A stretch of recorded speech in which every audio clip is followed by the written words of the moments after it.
Hey guys, welcome back for another night of 737 Days of Dwarf. I'm starting to forget I'm human, I think.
Let's see if we've got the gold bars to make this work.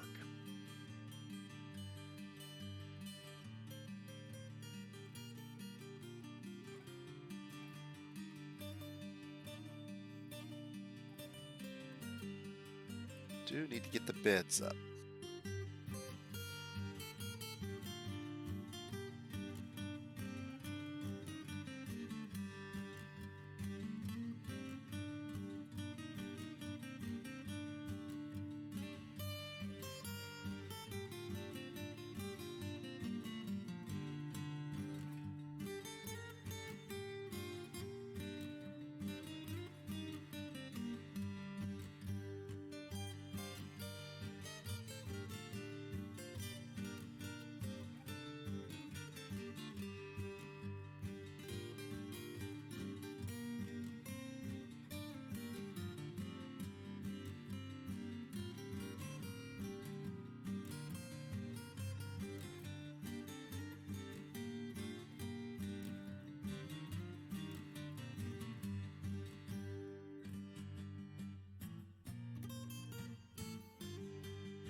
I do kind of wish I could whitelist that.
And chuck the ice out of here so that we can actually put all the furniture in. Get all this all smoothed up.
That's all of them on the previous floor.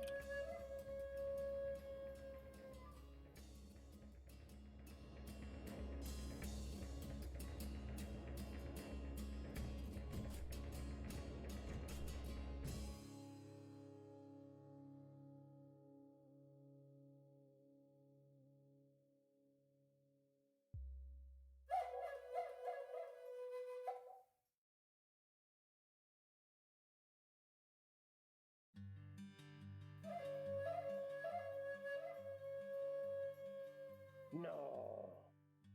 I said no.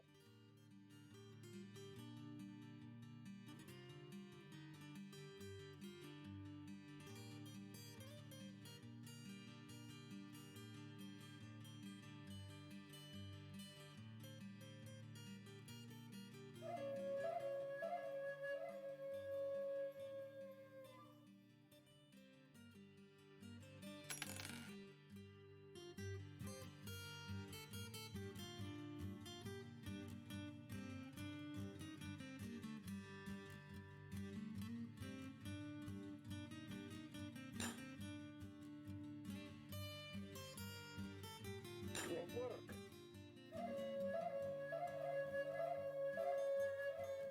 Let's go down and check on the caverns. See if maybe there's some more trees we can cut down. Couple. Not many. A few webs to collect, but not much.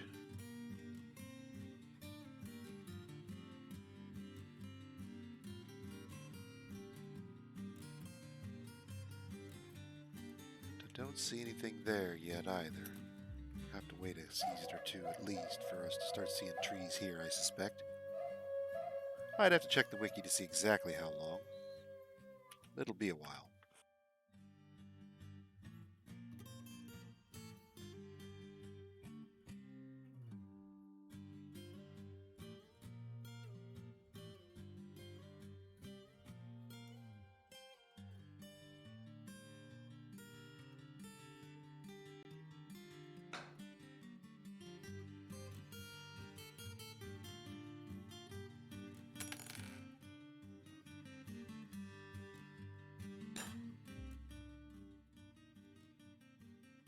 Sir, you can't do that there.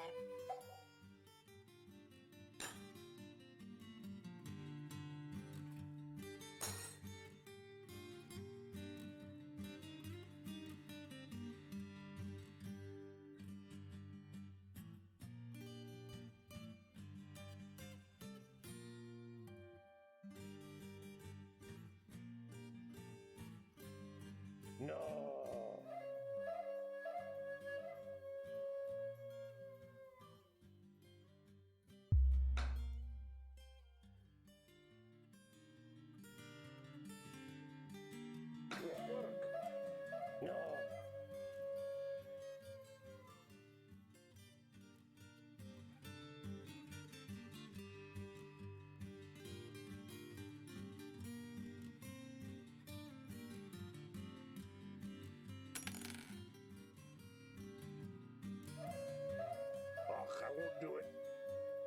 Hope everybody's having a wonderful evening this evening.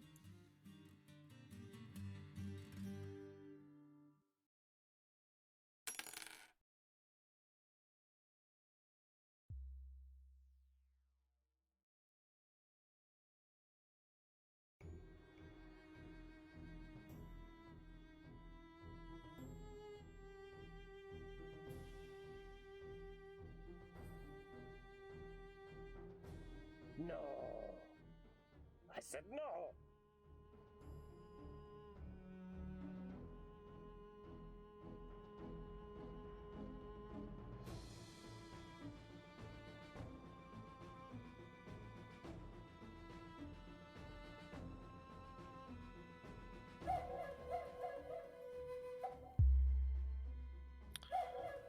So tomorrow I'm probably going to start a new fortress, unless folks are looking to see more out of this one.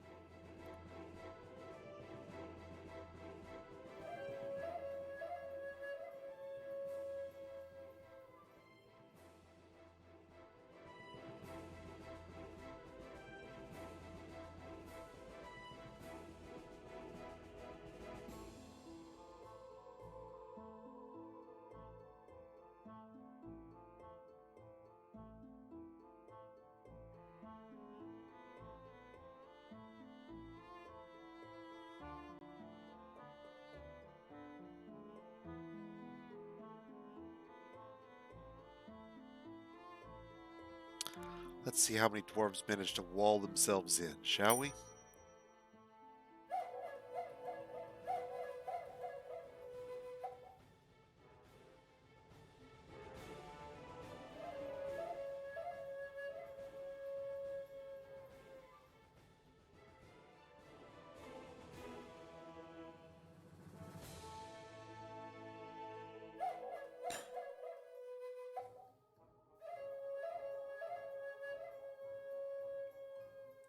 So far, so good. Never trust them to do it right.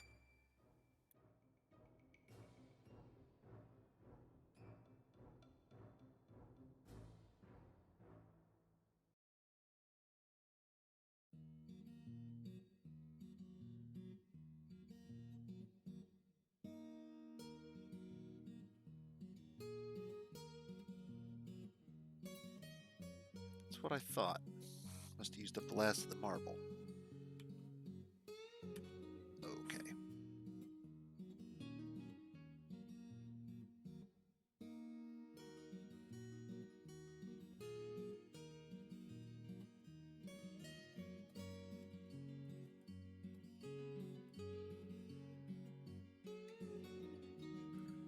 Silk cloth, cut gems, plant cloth. We have plant cloth.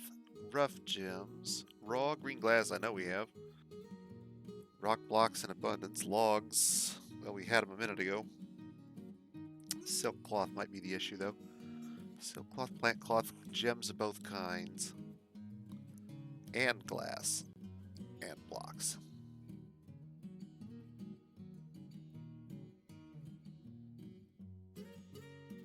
Logs. That's probably the first issue. No, logs are good. Silk cloth. That's probably next on the list. Well, we have two.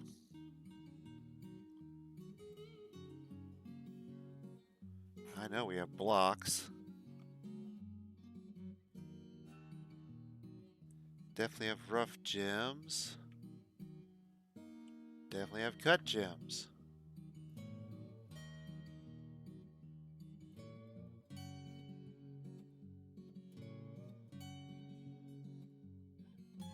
What you stuck on, bud? Silk cloth, and yet I know there's silk cloth.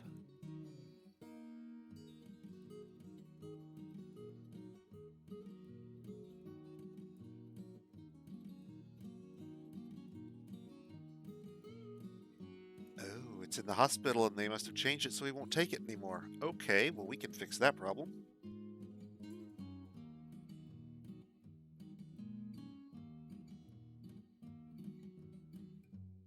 So I'm pretty sure we have an abundance of cave spider silk thread laying around that we picked up earlier when we weren't noticing that we had a giant hole in our fortress. fortuitous circumstance.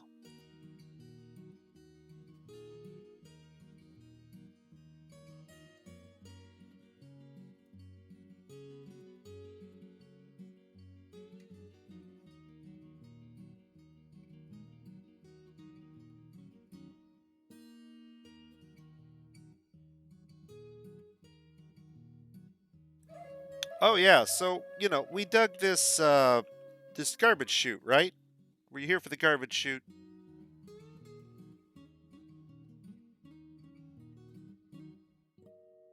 Okay, so the garbage chute went great. Went great. We could throw all our garbage in the chute, no problem. It was working wonderfully. There's only one problem.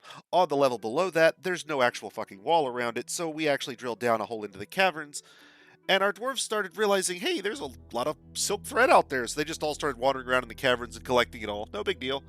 La-di-da-di-da.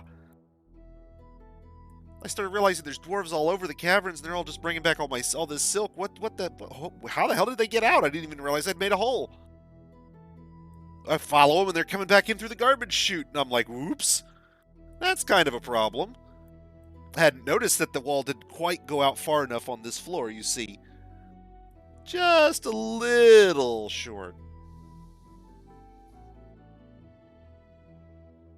Measure twice, punch a hole once.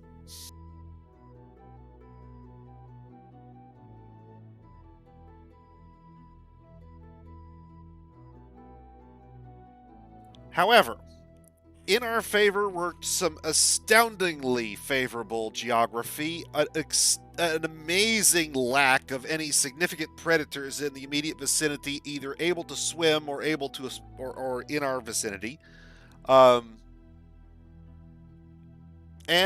a relative abundance of trees, as we found out when we came back in. The proper way. I actually burrowed everybody in and had one guy make the wall so that I would make sure that nobody got out. This island is actually isolated from the rest of the caverns. There's no way across to the north because of this tree, and these rocks block the only way north unless you can swim. To the south, it's the same. There's water and stone that comes up to block you, or you hit the map. Over here, same thing. We come out to the edge, and where it looks like it continues here, there's actually a 2Z level drop right here. So things come running up to the outside and don't want to climb up, or can't climb up, and then run back. And so this is a relatively safe plateau. Now, there is a down area here that goes back down into the water as well. But again, this island, if you can't swim, appears to be isolated. So we've been using it to gather lumber in the meantime. Convenient, but not planned in any way. But, fortuitous circumstance, since we couldn't get a trader to come to our depot without having their wagon explode,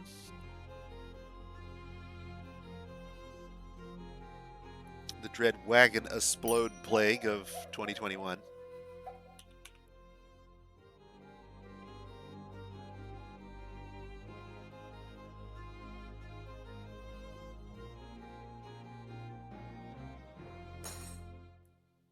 Now, they won't be able to cut those right now because the bridge is up, but as soon as it's down, haulers will go rushing out and trees will be cut.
You never know what I'll remember.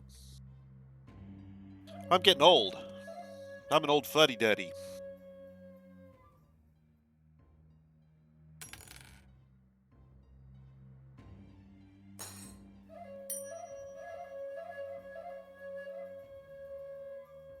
Old and crusty, and if you ask me my opinion, I might even give it to you.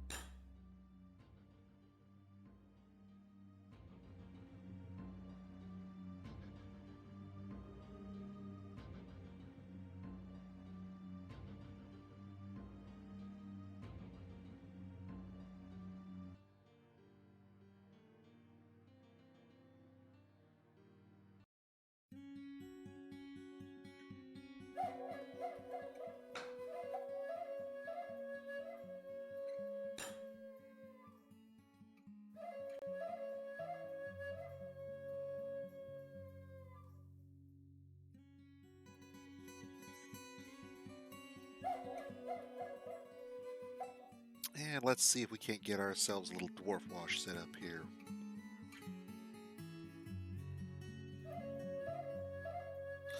May need a lot more buckets than we've got to make this work, plus a well or two. So let's look and see if we've got the glass blocks, glass mechanism, or gold blocks, gold mechanisms, gold chains, and gold buckets that I don't want to use for a well, preferably in high quality.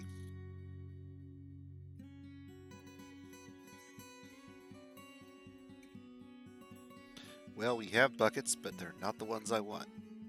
That wooden masterwork bucket is nice to look at, though.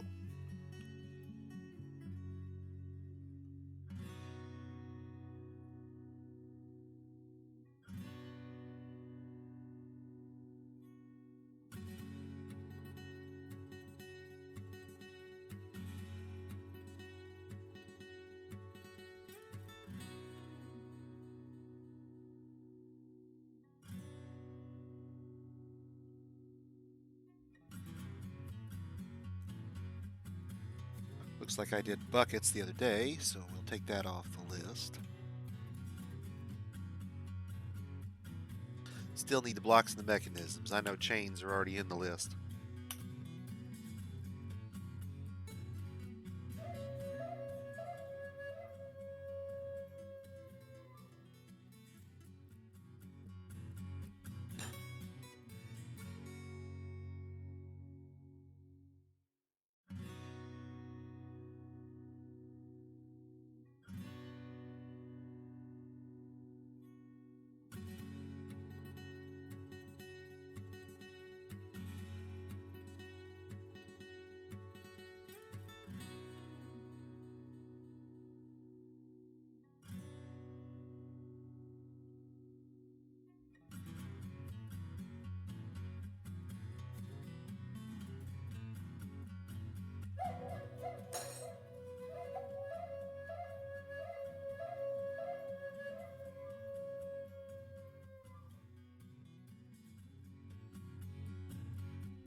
I can't do it.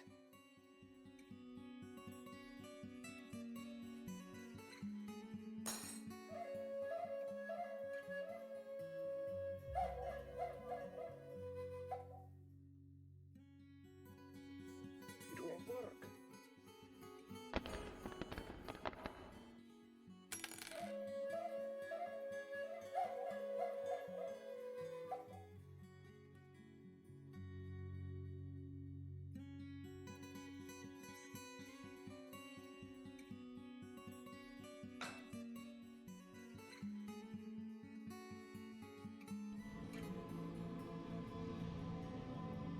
There we go.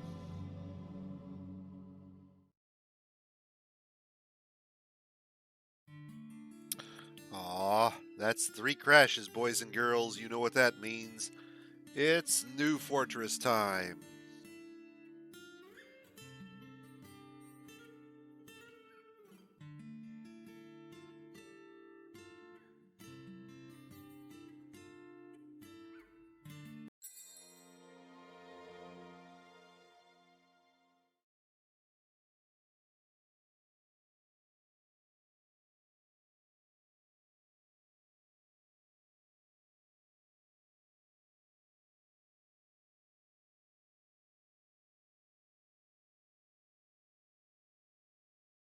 Oh, that's right. We didn't find quite what we were looking for in any of those others, did we? That's right. So we'll start from the beginning again. I was really hoping to get another day out of that one. But the glacier was just damned weird. That's official. You can quote me. Damned weird.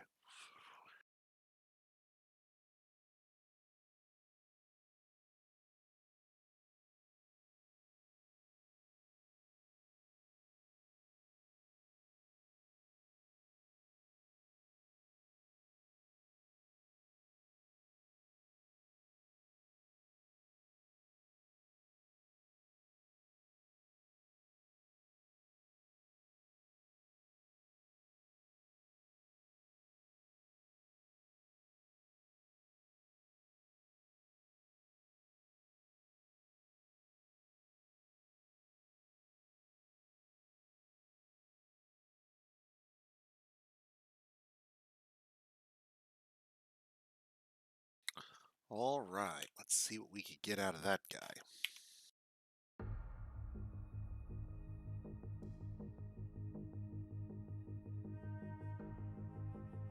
Thinking maybe we don't do another glacier. I think I've had my fill of exploding wagons. Be nice to have some trade to break things up.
I see 3 volcanoes in a row right smack in the middle of that world.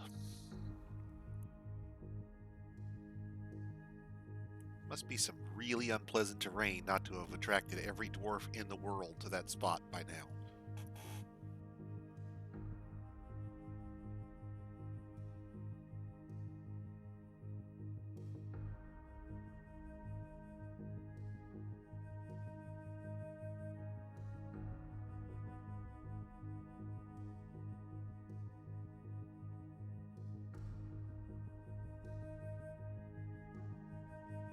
Hey, and the shout out to Alexander from Kit Fox.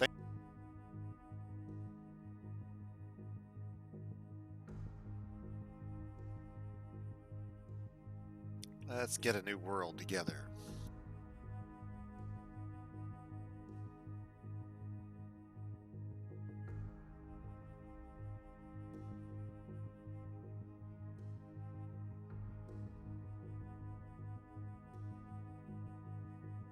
Okay, let's see what Embark Assistant has for us, shall we?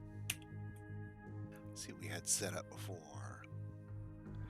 Aquifer, don't care about flat, Clandon's sand and clay, flux coal, shallow, but soil, don't care about freezing, copper tin iron. Okay, let's see what we can get with that.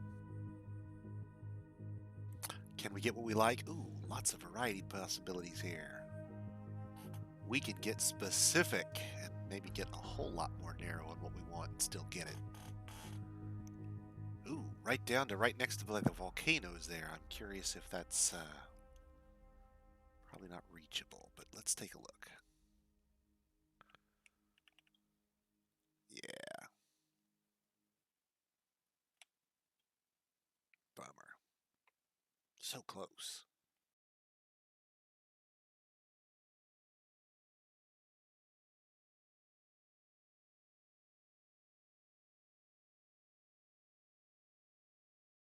Let's see.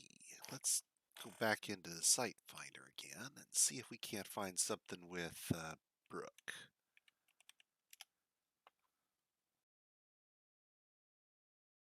Always like having a brook for fishing. How is you going tonight, Alexandra?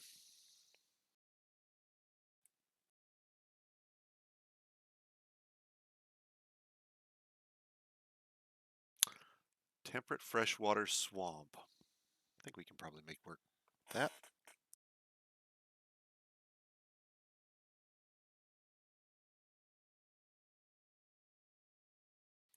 Bet you guys at Kit Fox are getting excited about all the about the release as much as I am, aren't you?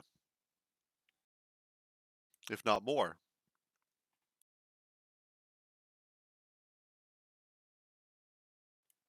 Well, I've done it for a few years now.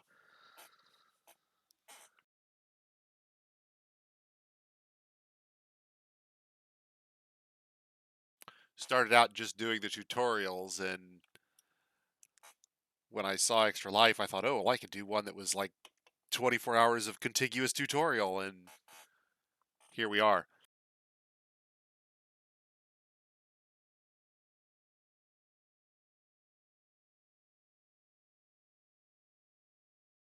I'm going to have to do another one probably off season when the Steam release happens.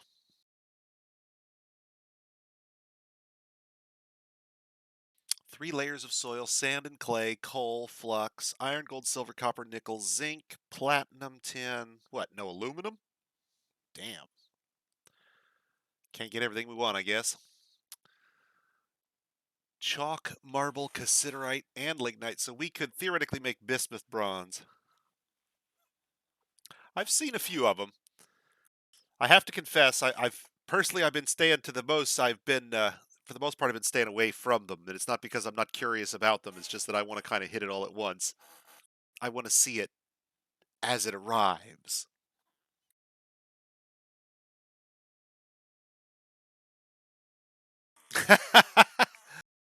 uh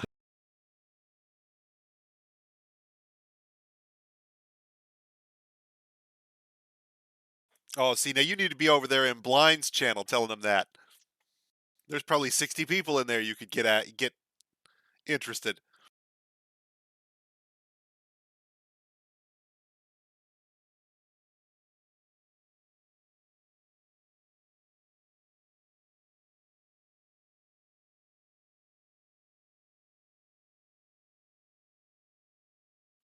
You could drive a lot more interest over there.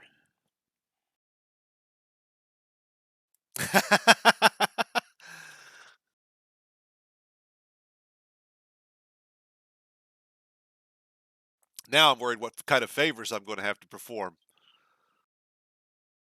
Let's see what else we can find here. I like that one. Oh, let's see if we can add flat. Flat's good. Let's do flat. Always like it if I can have it, but it's a little picky sometimes. Oh, make sure I saved my stuff there. Still going to be able to find some, so that's good, with a brook and flat. All minerals included.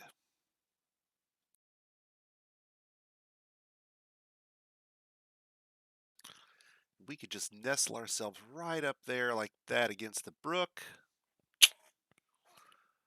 Light aquifer, 3 layers of soil, the same minerals, and flat. Let's see, what do we got here? Everybody except the kobolds and necromancers. Are we a golden blockade or a tenacious volcano? What do you think, guys?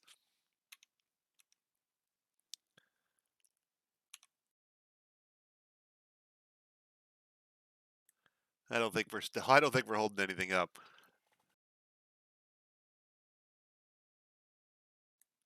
All right, we can do that one. Let's run with that. Cross our fingers and hope we've got a fairly shallow spot here. I don't want to have another 180 Z level world if I can avoid it. That's enough to make me want to hack in magma at that point. All right, so we'll redo this again here.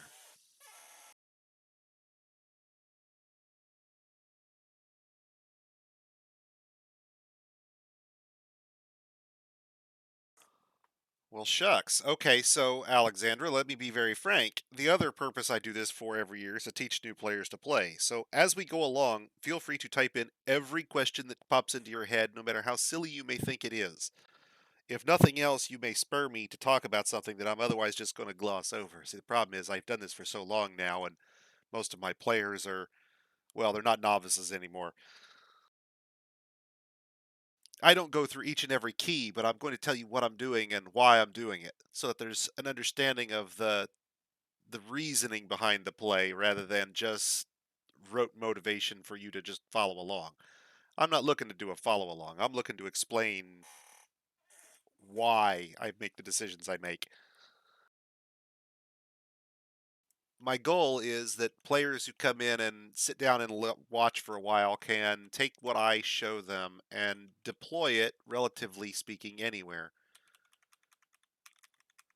Sometimes I'm a little rusty when I start back up. It's been a while since I played Dwarf Fortress, about a year before I started all this again.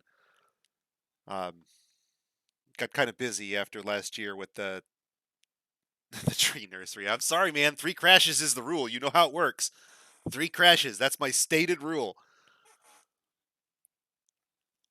At that point, it goes in the garbage. We go to a new world. That's how it works. Usually, I have to confess, my worlds are actually usually very stable.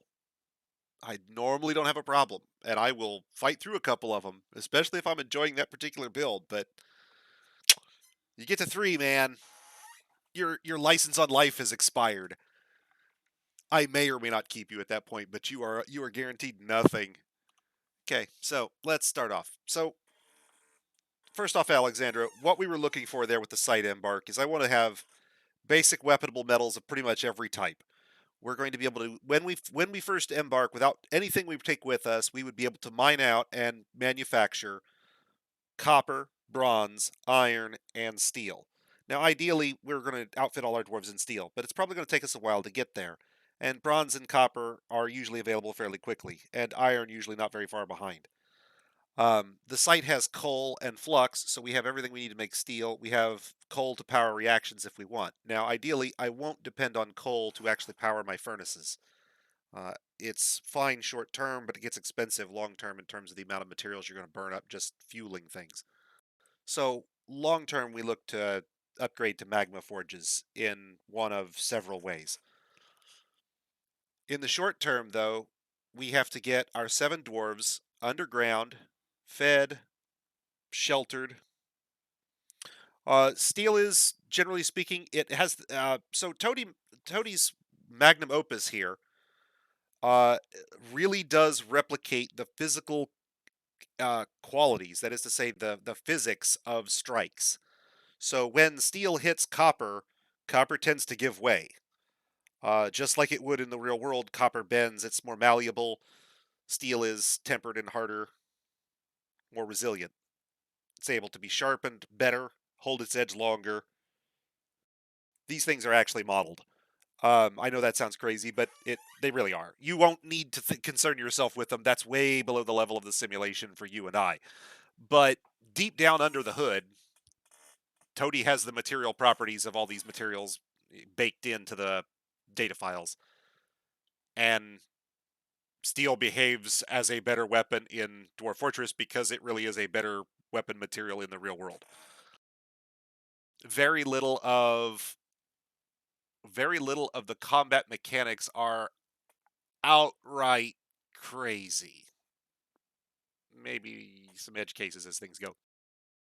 Yeah, generally speaking, yes, and I mean down to things like water pressure. In a sense, you're not going to have to measure psi, but you have to think about if I have water up high and it goes down low and it comes back, it can come back up. It will. It'll flow down the pipe and it'll come right back up, just like it does under your sink. Um,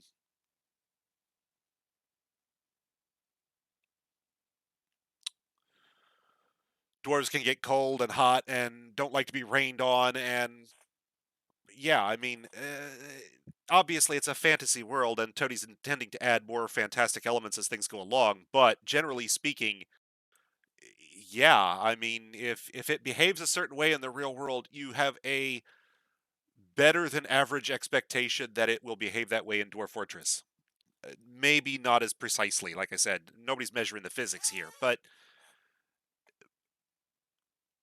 if it does it for real, good assumption to assume it'll do it here to start.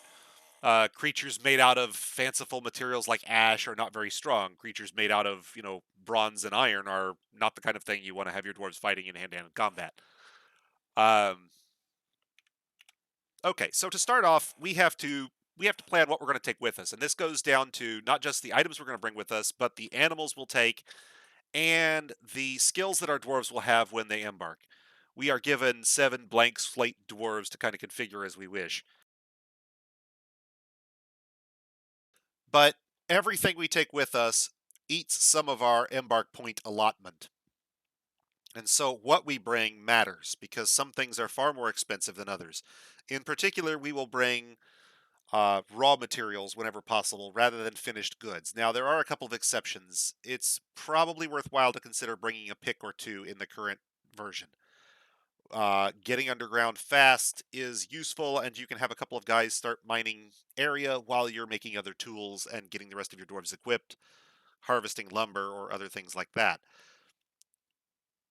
We will embark with enough raw materials to manufacture whatever tools we need on site using a relatively simple process. I say relatively simple, it has to be done a certain way, but once you understand what you're doing, it's not very complex. It just requires you to understand the elements and what order they are done in. In particular, we'll bring a couple of stones with us, malachite and cassiterite. Malachite is an ore of copper, and cassiterite is an ore of tin. Copper and tin are bronze, and when put together in a furnace, we can make bronze from these stones. Specifically, each pair of these will make 8 bars of bronze, 4 for each stone, 4 bars of copper, 4 bars of tin. This is more efficient than doing it each separately down to bars and then making the bars into bronze. We get it much faster this way, much more effectively, with much less use of fuel. Um, the downside, of course, is that these stones are kind of heavy, so your dwarves have to lug them around. You'll have to make sure we take that into consideration when we build our furnaces. In addition to those, we'll need to bring some fuel. Now, fuel can be fiddly. Sometimes your dwarves don't have access to all the types of fuel. Oh, alternatives. Let's say you don't have malachite. There's also a few others you can do. Copper nuggets are a type of stone, and sometimes you'll have those. They are the same price. It's worth noting they are the same price as malachite. So if you have trouble remembering malachite, you can always Google for copper nuggets and see if it shows up in the list. And if it does, great, you're good to go. Um, malachite I always remember because it was used as a summoning reagent in EverQuest. I'm weird that way.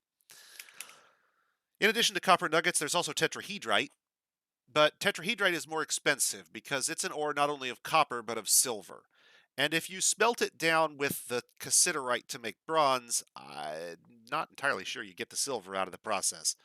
If you do, great, but silver's not particularly useful to us as anything other than a jewelry metal for the most part. You can make certain uh, silver implements sometimes. Silver hammers are really, really nice, actually, because silver is very dense and heavy, uh, relatively speaking. But if you can avoid it, probably don't take the tetrahedrite. You're better off just going with malachite or copper nuggets. Cassiterite is tin but has no alternatives. If there's no cassiterite, you're going to be making copper weapons instead of bronze. Now, you might be wondering why we don't take the materials for steel, and the answer is they're really, really expensive, like crazy, crazy expensive. Let's look at an ore of iron, for example. Magnetite is a ore of iron, and this is 1 stone of iron. It costs 4 times as much as either of the stones we brought with us to this point. I get 4 stones of bronze material for the cost of 1 stone of magnetite. That is to say, I get something like 32 bars of bronze for every 4 I get of iron by the time they're smelted. It's a crazy difference. It's ridiculously more productive to bring the slightly worse material. You can, if you're a new player and you're starting out, modify in the files the amount of embark points you're given. Your world settings allow you to override that. If you're just learning, and the whole point is to learn, by all means, turn up the embark points to like, 90 million and take whatever you want with you until you've learned whatever it is you're out to learn. Toss the world away and build a new one. Repeat that until you've learned everything you wanted to learn. Then set out and play. There's no reason to, I don't know, tie one hand behind your back as a new player. Start it out on easy mode is what I would tell you. But malachite, cassiterite, and a fuel. Now there's two types of fuel we'll be most concerned with. The first is bituminous coal. Let's see if we've got any here. Yes, this is our friend. Bituminous coal is the best. It is the most productive fuel. When it is made down into bars of coke, it is the most productive. I want to say you get something like 4, 5 to 1, something like it's ridiculously more than the others. Lignite is next, if that's in the list. Lignite is also coal, but it's worth noting that although the price is the same for lignite and bituminous coal's more productive reaction makes it the favorable choice whenever you can take it. If you don't have it, lignite is your next best choice. If you don't have lignite, it gets ugly fast. The only other fuel options you really have at that point beyond lignite and bituminous coal are charcoal, which you have to make from logs, and it's a slow process. And you only get one charcoal per log, which makes it the least productive and the most time consuming. It works, and we will use that reaction heavily in our fortress, but we will be doing it uh, primarily en masse later on when dwarven labor is far more available to us rather than initially when we have a very limited supply of dwarven labor and need to kind of maximize our value. Um, this set of stones, malachite, cassiterite, bituminous coal, needs one last thing. Coal itself is not actually a fuel in its raw form. It has to be processed to coke first, and to process it to coke requires 1 unit of fuel. Hey, welcome back, Essequeza. So in addition to that, we do need either a unit of charcoal or a unit of coke. Either will work. Doesn't matter. But we have to have at least 1 unit. Now, if we don't, we can take a log as before and make that into a unit of charcoal and then start the process. But you're delayed. Your whole cycle is delayed while you make that fuel. So doing this is kind of a nod to speed. We don't have to set up the additional workshop. We don't have to wait for the log to be cut. We don't have to wait for the log to be hauled. We don't have to wait for the log to be burned. We don't have to wait for the ash or the charcoal to be hauled. That's a substantial amount of time to prepend to your embark, and I try to avoid it. So although this is a little more expensive, this is one instance where we take the prepared good. A couple others that are worth mentioning right out of the gate. So let's get rid of a bunch of this stuff that I normally wouldn't take with me here. Food. Normally, I don't take plum helmets. They're in the default embark because you can brew them. And if you're a new player, you know you need to brew stuff.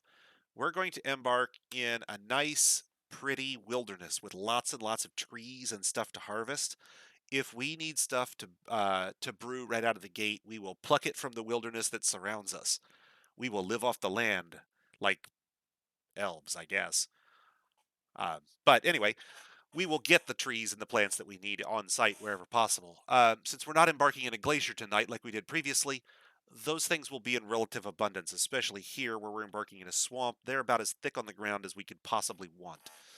Uh, Meat and fish. So let's pull these out for a second. And I'm going to put them back, but we're going to talk about them. And I'm going to get to them back to them in just a moment. Now, I do want to leave the alcohols. I do like having a good supply. I've cut this down in the past to save a few points, but 40 to 60 is about where I would go. Don't laugh, Essequesa. I have modified the data files to make my dwarves into cannibals who would live on goblin fodder. Do not tempt me, for I have gone there.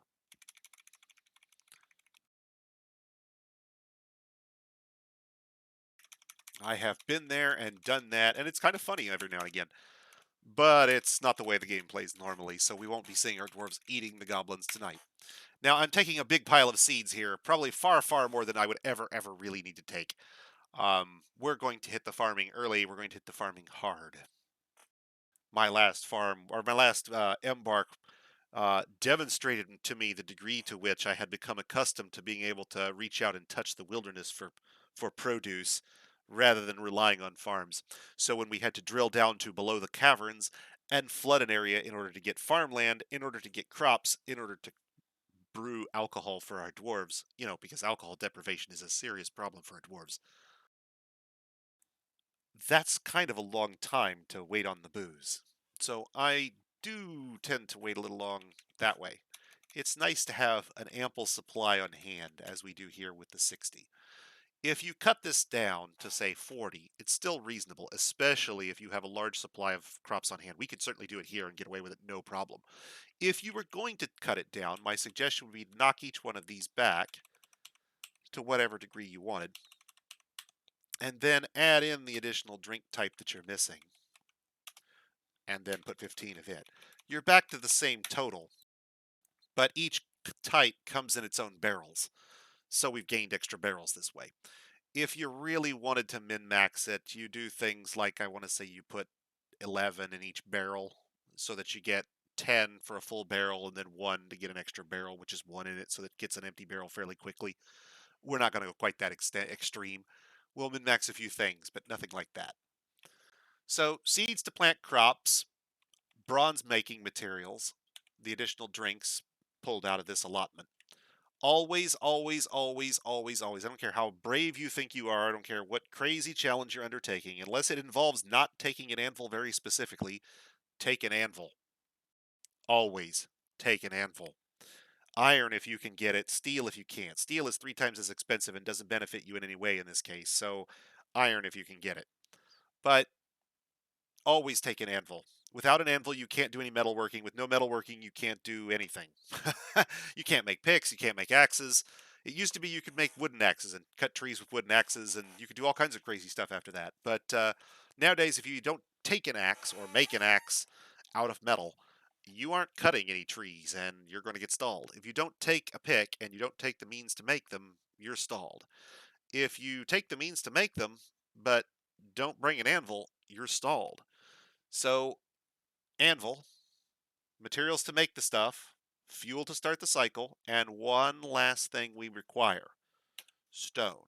And my favorite stone to bring is by name Gabbro, because I always remember Gabbro. Gabbro's easy to remember. Gabbro is my bro. It's fireproof, magma proof, cheap to bring, and you can build stuff out of it like forges, which is what we really need it for. Now, depending on where you're embarking, depending on what you'll have available, and depending on how you see your fortress advancing, there are some other things I do like to bring. I do like to bring some thread, particularly silk thread. It's sometimes very hard to get silk early in a fortress's life, and as you observed before we crashed 3 times and had to had to toss our glacier fortress aside and start anew, silk can be rather problematic to come by. Now, we were fortunate in that fortress because we punched a hole in the caverns by accident, and our dwarves had accumulated more silk than I knew what to do with before I'd even realized there was a hole. But we don't really want to do it that way normally, so a few extra silk threads is a good thing to have on hand. Now, I wouldn't take cloth. Cloth is a little more expensive, and the weird thing about it is one thread is one cloth. It just requires a unit of dwarven labor to make it into cloth. And sometimes you'll need thread, and sometimes you'll need cloth, and they are not the same thing. So bringing a few extra threads means you can make cloth if you need it, but you have thread if you want it. And you don't have to spend the extra points on the cloth. Now, you could take pigtail cloth. That was in the list originally, but you'll notice that pigtail cloth is twice as expensive. It's 12 units instead of 6. And silk cloth and plant cloth and let's call them wool cloth are the same, are the same in terms of how they function in terms of your fortress, with one exception. Some applications, namely strange moods, and we're not going to get into strange moods right now, Alexander, but we'll get back to those. Strange moods can require a very specific type of cloth. So silk is different than plant cloth, and that is different than wool. Now, in a standard fortress where we can graze animals, I'll bring sheep, which will give us wool cloth right out of the gate. And we'll plant pigtails, which will give us plant cloth fairly quickly. But we won't have access to silk until we make a hole in the caverns and expose our dwarves to a significant amount of danger.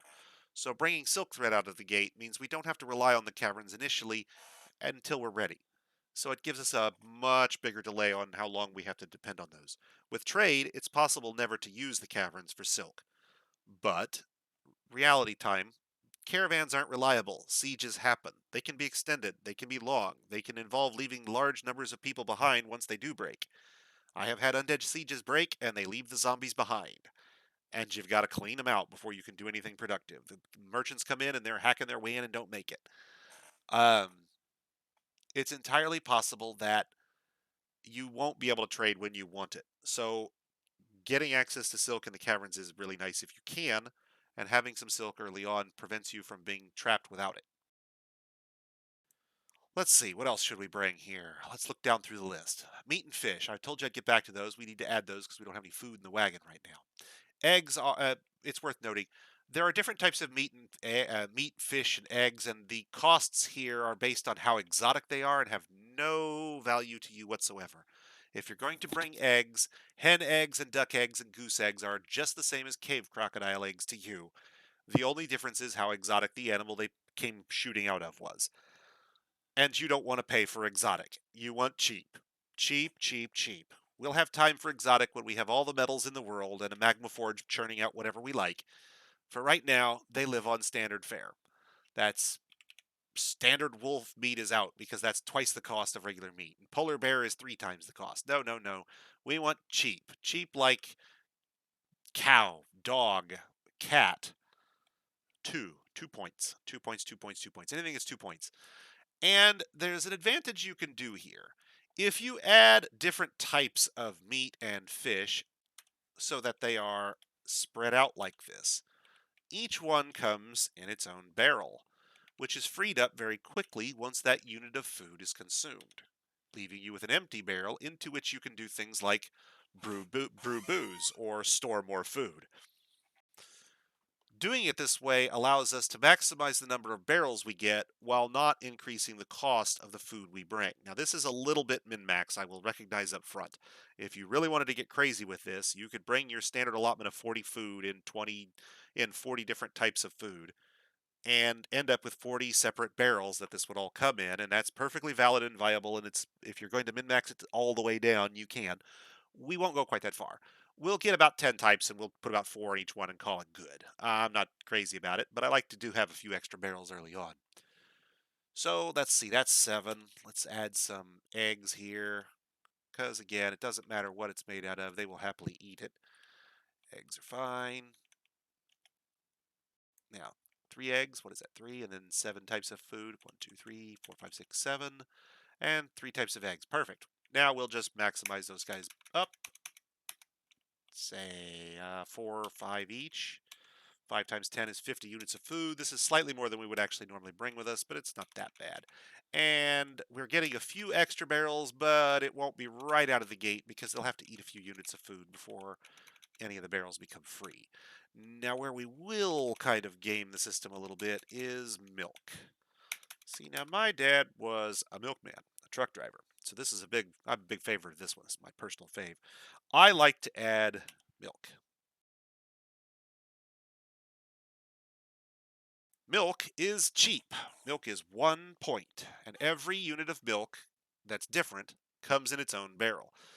Now, if you increase the units of milk, like say I add 10 units of donkey milk, they'll all be in one barrel. It will happily add milk to milk as long as it's the same kind. It's when you get donkey milk and cow milk and pig milk that all of a sudden it has 3 barrels. And so if we bring 1 barrel of each type of milk, we can turn around and make the milk into cheese very early on. Cheese is edible, so we have higher quality food available to our dwarves fairly quickly, and we free up barrels in short order.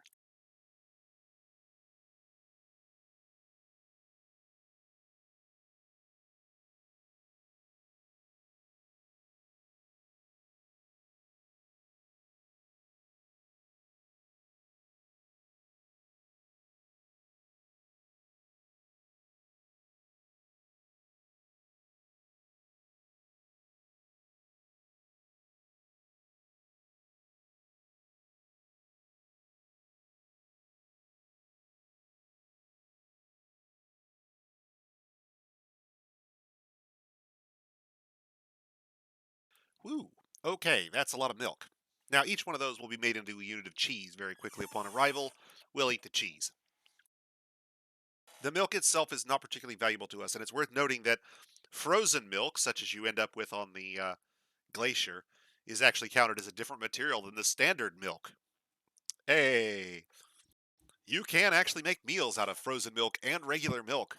So apparently, Dwarf Fortress does know what ice cream is. It just calls it a milk roast.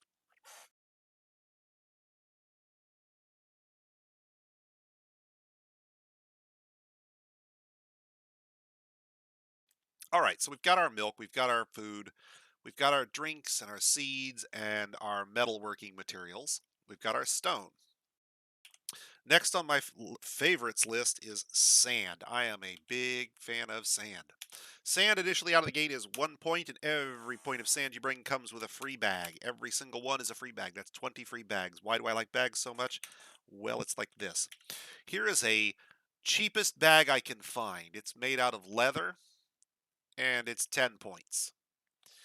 Silk bags are 10 points. Plant bags are 20. Yarn bags are 10. And or leather bags can go up as high as 40 for fanciful types of leather.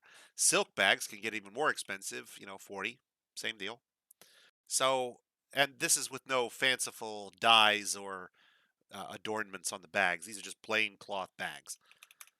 So, wait a minute. Sand, 1 point, 20 units is 20 bags. That's 200 embark points of cheapest bags possible for 20 points. 10 to 1. Yes, absolutely. Take a few units with you, even if you are not intending to actually have a sand industry. Dump the sand out. Keep the bag. Now, this is a little exploitative in that sense, in that we're bringing a whole bunch of bags, or bringing a bunch of sand to get bags. But it's worth noting that here we are actually going to have a sand industry, so bringing these bags early on will actually get us up and running early on before we actually have a viable cloth industry. We won't need to be able to mass produce cloth for bags or leather for bags before we can actually start gathering sand and producing glass for furniture and decorations. Sand is fantastic. It is a free, infinite resource, and your dwarves can use it to make creative goods that are used in a wide variety of applications throughout your fortress. I cannot recommend sand as a building material strongly enough. Let's see. In addition to those, what else would I bring? Let's run down the list. We've got our meat and eggs, so we don't need to worry about those. Plants we could bring, but we're going into a wilderness with lots of plants, so we won't need to do it this time. On the glacier, it was nice to have plump helmets that we could brew out of the gate. We needed a bit of a bridge before the farms could really kick in. Garden vegetables are basically only useful to us as food, and we've already done food. Seed we've got. Dimple cups you could bring, but they're only useful for dye. They don't have any food value to us, and we can import them later. So for our purposes, dimple cup isn't something I really wanted to bring. If I really wanted to be sure that I could get some later, even if I was the last dwarven civilization in the world, and I wasn't sure I'd be able to get that out of the caverns, then I could bring one. And as long as I plant that one and mill it and plant it and mill it, I will end up getting more seeds out of it than I put in. And over time, I will build up to having an entire farm plot of Dimple Cup with just one seed to start. Now, we can't wait that long for food production. But we can wait that long for dye. Dye isn't all that important. Digging implements, weapons, training weapons, ammunition, anvils, with the exception of anvils, as I mentioned earlier, being crucial, are all finished goods and I wouldn't bring them. Anvils, of course, you must bring. Do bring an anvil. Always bring an anvil. But do bring an iron anvil if you can. As you can see here, the steel anvils are really, really expensive.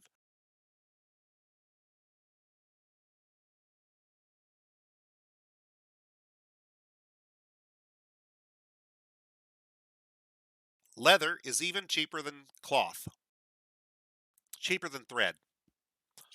And so the question might be, well, why don't you bring some leather? And the answer is, well, they give me two free draft animals that are pulling my wagon when we arrive. If I need leather right away, I've got two animals willing to provide it for me. See, I have a very narrow and specific list of animals that I keep with the intent that they are exactly what is useful in my fortress and no more, with variety limited to very specific purposes. So, leather is sometimes difficult to start, but it's cheap to import, and I mean dirt cheap. The dwarves will bring it to you by the bin, and it's cheap, cheap, cheap, cheap, cheap. You can trade a few mugs and buy out a whole caravan of leather. It's far more expensive in terms of embark points than it is in terms of trade value later on. Whereas the reverse is true with cloth. Cloth is actually cheaper relatively speaking, at Embark than it is later. It's far more expensive to buy this stuff down the road. Logs. I do like to bring some logs with me. Now, we don't have, and there's a couple of reasons for this, but I'm going to bring a few, even though we're embarking in a wooded wilderness that will have trees everywhere, and we will have to beat back the green hell lest it take over. But we are going to trim back the tower cap logs so that we can, or excuse me, we're going to bring some tower cap logs with us so that we can actually do some wood products right away without having to wait. Now, if you find yourself in a pinch, say you're out on that aforementioned glacier, you forgot that there were no trees, you didn't bring any logs with you, but you didn't bring any fuel either, and you need to make a unit of charcoal in order to start up your bronze cycle. You can disassemble the wagon for 3 logs. But we'd really rather try to avoid that at first. I like to keep my stuff in the wagon until I can get it out of the wagon and stored, which happens relatively quickly, but I don't want to have to disassemble the wagon in order to do anything. So we'll bring a few logs with us, even though we could cut a few. Early on, logs are primarily useful for beds. Long term, if you have logs in abundance, you'll be making bins out of them. Bins are a storage implement, and you will want them by the hundreds before you're done. Bins everywhere. Bins for days, bins for miles, bins for weeks. Bins, bins, bins, bins, bins. And logs are probably the best material to make them out of, with one exception. You don't trade bins, wooden objects of any sort for that matter, to the elves, so you have to be a little careful if you're trading stuff that happens to be in wooden bins. You don't want to trade the bins along with it. But other than that, logs are great, and the beds can only be made out of wood. Dwarves won't accept a bed made out of anything else unless it's an artifact, so apparently the notion that anybody could ever make, I don't know, a stone slab and sleep on that with some furs or something, like cave dwarves or something, that's just right out. If a dwarf can't sleep on a proper wooden bed, he's not happy. So um, we'll need to bring some logs or have some logs or get some logs in order to be able to properly allow our dwarves to sleep. Taking a few out of the gate means we don't have to get them right away, even though they're in abundance. But if I'm looking for something to cut for our particular embark, tower cap logs are a good choice. That's 30 points right there that I could easily reclaim later if I need them. What else would I bring? Well, not stone. We've already got stone. Gabbro, remember? I could bring metal bars, but we've already discussed how metal bars are really, really expensive. Effectively, metal bars are a production good, produced item, not a raw item. They're actually a produced item. If I wanted the raw item, I actually bring the stone, the ore, and I have to make my own bars and then make the bars into something else. So although these are an intermediate item for my purposes on Embark, they are a finished good. Gems in both sizes have no value to us on Embark. Sand we already covered. Glass is basically a gem. Clay does have some value. It's worth mentioning here, I suppose. You could take fire clay.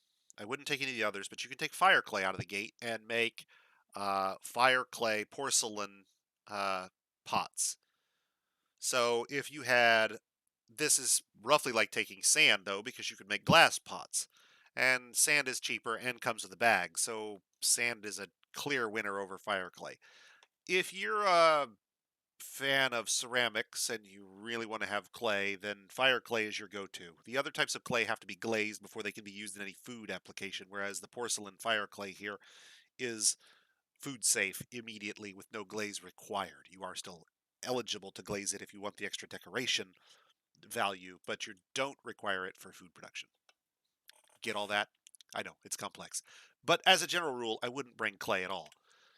Stone blocks are a produced good. Trap components, bodywear, headwear, handwear, footwear, legwear, shields, cheeses, all produced goods. Now, gypsum plaster is technically a produced good, but it's kind of hard to come by on most sites. You probably don't have gypsum. Most sites don't have gypsum. It's fairly uncommon in my experience. Gypsum plaster is used for making casts, and although you're hoping your dwarves don't get injured, it's nice to have a little bit of this on hand. Now, dwarves can get by perfectly well with a splint, as far as I am aware, but they will make casts if the ability is available to them, and so I have to assume that there's at least some benefit to having the cast. Otherwise, why go through the effort, guys? So we'll bring a few bags with us, and we'll cross our fingers that gypsum plaster is actually working as we imagine it to. But most of the other powders are not particularly useful to us right out of the gate. Flour and sugar are produced goods. Dye is obviously not going to be useful to us. Quicklime is used in the production of parchments and not going to be useful right away. Extracts. Okay, quick go through these. If it's a blood, an ichor, or a venom, you have no value for it other than the barrel. Dwarven syrup is technically valuable to us as a foodstuff once it's cooked, but it's expensive compared to everything else. And there's a kind of an issue if it hasn't been fixed where dwarves won't cook dwarven syrup reliably.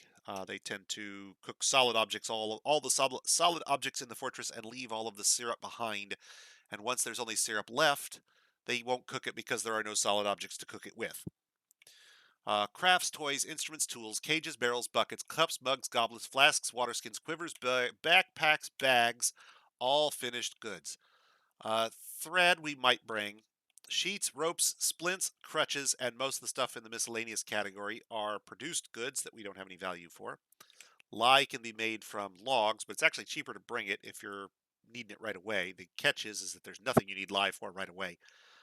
You use it in making soap, but if you're not embarking somewhere with no logs, you'll be able to make lye fairly quickly.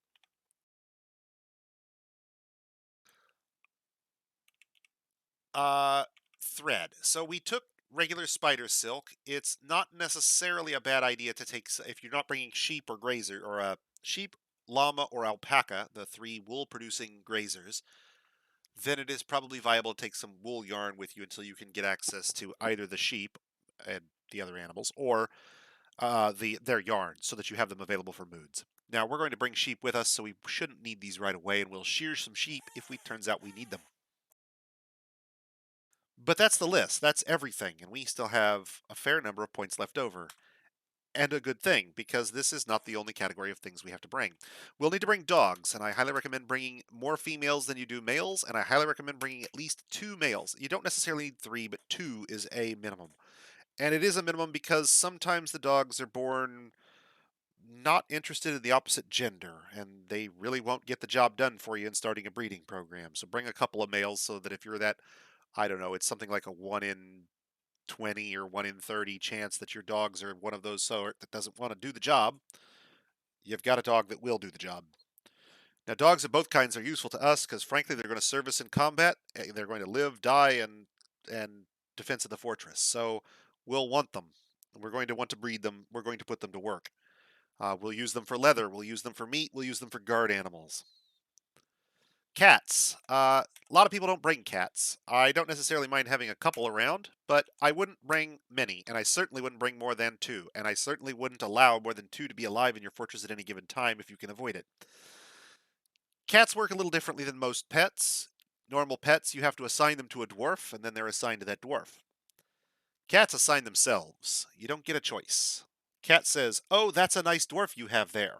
And the next thing you know, it has insinuated itself into your fortress and can no longer be removed by atom smashing.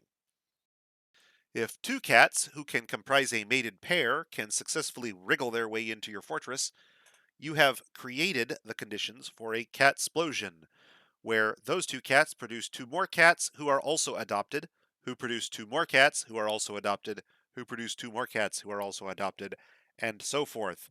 And don't think that the original ones stop breeding just because you said so. They don't. So the number of cats quickly begins to expand. The problem is that cats don't provide much in the way of useful fortress service.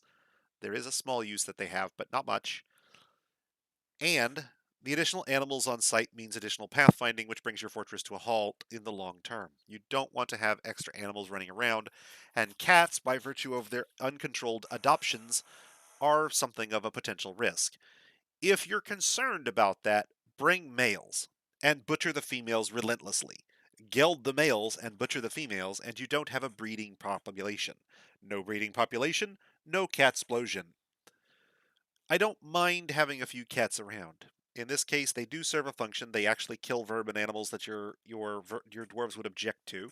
Having a couple of them roaming the halls is actually not a bad idea, but keep an eye on them. Don't let them off the leash.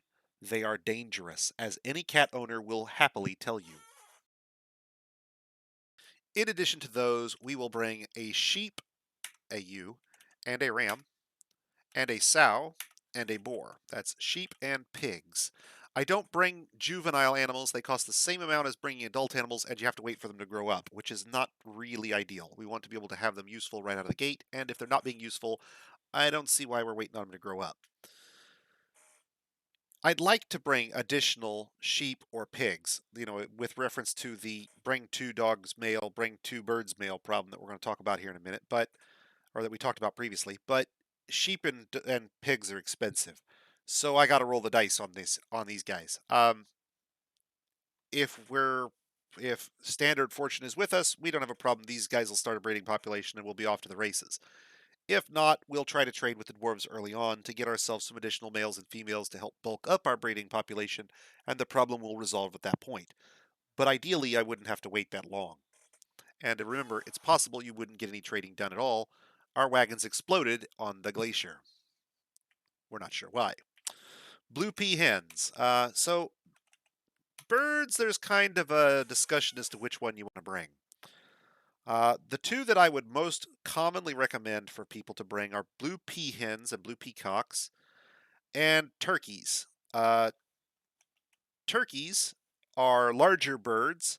They lay larger, bigger, more productive eggs, and you'd think that they would be right out of the gate the go-to choice since they're the same cost. But blue peahens, while slightly less productive per bird in terms of eggs and meat, are able to mature from chick to bird in 1 year, meaning that the turnover is twice as fast as that of turkeys.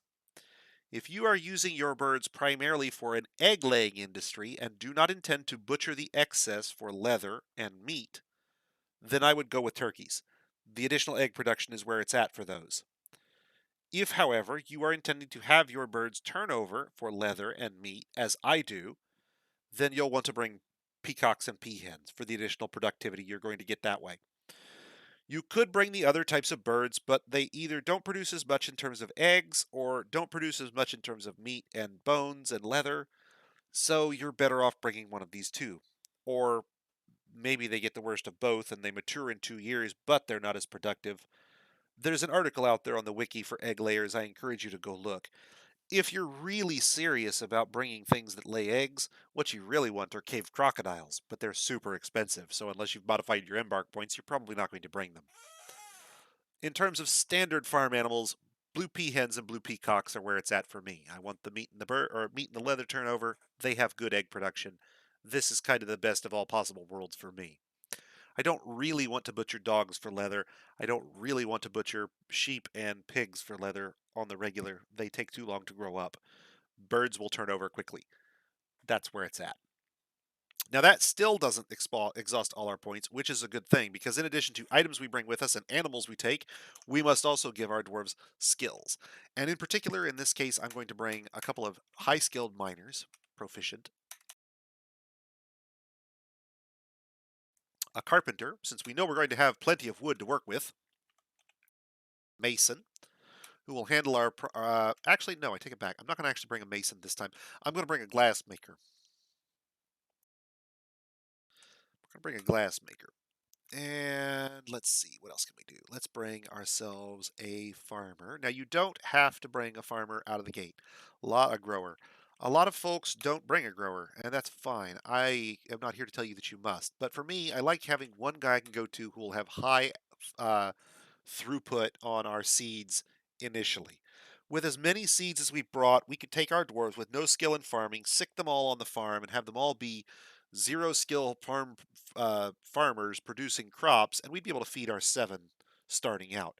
As they continued to farm, they would gain more skill, and eventually they would be good enough to sustain the fortress as the fortress grew, ideally. You can always parallelize this labor in the worst case scenario and have, 6 or 7 dwarves doing it.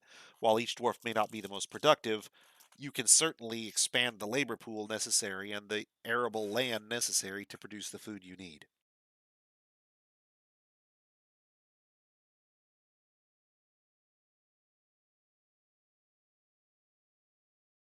Now, weaponsmithing. Weaponsmithing I bring for my grower because that gives him what I call a crafting skill. Any skill that can cause a strange mood, there's that term again, we'll get back to that in a moment. A strange mood is what I consider to be a crafting skill. Mining is a crafting skill, carpentry is a crafting skill, glass making, weaponsmithing, we're going to do an engraver. Engraving is a crafting skill. Um, if we did a stone crafter or a clothier, basically anything you might think of as a creative skill. Now, miner might be a little odd in that list, but mining effectively works like a stone cutting in this sense, and that's basically how the game treats it. So mining is still a mutable skill. There are a few others that might catch you off by surprise, like tanning is actually a mutable skill.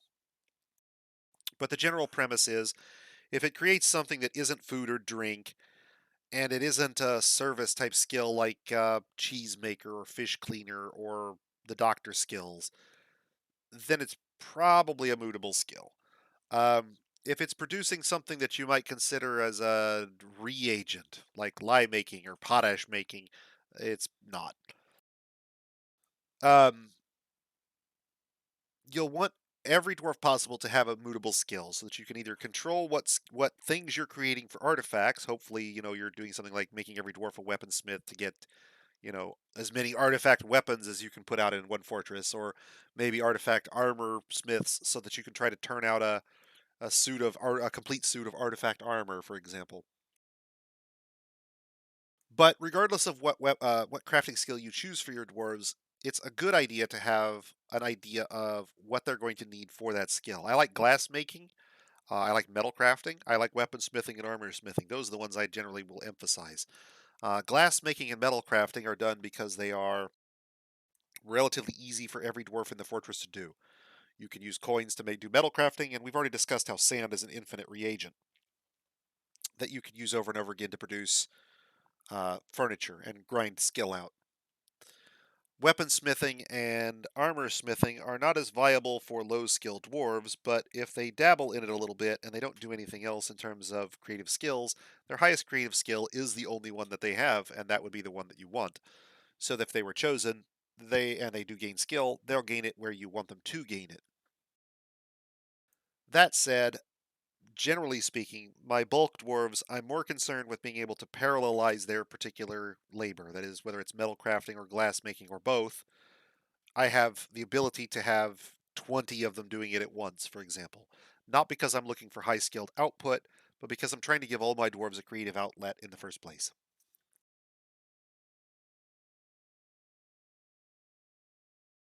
Okay, what does that leave us in terms of skills here? Let's see. We've got our weaponsmith, we've got our carpenter. We didn't bring a mason this time, we did an engraver. I could do a stone worker, or I could do a mason. And normally I would probably take the mason. But we're going to try this time to produce glass furniture right out of the gate using charcoal and coke wherever possible. So initially, we're going to build glass furniture and glass containers and, well, the stuff that we would normally build out of stone, we're going to go for glass. If the world is short and we can get to magma in fairly short order, then we will look at expanding our magma industry down there, and that will be and glassworking will just boom at that point. If not, then we can always fall back and do glassworking as a limited thing until we can expand it later, way down the road, and use something like stoneworking for our dwarves in the meantime. If I couldn't do metal crafting and I couldn't do glass making for my bulk dwarf skill, as it were, then stone crafting, stone carving is my next choice, making mugs and rings and trinkets. Although they're not particularly valuable, the stone is obviously in high availability in anywhere you go. And while it's not technically speaking infinite, you're not going to use up all the stone in your entire embark anytime soon. You'll be crashing long before you ever get to that point. That's a lot of stone. A lot of stone. Um, Let me see here. What else could we take? I mean, I could take some lecturer who could. Oops. I could take some lecturer to go with us, or a broker. Any suggestions from the audience on things I should take? Things you guys I think I should bring? Anything you think I've forgotten?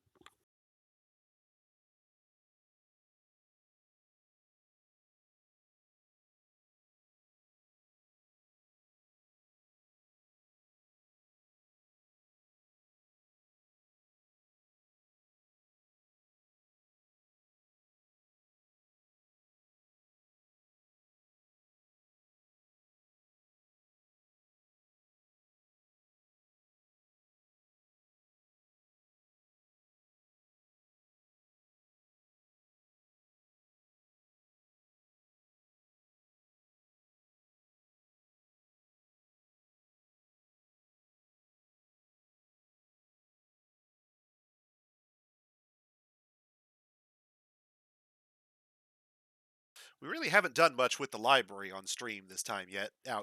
We had a library technically last time, but we didn't actually have any. I think we only had like one book, and that was what the exploding wagons brought with them. It's hard to make lots of books on a glacier. You need wood for lye, really, um, to make lime and other things, to get your parchments ready. You can make sheets out of certain things, but it involves materials that are kind of in short supply on a glacier unless you have a very abundant tree farm. Fluid engineer. That's funny. So, for those of you who are curious, there are an abundance of skills out here that are, we'll call them social and science skills, that are not, well, for our purposes in Fortress mode, they are suboptimal choices, let's call them. They technically are used in the Dwarf Fortress world, but no one in Fortress mode really needs them.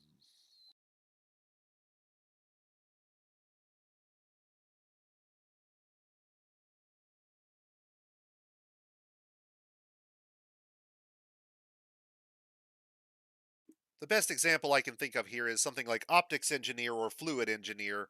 Although these are concepts that the Dwarf Fortress world understands, no value is actually derived from having either of them in any quantity on any dwarf at any time in your fortress, with one exception, and that would be when other engineers of that type come to talk about their engineering. So this is kind of the philosophy major joke where somebody says we turn out philosophy majors so that somebody has the ability to teach philosophy to philosophy majors. I would love for these skills to have significant practical applications in future, but as of now, they're dead ends. They're newbie traps. Stay away. Stay far, far away. Pretty much anything in the social category for your starting seven is of dubious value. There is a couple of minor exceptions that I should mention here for you min maxing folks who really want to get over on people. It is normally impossible to have both liar and consoler on the same dwarf. Go ahead and look if you're not sure. You won't find it. Um, it's not there. You can develop any of these skills, and I could get Skamer for interrogations, I suppose, but as we saw with our vampires previously, as soon as you know who the vampire is by the fact that they haven't eaten in the dining room or the fact that they act suspicious when they're interrogated repeatedly, um, even a non-skilled Skamer will quickly start sussing out your invasions, as it were, if you start interrogating everyone.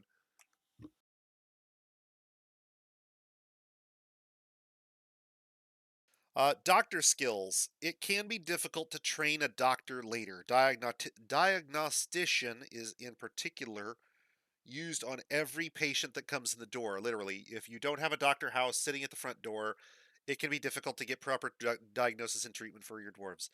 If you're going to bring a doctor, make sure he has the diagnostician. Diagnostician. Good lord, I cannot pronunciate that today, can I? Pronunciate. Wow.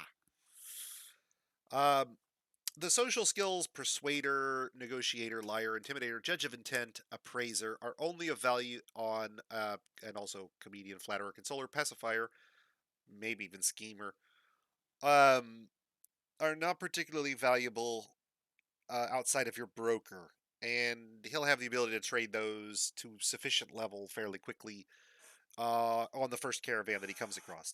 It literally will be an instantaneous training. He'll go from nothing to having sufficient levels overnight. Weapon skills and their use. Striker, kicker, the weapon and armor and shield using skills. If you're going to embark somewhere dangerous, evil terrain, for example, it might be worth taking a couple of guys who are skilled in weapons training and maybe even bringing some weapons to equip them with. Uh, in our case, we're going to look at a more indirect solution. We're going to try to get ourselves underground quickly, store our stuff underground, floor it over, and work from the inside out. The goal being that we can get ourselves into a secure access and control access and thereby circumvent the need for a militia early on. And we'll see how many more times this year I manage to underestimate how quickly Dwarf Fortress will escalate to invasions. Most of the other skills aren't worth the Peacock Whisper. If I'm going to do that, I could take Ambusher, and Crossbowman, I want to say, are the two that you should take at that point, or Archer. Because if you take the skills to make a Hunter, they'll come with a crossbow and arrows for free. Without you having actually purchased it at Embark, they are given the skill or the tools necessary to use to practice their trade. Now, a single quiver of crossbow bolts, unless your dwarf is exceptionally lucky or pretty skilled, won't be enough to bring you much in the way of food. But they're free, and you start with them, so there's that. The crossbow is not guaranteed to be of anything of super value, but it's probably it's a useful weapon right out of the gate that you didn't have, and you can make wooden bolts to go in it fairly quickly, which means that you can get a hunter running right out of the gate if you have animals. Emphasis on the if you have animals. Trapper is I'm sorry to say, useless skill in the current version. It's not used for trapping food, and the things that it does trap aren't things you want to catch. Just skip it. Dyer, clother, weaver, cloth making is something we'll do, but not right out of the gate. Brewer and cook. Everybody can brew, everybody can cook. There are no burned meals in Dwarf Fortress. Not from the dwarves, anyway. Herbalist is something I've taken in the past if I want to be sure I can get access to a particular plant. Once upon a time, it was possible to relatively guarantee that you would get a certain type of plant in certain biomes, and therefore you could take a few ranks in herbalist to guarantee that you got access to it faster rather than failing a few times to pick it. In the current version, I wouldn't worry about it. Ditto for most of these other things. It can be useful to have a mechanic, and we're actually going to bring one with us today. The goal being is that I will make a few mechanisms. We'll build ourselves a support, and we'll try a wagon drop. I've never actually done a wagon drop, so this will be fun. But if this works, it will put the wagon underground in the fastest way possible, probably in faster way than I've ever done it before, probably faster than you could possibly unload it under normal circumstances. It's slightly dangerous, which makes it entirely dwarfy, uh, but done properly, it's probably the fastest way to get your stuff underground. And by that I mean, if your goal is to get your stuff underground before the skeletons come in evil terrain, the method I'm going to try to use tonight, assuming we don't hit an aquifer in the first floor or two, is something you're going to want to look at, because you can do it fairly quickly if you have a mechanic. That still leaves us a few points. I've given every dwarf a skill and a crafting skill at that, I note. So mechanic is also a crafting skill, as is engraver and weaponsmith and glassmaker and carpenter and our two miners. Now this is focused on being able to turn out a few choice trade goods early on and get access to mining immediately. Mining right out of the gate, carpenter for good quality beds early, glassmaker because we're going to embark on an area with sand, and having a high skilled glassmaker means we can start turning out good quality furniture as soon as we can provide him with a forge and some fuel.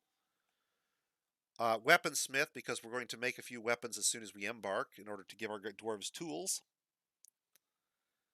Engraver because we're going to start engraving and smoothing our fortress pretty much from the get-go. I'm going to have a very high-skilled engraver very quickly. We're going to smooth down our public spaces quickly. While we could train engravers on site, certainly, having one on hand doesn't hurt. You can even rationalize it as wanting to be able to record your fortress's history, since engravers kind of perform that role in the current version. And lastly, our mechanic, who will set up our lever and our supports and rig them and make them explode. So, let's go explode a wagon. What's our fortress tonight? Bent Page. Something that Congress would know all about. Okay.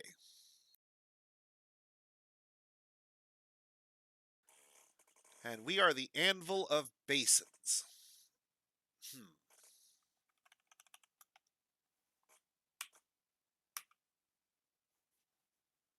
All right. Yeah, let's go with that one. That'll work. 12 points. What do we do with our 12 points, guys? What do you want to bring? What crazy thing would you bring if you had all the points in the world?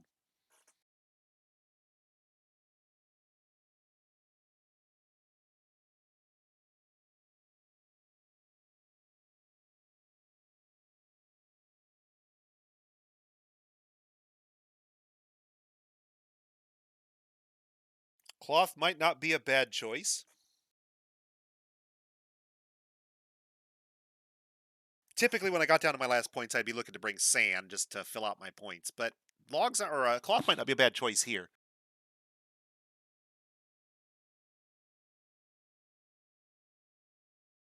We've got the thread to make silk, so if I was going to take cloth in this case, what I would probably take is a pigtail thread, and then make pigtail cloth from it if I needed it. We have sheep, so we can shear the sheep for wool, unless they're killed in an immediate attack, which we're going to again cross our fingers for. Um, I could bring more silk, but we've got a good number to start with. If we get a trade wagon in the first year, we won't need more than we've got here. In fact, this will be an overabundance of silk.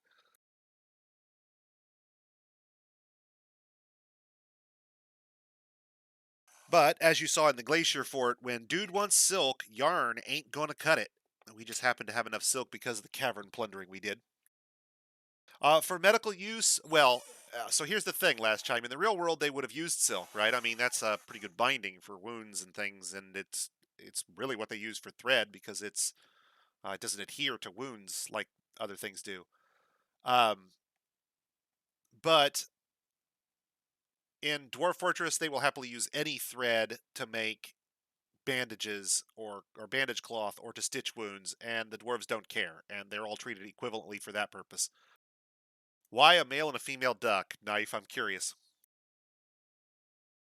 Why? Why you got troll me like that?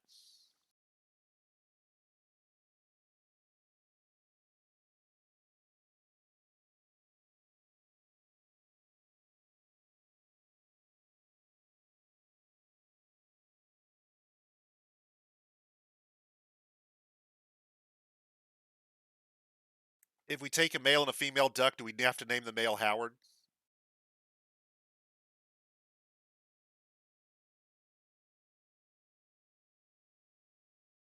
I'm just curious, you know.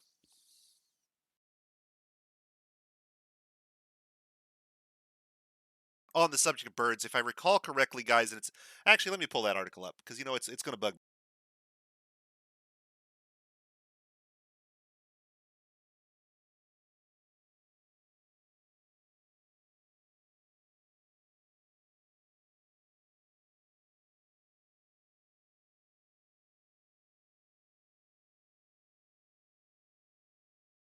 So, in terms of raw egg laying here, you can compare all sorts of animals that are just absolutely crazy, crazy, crazy, crazy, crazy.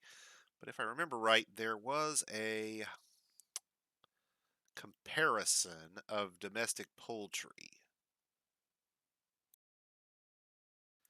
And I'm trying to see if.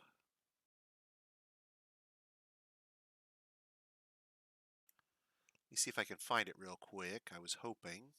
And you know, I don't know that it's out there. Bear with me 1 second here.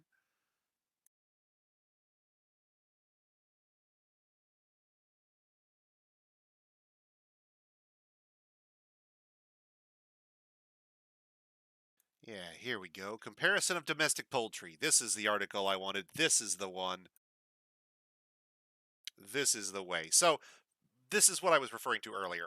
Blue peafowl are, so for my purposes, I want birds that turn over in a year, which means beak dogs, although they are incredibly large and produce incredible amounts of food and, you know, they're wonderful that way.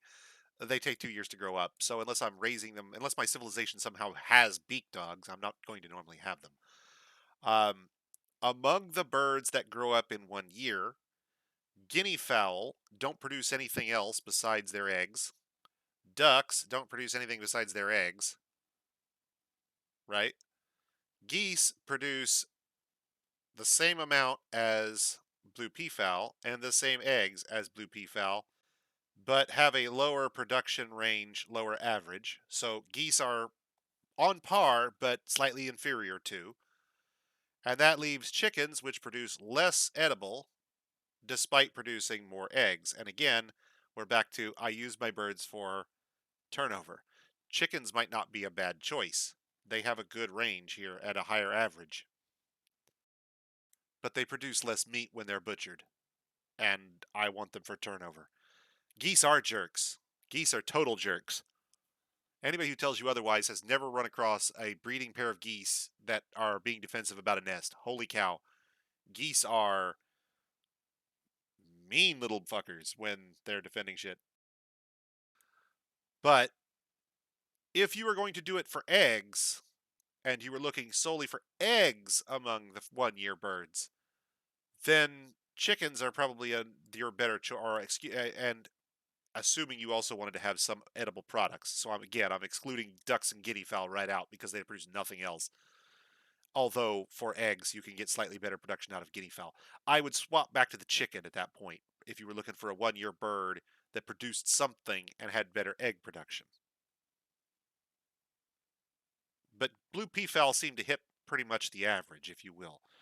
The best of all worlds with master of none, I guess. Turkeys produce more eggs. Turkeys produce more edible products, but they take 2 years to grow up. Beak dogs, if you can get them, but again, 2 years to grow up.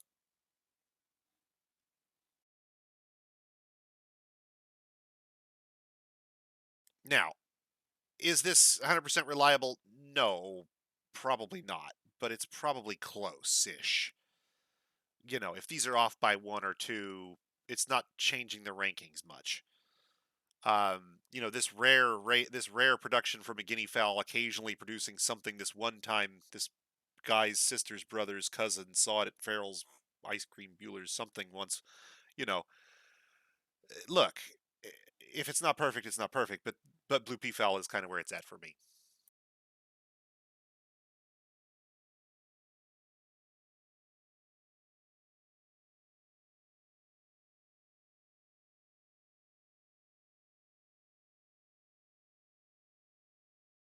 And I promised the why. So here's the why in extensive detail. Now, I could take the duck, but again, we're back to I've already got birds and they produce. The extra eggs aren't super valuable to me, and it's one more type of animal I have to have auto butcher watch. I think I'd take the cloth first in the form of thread in this case.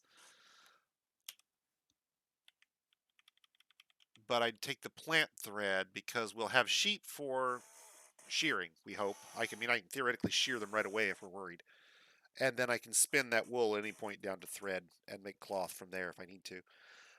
Whereas the pigtails will have to wait at least, I don't think you can even do pigtails in spring. I believe they're only summer and fall. So we'd have to wait at least until end of summer to actually have pigtails normally. Silk would be until we had reliable, safe access to the caverns, even if that meant I was defending it with cage traps and miners. Would take even longer. So more silk until we can get a trade, some pigtail to get us by, and hopefully he doesn't need a bunch of it. We'll make do. If you really wanted to be cautious, you back down 2 of these threads, I guess.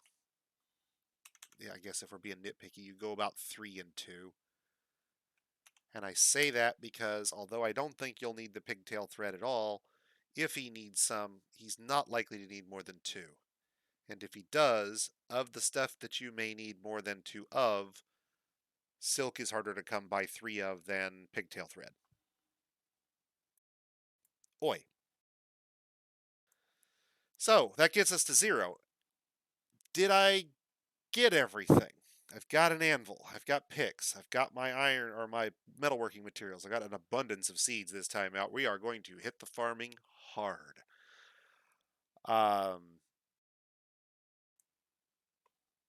The usual milk, sand, logs, plaster and thread, animals. I do believe this is everything.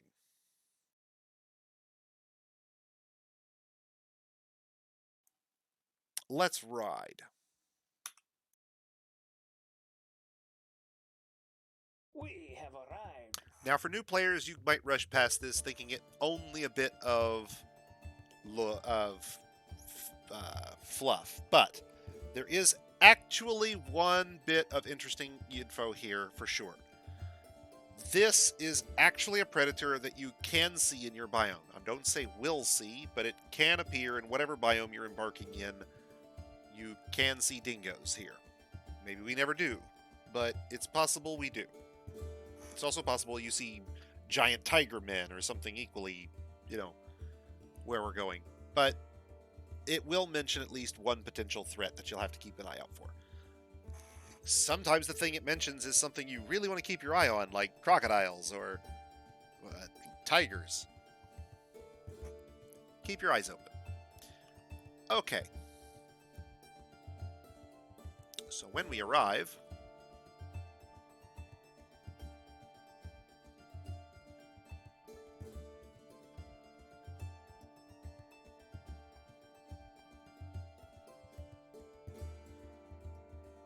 did you embark somewhere evil?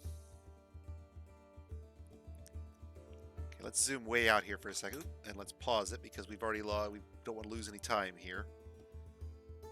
So let's take a look here what we've got. So this is our brook winding through here. It's actually a stream, it looks like, and not a brook, which I thought I set brook, but I probably didn't set the maximum. I probably only set the minimum. That's okay. A stream will work just fine for our purposes.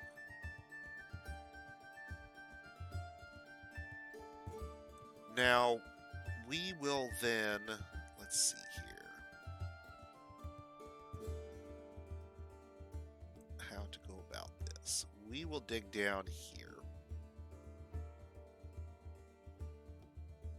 Not a lot of room to drop the wagon in this spot, is there, guys? Okay, let's do this. So, for those of you... Okay, so let me back out for a second. For you new players who've never seen Dwarf Fortress before, let's zoom way out into the sky.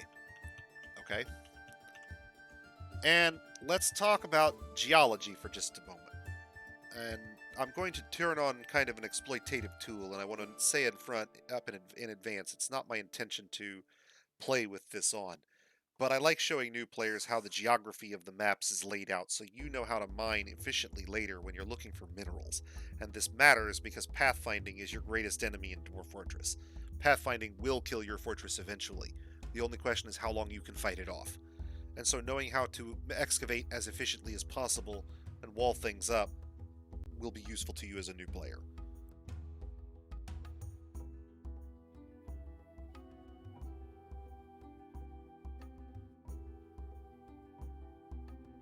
Please note, while running this tool, I do not unpause the game because I don't want to have anything pass that explores terrain. Now I'm going to zoom way out. I'm not looking for detail here. We're not looking to find specific minerals per se.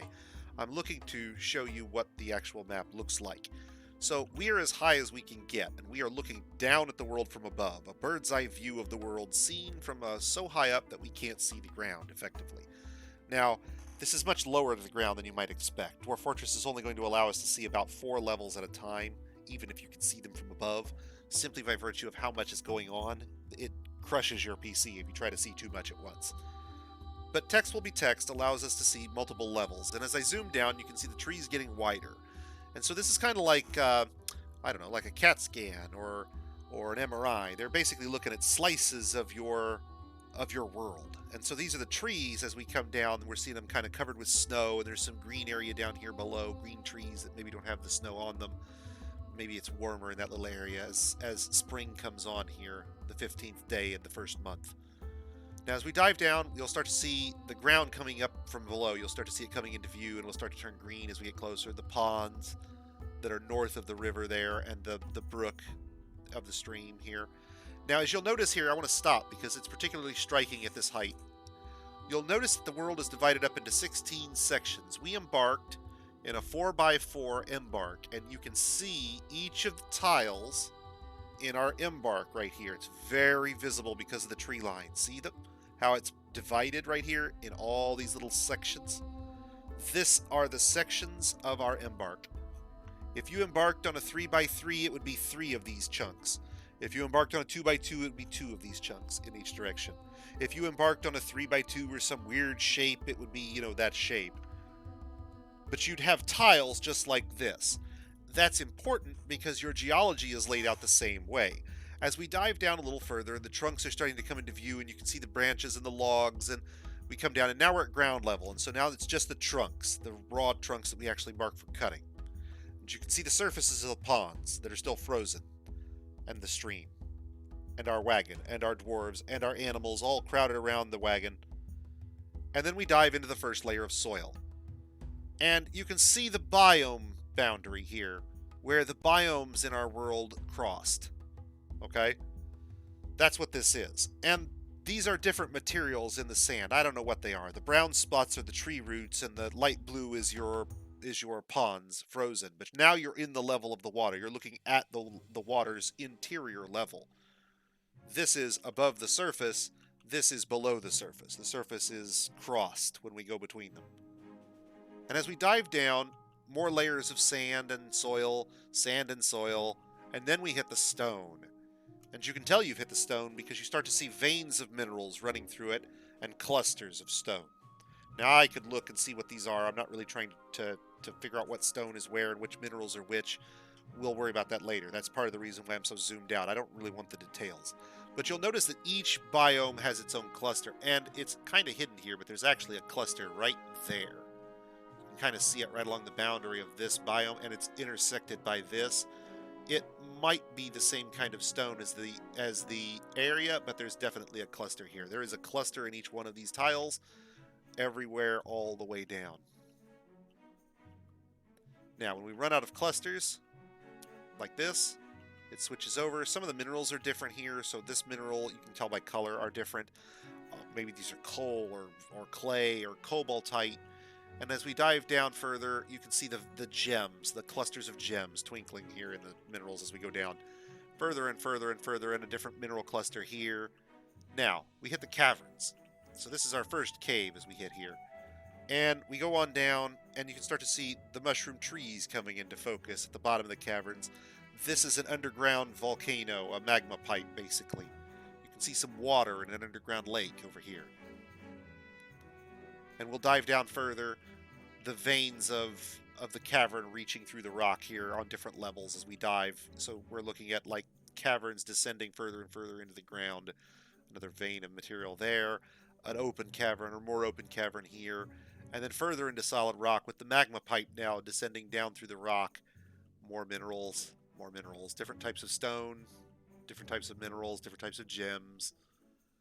All the way down, all the way down. But it's important to realize, because I embarked in a 4x4, I can break this world up into these chunks, and I know that the veins are going to intersect, roughly speaking, if I cross one of those chunks out to about midway, at about mid-high. In most cases, I'm going to hit a vein. Now, not all. If I were digging in from the left, and I came in at about middle high on this chunk, and I went in, I would just completely miss the vein. I might think there was nothing there. And there might not be. But if you're in the same kind of stone, you're going to find the same kind of veins. So if you're finding it in one place, you're probably going to find it in another, unless the stone changes on you. And as we dive down further and further, you're eventually going to see multiple caverns. This one is open and looks dry. There's no trees growing here. Dry caverns are why I recommend in my World Gen to always have at least a little water in your caverns. It's possible in some sites, if you don't, to end up with 3 dry caverns. There's some water here in our caves, but not on that level, it doesn't look like. That cavern wouldn't benefit us in terms of farming. I'll get to that later. But it would be dry. Now, there's a blacked out section here for spoiler reasons that I won't go into, but the spoilers come all the way up to the 3rd cavern level, and there's now 3 magma pipes you can see here. We've now had a second magma pipe join us back here at Cavern 2, and then as we dive a little further, a 3rd magma pipe joins us at Cavern 3. This is a lot of magma pipes for the record. We have a lot of magma pipe. And then as we dive further and further and further, we will eventually encounter the magma sea at the bottom of the world. Bottom of the world gets larger, larger. The semi-molten rock, which is a special type of rock that forms a barrier between us and the bottom of the world. Semi-molten rock can only be pierced through the spoiler areas. We won't go into those for now.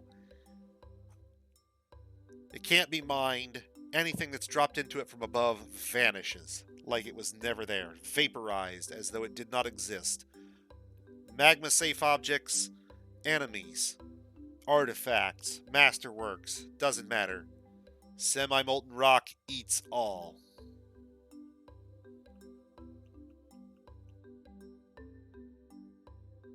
Okay, so let's go all the way back up. All the way back up. Now, I zoomed out, so I specifically could not tell what level we were at because I'm over here focused on the map, and I don't want to know. So we're going in blind, boys and girls, but that's okay.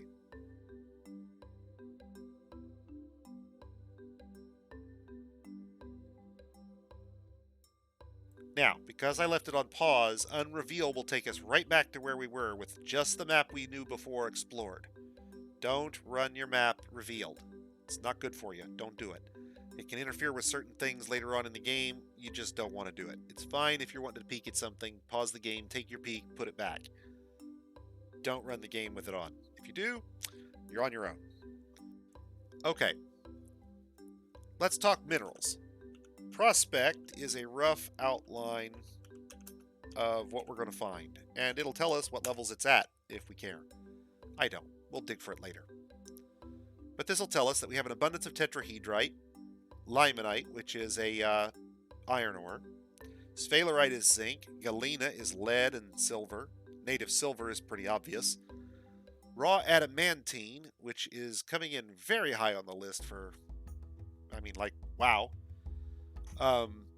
is in the spoiler sections. Garnierite is nickel. Hematite is another iron ore. Native gold is obvious. Cassiterite is tin, which means we don't actually have all that much cassiterite. We won't be able to make much bronze on site, but we could make some.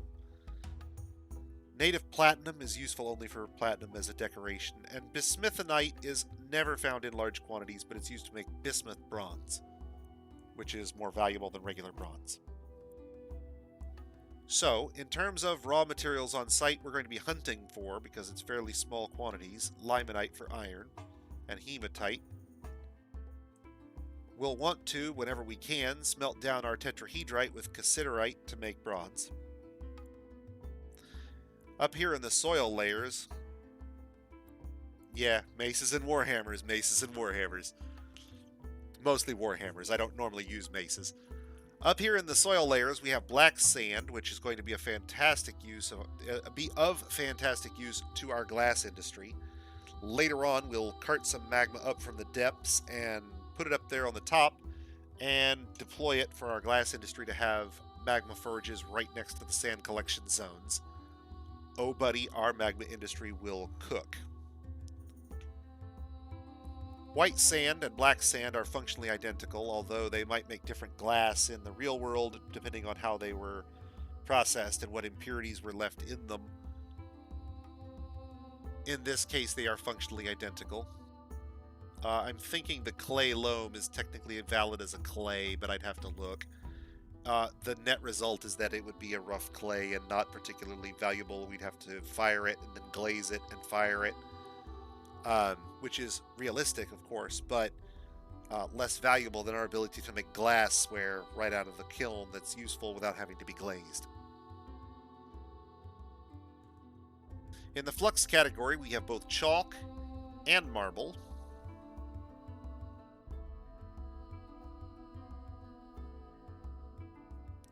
A giant pile of gems. If you were curious about what all those gems were, the list is here.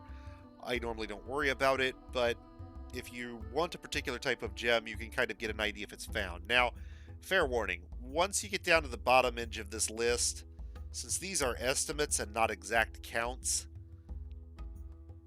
once you get to the bottom, no promises that the stuff down here at the bottom actually appears. If you dig everything out, you may not even get it. Even if the tiles appear, you're not guaranteed to get the gems out of the tiles. So, estimates, and maybe lop off the bottom chunk of the list and assume you won't find those things, whatever they are. But it also goes on to tell you about the shrubs. So, for example, we know on our site we have whipvine. Whipvine makes one of the most valuable booze and makes a fantastic clothing material. Rope reeds down here is another clothing material that can be used to make an average quality booze. I don't think any of this terrain was good terrain, which is unfortunate because it means we won't be able to get access to sunberries, unless the elves bring them by mistake. But if they do, we are taking them. But otherwise, whip wine, whip wine, whip wine. Um, we will in short order establish a whip wine industry to be feared because we will be using whip vines for both our clothing industry and our booze production. We're going to produce it all. Uh, it'll even list things like your cave trees down here at the bottom if you care about whether you're making tunnel tube or bloodthorn for your beds.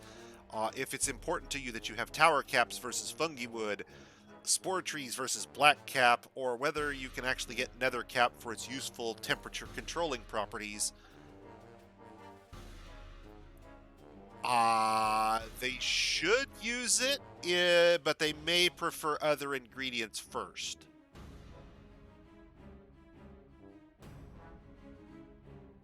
Flour should be a valid ingredient. They just won't eat that. You'll have to make sure it's made into roasts. Do they still make flour? Did they make flour out of whipvine? You sure you're not thinking of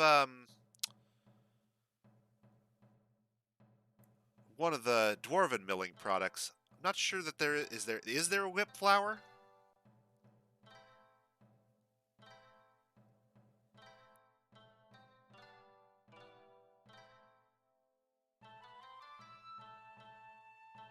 Double check. I'm not sure I've looked to see if you can mill it. I'll have to look. If it can be milled, we'll try it. And we'll see if we can't get them to make roasts with it. I do know that it's hard to get them to use syrup. And I've never really looked at flour all that much because I normally don't set up milling until fairly late. And by then, it's possible that I simply have enough food and the ability to produce enough raw food to replace it with that the dwarves' preference for non-flour, non-syrup type items like meat and fish and plants ends up leaving me with large quantities of the more prepared ingredients. For example, to get them to use up my quarry bushes in the glacier fort, we basically had to tell them, screw everything else, start making meals with quarry bushes. And I needed the bags because they were just stuffing bags full of it. And I basically turned it off in the kitchen and away we went. You should be able to do the same thing with any flour. You can't do the same thing with syrup. Syrup is kind of problematic in the current version. The way it works is when you're baking food, you have to have a solid item to form the base before you can mix in the liquid items. So if you want to cook with booze, you can cook 3 booze items as long as you're cooking a lavish meal, because the 4th item could then be something solid, and that would technically be a valid meal. But dwarves prefer solid items so heavily over the liquid items that they never use the liquid items. They'll use 4 solid items, and they'll keep using 4 solid items until all the solid items are used up. And then if you're lucky, you might get them to use, 1 solid item or 2 solid items or 3 solid items with 1 or 2 or 3 syrups, and then they'll run out and they won't use the syrup by itself because it's liquid. And so I wouldn't make syrup. But flour should be valid. You should be able to get them to use flour in the kitchen. We'll go over that later. Okay, so now we've zoomed out, we've unrevealed our map. Let's go back down to ground level and get this party started. Let's zoom in so we can actually see what's going on. Now, for those of you at home who may not like my tile set, or maybe you find it blurry because you're looking at it at a different resolution than I'm looking at it on screen. This is the Vetlinger tile set, and Dwarf Fortress out of the box comes with an ASCII, you could call it a tile set. The symbols are effectively letters and symbols that you get out of your keyboard if you bang on it a little bit with some strange alt codes. But for those of you who don't want to try and read the ASCII, or who grew up in the later years of sprite graphics, or who just frankly want to be able to see and tell what's going on, I use a tile set, and tonight I'm going to be using the Vetlinger tile set. I've been thinking about switching over to a different one, but since we're on this one for this fort, we'll go ahead and keep going. It allows me a huge amount of detail if I want to zoom in and take a closer look at my dwarves' lives and what they're doing. And at the same time, I can kind of keep a further zoom out and see that that's a peacock and that's a dwarf. And there's a dog and our sheep and our cats and horses, which were the draft animals that we were given this time. We may even have been given a mated pair. Wouldn't that be nice? We could breed a couple of horses before we slaughtered them all. Wouldn't that be nice? Okay, so first order of business is to start cutting trees, right? No, normally it would be, but not tonight. Because the frozen lakes are so close to the wagon, and because the trees are so close to the frozen lakes, I want to be absolutely certain that whenever possible, my dwarves are not walking on the lakes. The way we do that is by using the orders menu, or by using the designation orders menu, and setting restricted traffic. Now, that might seem really weird. What the heck is this guy talking about? This isn't what I came to learn on my first day. I'm sorry. This isn't something I would normally have to show you, but these are frozen, and frozen lakes are one of the most dangerous things that dwarves can actually be around. Dwarves have no sense of walking out onto ice being dangerous. They are quite happy to do so. The problem with that is that in Dwarf Fortress, the thawing of ice is not a gradual experience that happens over weeks or months or days. It is an instantaneous event that happens the moment the calendar day switches over from one day to the next. One moment, your dwarf is walking on top of 6 inches of ice that's perfectly solid and would hold a Tyrannosaurus Rex or a landing C-130. The next moment, he's standing at the bottom of a pond that a moment ago was completely frozen solid from bottom to top. And there is no in between. There is no slushy moment where the dwarf is given a moment to freeze up and run for help, or call for help, or screech, or anything. He just ends up at the bottom of the pond. And if he's too far from land, as dwarves are wont to be in these situations, then the next thing that happens is water rushes into his lungs, he drowns, and you're out a miner with a pick at the bottom of the pond, where it's really fucking hard to get it back. So, although I don't like this being the first thing I show you, we're going to designate the restricted order we're going to designate an order for restricted terrain immediately because we want our dwarves to avoid walking through these areas whenever possible. Now, this doesn't mean they won't stand there. If there's something they need, if we dropped a valuable artifact that they had to go collect and we put it right in the middle of the ice, the fact that this is restricted would not stop them. Restricted just means find another way around if you can.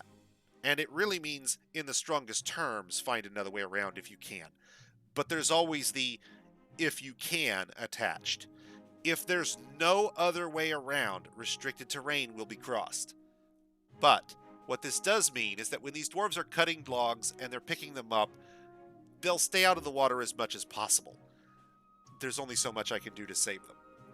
One of those tiles is now, as Lost Chime points out, worth 25. Not sure if it's 25 in mine. Let me look. I'm not sure if I changed it on this one. It is 25. 1, 2, 5, 25. That's a good ratio as far as I'm concerned. I'm good with that. Basically, normal traffic is what everything is until you designate it something else, meaning that each tile is treated as though it were 2 tiles of terrain. And high traffic tiles are treated as though they're faster to travel. They're an express lane for your dwarves. They will be preferred. And low traffic terrain will be kind of routed around whenever possible. But the preference away from low traffic terrain is less strong than that of restricted. A traffic tile of low traffic is about 2.5 times the distance as though it were normal. So if I had 5 low tiles and I had 100 normal tiles, they'd still cross the low tiles first. It's much shorter. But if it were restricted tiles, those 5 restricted tiles are 125 tiles, and the normal tiles will be preferred even though it's 100 tiles long. They would rather go 100 tiles out of their way than cross 5 restricted tiles. So this is a strong do not walk here if you can at all avoid it kind of thing. If logs land on the ice, there's some risk when they go to pick them up. If they're crossing it from somewhere else due to an attack and they literally can't go somewhere else, they may be forced to cross it. But normally this will keep them safe. Now, long term, for your safety and sanity, you probably want to do the same thing with every surface pool of water, the stream, the brook, anything that can freeze over and have your dwarves walk on it. Brooks are safe, they're 1 level deep, but if it's a stream or a river of any sort and it freezes up even partially like this one, your dwarves could theoretically walk across the ice and end up on the other side. Or they could migrate in from the other side and try and migrate across. So we're going to have to build a bridge on this fairly quickly. Welcome back, Jimmy Tibby. Oh, give me a second, guys. I forgot to snag something I need, and I will be right back. Give me 1 moment here. Yeah, brooks have like a weird floor tile that they become walkable. For those of you who have lived around a really shallow creek or stream, something that doesn't get more than about 12 inches deep at its deepest, ever, something barely more than a drainage ditch, is what a brook is. We had one out behind my parents' house that was, it was maybe 8 feet across and 6 inches deep or 12 inches deep. No more than a foot most of the places. There'd be a couple of deep spots that would delve down and hollow out down to about 4 feet. But most of it was no more than a foot deep. You get crayfish and small minnows, that kind of thing. But the terrain was effectively walkable. And brooks are that, in essence.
Sorry guys, after a couple of hours of doing this straight and talking constantly, I start to get a little bit of the dry mouth. Alright, so now we've got our area designated so that we'll try to keep our dwarves off of that whenever possible. Now we're not really planning to cut too many trees directly around us, we're definitely planning to cut a lot more out here. Because we're going to try and build up our fortress in a area right here in the middle of this soil, and then go down from there.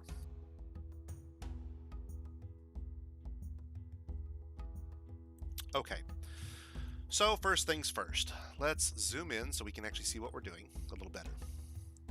We don't need to see quite that much of the map at once.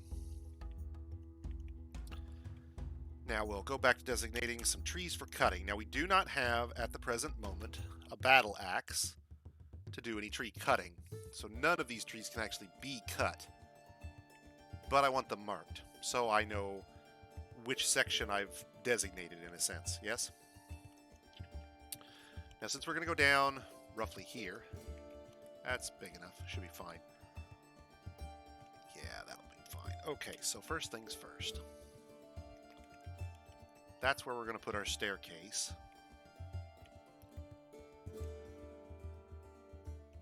And we'll do, yep, a circle right there will be just fine. All right, so now, in the meantime,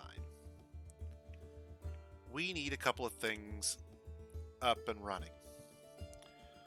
So first we're going to build a forge. We brought our anvil, and we brought gabbro. Don't use the coke, we need that in a minute. And we're going to build a smelter. Again, don't use the coke, we need that. And for ideal speed, I really should have built these in the other order because the smelter would be closer, but an extra couple steps isn't going to kill us here. We should be fine. We're going to need an architect to build these, and we don't actually have an architect. We didn't bring one with us. Some of the embark settings do that by default, but I just simply flip the labor on for someone. It's easier, and we don't really gain much benefit from an architect initially.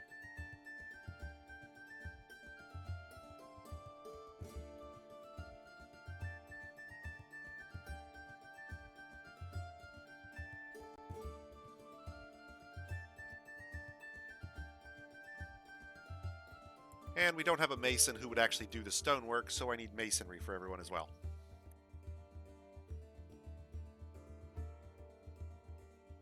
Now when I turn them loose, we're going to start to get these buildings constructed. In addition, we're going to build a carpenter's workshop to start putting those logs to use. And a mechanics workshop. Now this one is the odd one for folks who've seen me do this before, and this is because we're going to do the wagon drop trick here in a minute. But I want to get started on a couple of things initially before we do this, if possible. One trick we could do, now that I'm thinking about it, actually, let's do this differently. Since we have the two, I take it back. Let's do this all differently. See? Different plan. Change of plans. Let's do this entirely differently. Let's just do the mechanics workshop. Ordinarily, I would make additional picks. I would make additional axes, and we will. But for now, we're going to get a mechanics workshop up, and we're going to mine out a very specific pattern. First things first. Oh, we can't because of that log right there. I was going to wagon drop, but that log right there is kind of an issue. And I don't have a way to make an axe unless I do the whole cycle. I didn't bring it with us.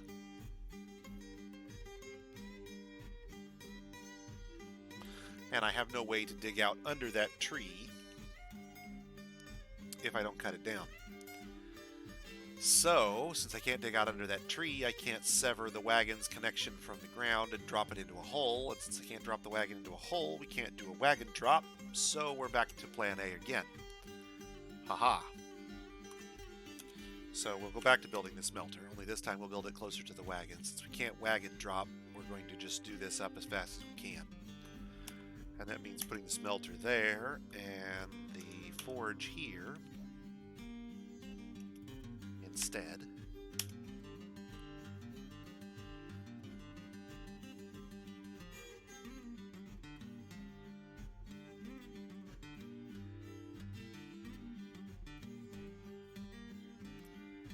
Alright, let's go ahead and get the miners working on the descending shaft.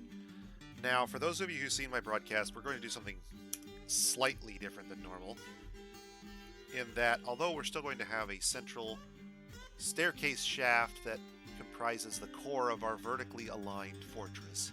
Think of an underground skyscraper here, or a parking garage.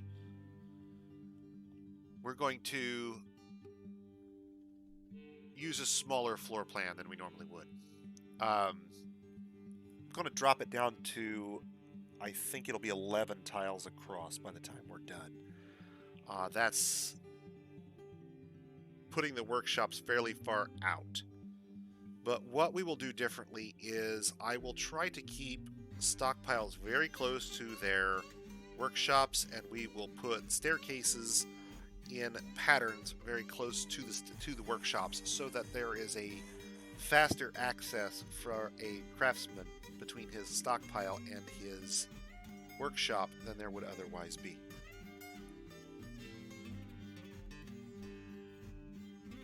It may also spread out the dwarven labor or dwarven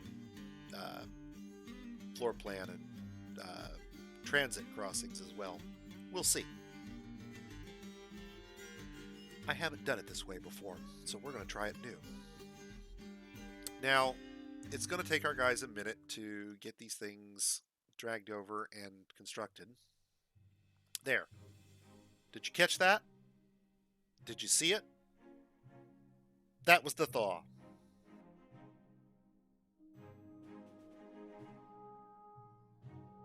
If you blinked, you missed it.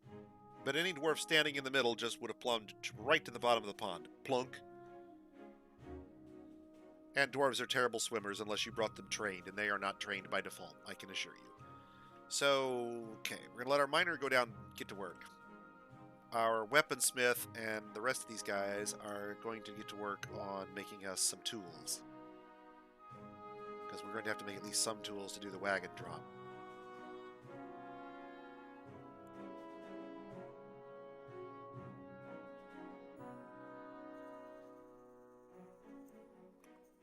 Come on, still need the smelter. There it is. Okay, now. First thing we do in the smelter. The first thing. Make coke from bituminous coal. The first thing you do is make more fuel. Use that 1 unit of fuel to start the cycle, making more fuel. This is productive enough that you can immediately turn around and start making bronze in repeat cycles. You can do that right there and be assured that you're safe. But make the fuel first. If you burn up that unit of fuel, you now have to make more fuel before you can complete the cycle. That's bad. You want to be off and running, and that means coke first and then bars. Coke bars, coke bars, coke bars. If you want to double up and have 2 smelters running, and that's a perfectly valid or viable thing to want, then my strong suggestion is do two units of coke first and then a unit of bronze. You don't have to have them both repeat. You can do coke normally, coke repeat, bronze repeat, and you'll be fine. But doing the extra cycle like that means that you don't get into a situation where somebody uses up somebody's fuel at just the wrong moment because you're using this type of fuel or that type of fuel. It's just better. Once you're off and running, though, this will start producing bronze bars in wide abundance. But we don't have anybody who's actually skilled up to use furnaces, so we need to put that on.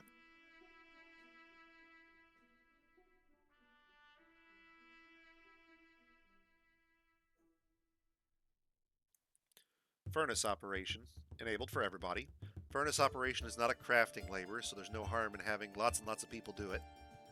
It's faster if you have a skilled dwarf do it, but at this point we don't have any skilled dwarves and we want it done. So done is better than not done, and that's where we're falling. He'll drag the coal over, he'll drag the coke bar over, and now if I look in the furnace, I can see he's got the coke, he's got the bituminous coal. This is the gabbro we built it out of. The other 2 objects are tasked, and he's making our coke for us. I can also check the task list. Make coke from bituminous coal is active.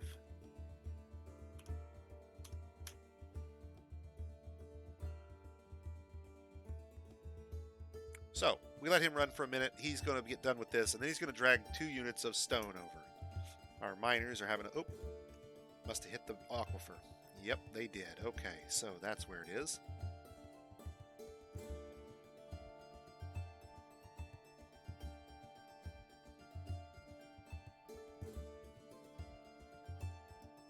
We'll have to cut that out and wall it in shortly.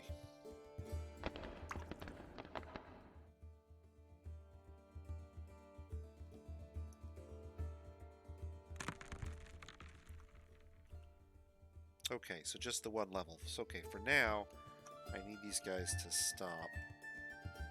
We need to deal with the aquifer first, quickly. So, we're going to dig out all the tiles around it, like this, and make sure we do these as staircases, not digs, so that we can replace these things with log walls, or stone walls, or block walls, something, but not plain dirt.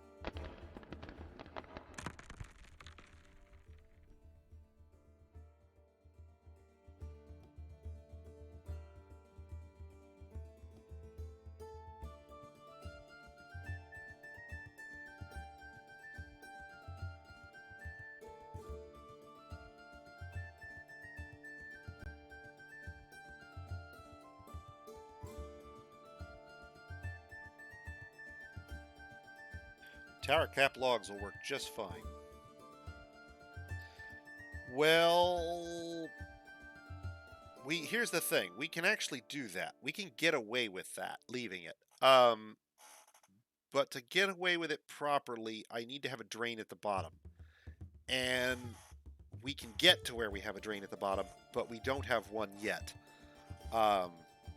And my risk is that the staircase will flood. Earlier this year on a previous stream, I handled this in a particularly poor fashion because I wasn't thinking about it clearly, obviously. And we tried to dig back like a 9-layer or 8-layer aquifer, something like that. Dig all the tiles out and form the final wall. Yeah. Yeah, it was a bad one. But the net result was it wasn't that it was bad necessarily so much as it was I handled it particularly poorly, you understand. It could have been done much better than I did it, and that was really the main issue. Um, so we're going to finish off a full level of these to make sure we get a full block. But we need to trim it back. Mechanics is how you get through aquifers. Pumps, and there are other ways, but pumps is the primary way. Quick check, if you're looking to get through aquifers, there's two types of aquifers, and it's worth mentioning here that aquifers used to be different in prior versions. Once upon a time, in older versions of Dwarf Fortress, I would have told you to just disable them completely. Get rid of them. They serve you no particular value for a new player. Learn how to play the game first, and then come back and deal with an aquifer if you find them fun. I don't find them fun, or I didn't find those aquifers fun. I mostly just found them annoying and bothersome, and they would tie up terrain that I wanted to embark in, so off to the disabled pile the feature went. But aquifers do provide things that you can't easily get in terms of, say, sources of water or infinite drains. It's very possible to do things that consume water that aquifers can do for you. So, in the modern version, however, there are two types of aquifers, light aquifers and heavy aquifers. Heavy aquifers are just like the bad aquifers of old. They can be an extensive project just to get a small staircase, a keyhole staircase through.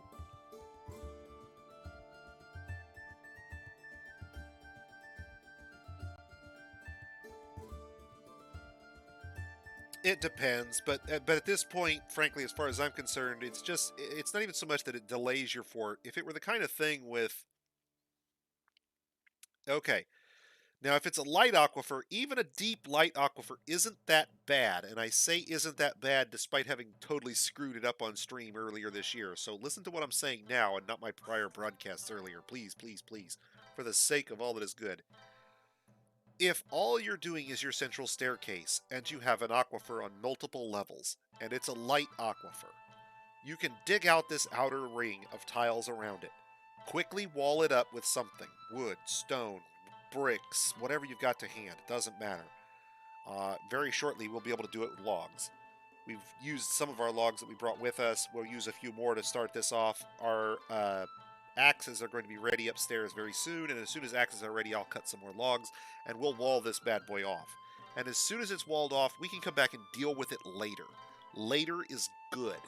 Early in a fortress, an aquifer is just kind of a bear. We don't need it. Later on, we may be able to put it to all sorts of beneficial uses, but early on it's more of an obstacle than it is a benefit. Technically, you can use it for drinking water. I wouldn't, but you could. If you were in a desert, an aquifer would be a really good source of drinking water. Otherwise, you've got to go to the caverns. The catch is, right as you start your fort, when you've got 7 dwarves and everything you own is in a wagon, labor is at its most premium. Like, priceless premium. We don't want to be doing anything, if we can avoid it, that takes away from our ability to immediately get our fortress up and running. And aquifers, I'm sorry to say, do that. Now, light aquifers are manageable. As I said, we've got one here. I'm going to deal with it. We're going to we're going to dig it back. We're going to wall it off. We'll come back and deal with it properly later. It means that using this level of sand or of soil and possibly the level below it could be an issue. Not necessarily a problem, but could be, depending on how things go. So we may have to be careful with how we excavate on those 2 floors. If the aquifer continued on down, then it starts to become progressively more problematic to deal with based on how big the aquifer is, right? But for a light aquifer like this one, when it's only 1 level, maybe 2, probably 1, we can just punch through it, wall it off, and get by it. And then we can come back and deal with it when our labor is not such a premium. In the fort where we goofed this, we dug out, like, literally an entire, I won't say an entire level, like an entire Z level. We dug out a floor of our base, which would have been, a circle, right? And we did that on, like, 9 floors. while dealing with the aquifer flooding the staircase. That's not the way to do it. Don't do it that way. Dig out a little, wall it off, move on. Come back when it's needed. If everything you're going to work with is aquifer, that's probably not somewhere you wanted to have a fortress in anyway. Good lord, if the entire thing is going to flood, you can do it, but it's a hell of a challenge. But once it's walled back like this, you'll get rid of most of the flooding. Now, one catch here, quick check, and this might apply here and it might not, and it might apply to yours and it might not, but you have to be aware of it. On this level, if I dig out on the level below this, it's possible that the flood comes in from above. You can fix that by digging this floor back and walling it off beyond the level where this floor extends. As long as this is dug out, it won't leak down here. So clearing this floor makes it not drip on this one, basically. But be aware of that. It doesn't mean that there's actually an aquifer on this floor. It could very well be that you're getting drip from above. Now, Mighty Buddha, I fixed that on ours. So in the INI files, in my very first session, if you go out there, you'll have to go out to YouTube. I'm not sure I have the YouTube link below there. I'm sorry. I apologize. But if you go out to YouTube, my YouTube channel, I actually have the first video out there from this year, and one of the things I tweak in that is the announcements for Damp Stone. Yeah. And we turn off the pausing and the recentering because it absolutely drives me batty. It drives me insane. The PR, the pause and recenter. You find the damp announcement and the warm announcement. I want to say it's damp stone and warm stone, but I'd have to look at the actual announcements file to be sure. And turn it off. And remember, you don't delete the whole thing. You don't need to. You still want to have it announced, but you don't want to have the pausing and the recentering. It's just the PR part and the colons.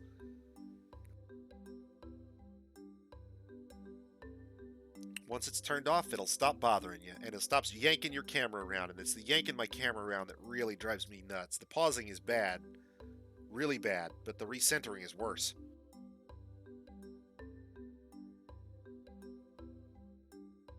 Every time you go away from it and they're doing something with a lot of warm stone, it's constantly yanking you back to look at them, even though you know it's there. Now, that doesn't, Mighty Buddha, I will warn you, that doesn't stop them from canceling the job. So they'll still cancel the stone and say, oh, well, it's next to the river, it's damp. It's next to the river, it's damp. But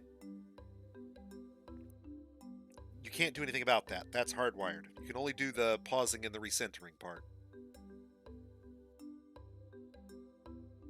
But good question. And if you have any more as we're going along, man, don't hesitate to ask, please. Okay. So, off we go. There we go. Designation, damp stone, no pause, no recentering. If I didn't know where it was, I could go into my announcements that they give me and zoom to where they found it. And I kind of have to wiggle my cursor because there's a bit of a display bug at the moment. But it would tell me where it was then. And there's the damp walls they've discovered. And I knew that. We're prepared. We're good. We're going to dig that tile out right there. And then we're going to put walls up in all these other tiles. And that will keep it from leaking.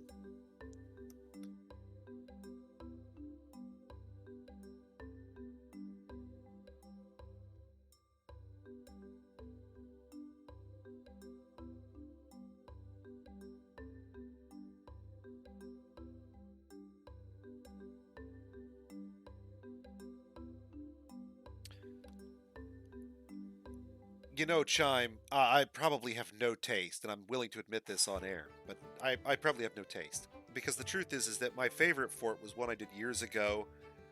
Somebody asked that I embark in a desert, and so we embarked in a red sand desert.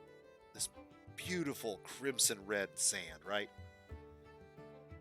And I immediately set to making glass weapon traps everywhere.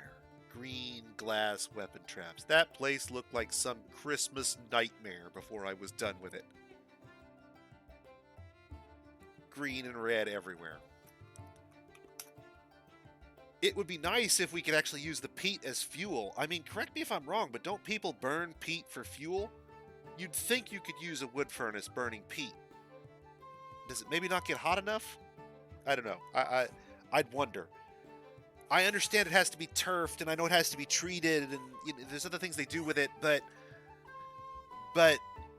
there's still people who go out and cut peat for fires even today in our world. Surely the dwarves would use it as a fuel source. You'd think, right? I mean, all right. So as you can see, we've gotten a little drip, but nothing so severe yet because we've already started to wall this back really quick. Now let's go up here real quick and check on our smelter. He's already got some bronze bars done. That's what I wanted to see. Now that that's started, we can actually get our tools made. Namely, we need some more picks and some axes.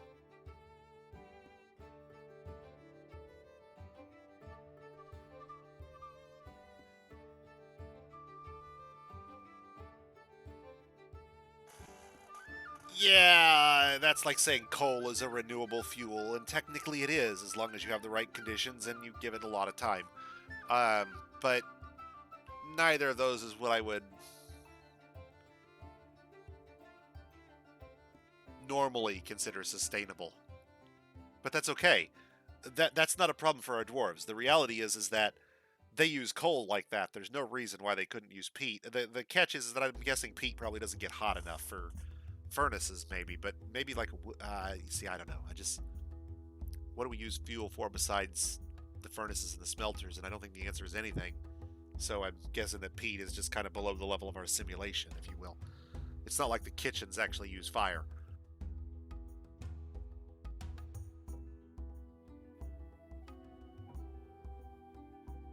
Okay, now, once we get these first couple of axes up, we're going to cut a bunch of trees.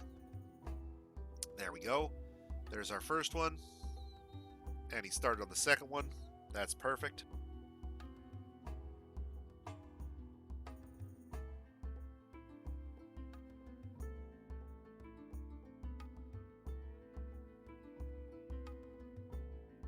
Now, I don't want the weaponsmith to be doing furnace operating for now, so I'll turn that off. So he'll just do his weaponsmithing, and I don't want him doing wood cutting. I'm going to commit these for a second, and it shows me that this is the guy who's been doing all the furnace operating. Since he's one of our miners, we're not going to have him doing furnace operating either. I'll turn these off too. We're going to pick one of these guys. The carpenter's going to have something else to do here in a moment. Our engraver's not going to be busy doing anything else for a minute, so we're going to turn his wood cutting off. He will do the furnace operating.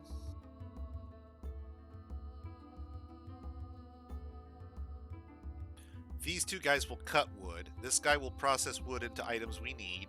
Our engraver will operate the furnace, and our grower, soon to be grower, will be doing weapon making. This will get all our dwarves doing something. The miners are mining, everybody else is doing something.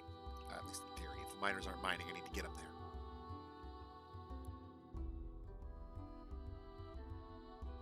Why is... Oh, right, he's doing the smelter. I don't actually want him doing the smelter, I want him mining. Now that we've got our axe,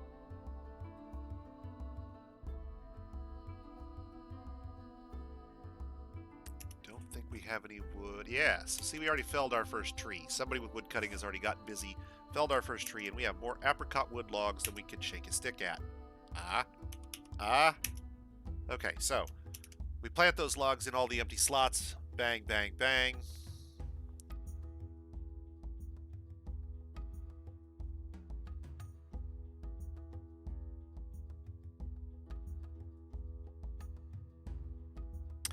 I'll have to look at it, Nafe. Is it built into DF Hack? There's a lot of DF Hack I've never had the chance to delve into, I confess. I am a knowledgeable player, make no mistake, but by no means am I the tippy-toppest, most expertest, no way, no how, Yeah, I'll have to take a look at it. It would be nice to be able to disable the cancellations on, to switch them back and forth. And being able to switch them back and forth would be valuable because if I know I'm getting ready to do something, say, right underneath a giant cavern lake. I could flip off the damp notification, mark it for designation, have the miners completely plow it out, and then flip it back on so I'm safe. And that would work. That would be perfect. That would be great. I'd have to measure very carefully. It would be on me to be careful, but I'd be okay with that. Having the dwarves warn me for when having the dwarves warn me when I'm not aware of it is fine. Having the dwarves tell me about it constantly when I'm already aware of the problem is not helping me. It's not helping anybody. Alright, so wood log, and bam, there. Now, we didn't even get much drippage. Fantastic. Only 2 tiles of water and no depth. So let's talk about water depth for a moment. 3 and less is walkable. Your dwarves will ignore it, basically, and walk right through it. Once it hits 4, once it gets to 4, your dwarf is swimming. Once it gets to 7, the tile is completely full of water. Imagine this as a cube of water that your dwarf is standing in. Doesn't matter if he's capable of swimming. Initially, for purposes of our discussion, a tile is full and the dwarf is in it. Now, if there's a dry surface to the water, that is to say if he can swim up and be out of the water, then he should be okay. As long as he can swim, he'll swim and get to the surface and be fine. Most dwarves can't swim. They swim like rocks. So the reality is, if the water gets deep enough the dwarf can't stand in it, that is to say 5, 6, 7, 4, 5, 6, 7, he'll start swimming. And dwarves are not guaranteed to swim at all well or for any length of significant time. So be cautious expecting your dwarf to tolerate water of depth 4.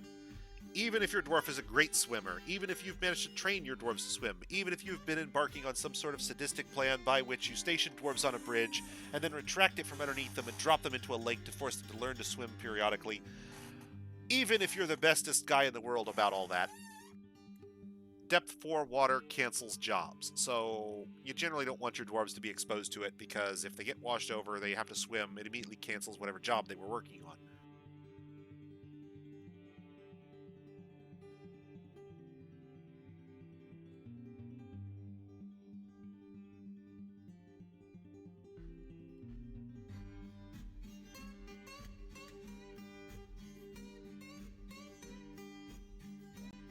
Now our tree cutters here are going around and felling all the trees that I marked earlier, which is good because I need them out of the way before I start expanding our underground layer.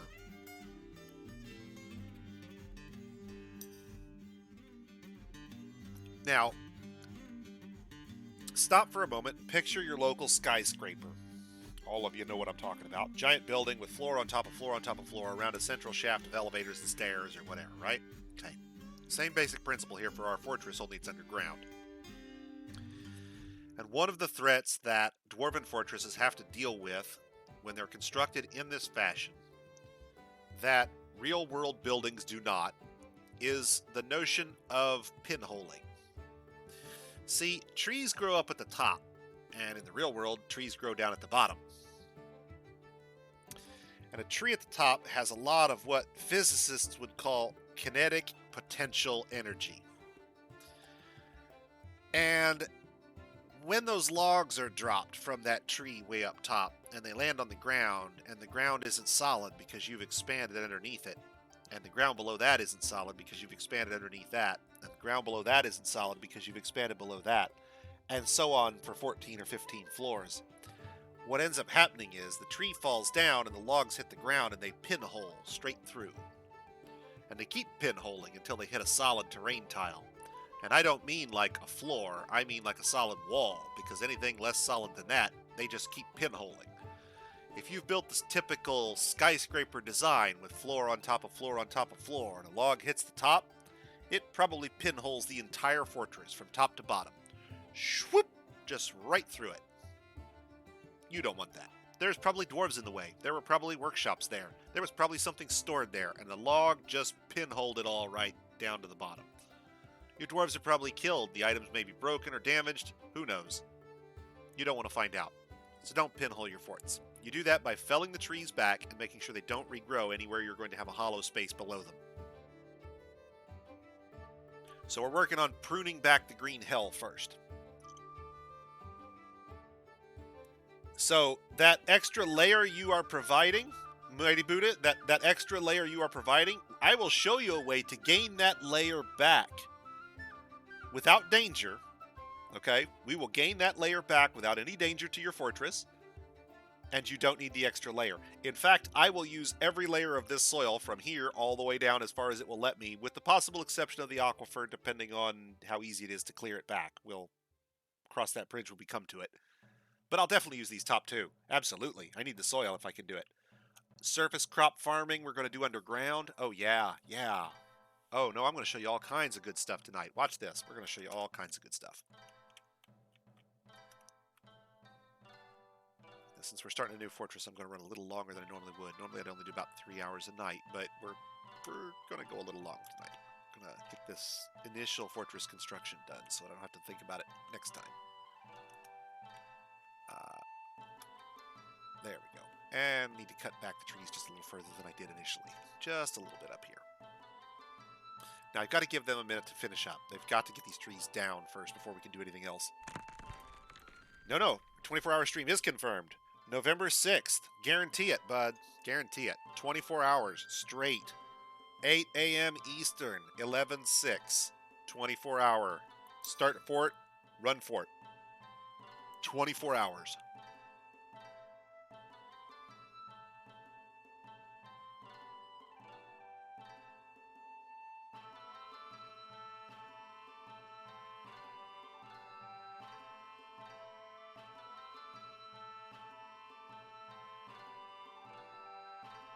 You can come out and see the old grognards get me all riled up about the current state of Dwarf Fortress.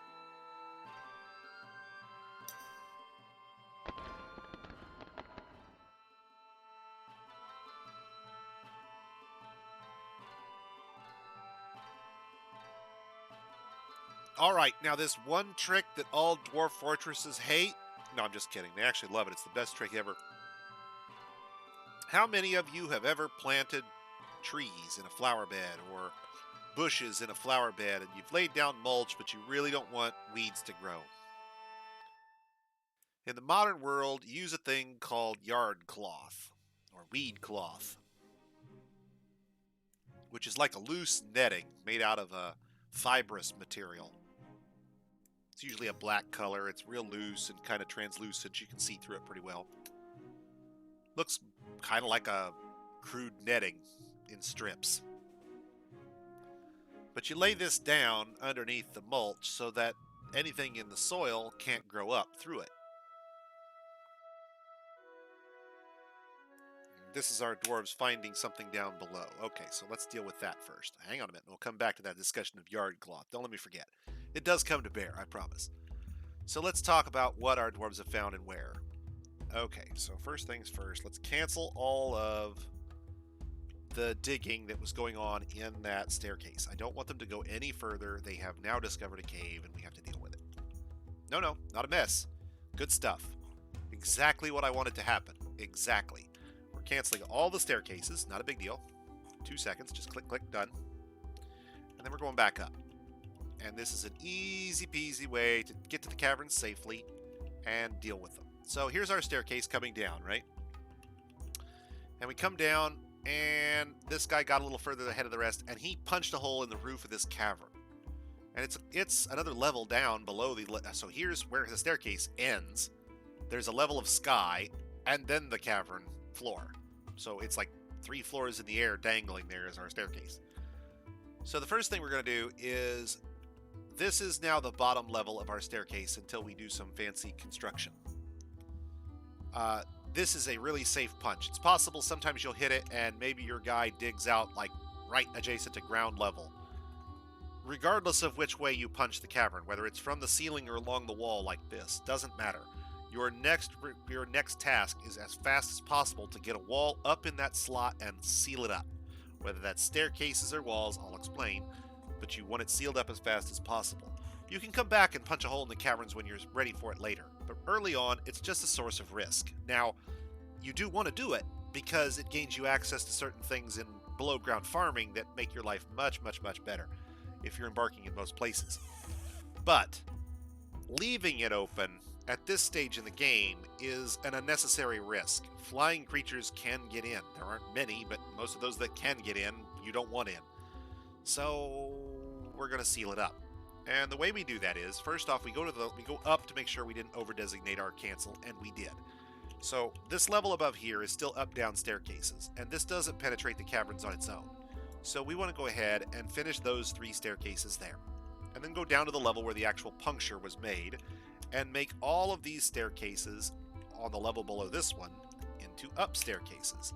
Now we can only designate the ones that haven't actually been dug, that is to say the ones we canceled. This one that was actually dug, the one that made contact with the caverns, he has to be handled specially. So first things first, let them finish the other staircases. All the other staircases, at least some of the other staircases. And it may take them a minute if they've wandered off to do something else for a moment, because of all the cancellation if we did it while we were on pause. Okay, now that they've got that all dug out, let's talk about support. Not support like emotional support. There's no help for that. No matter how much dwarf therapist you use, you're never going to emotionally support your dwarves. But material support in Dwarf Fortress uses Minecraft funsics. Not physics, funsics. You can have an infinitely long horizontal column of stone in Dwarf Fortress.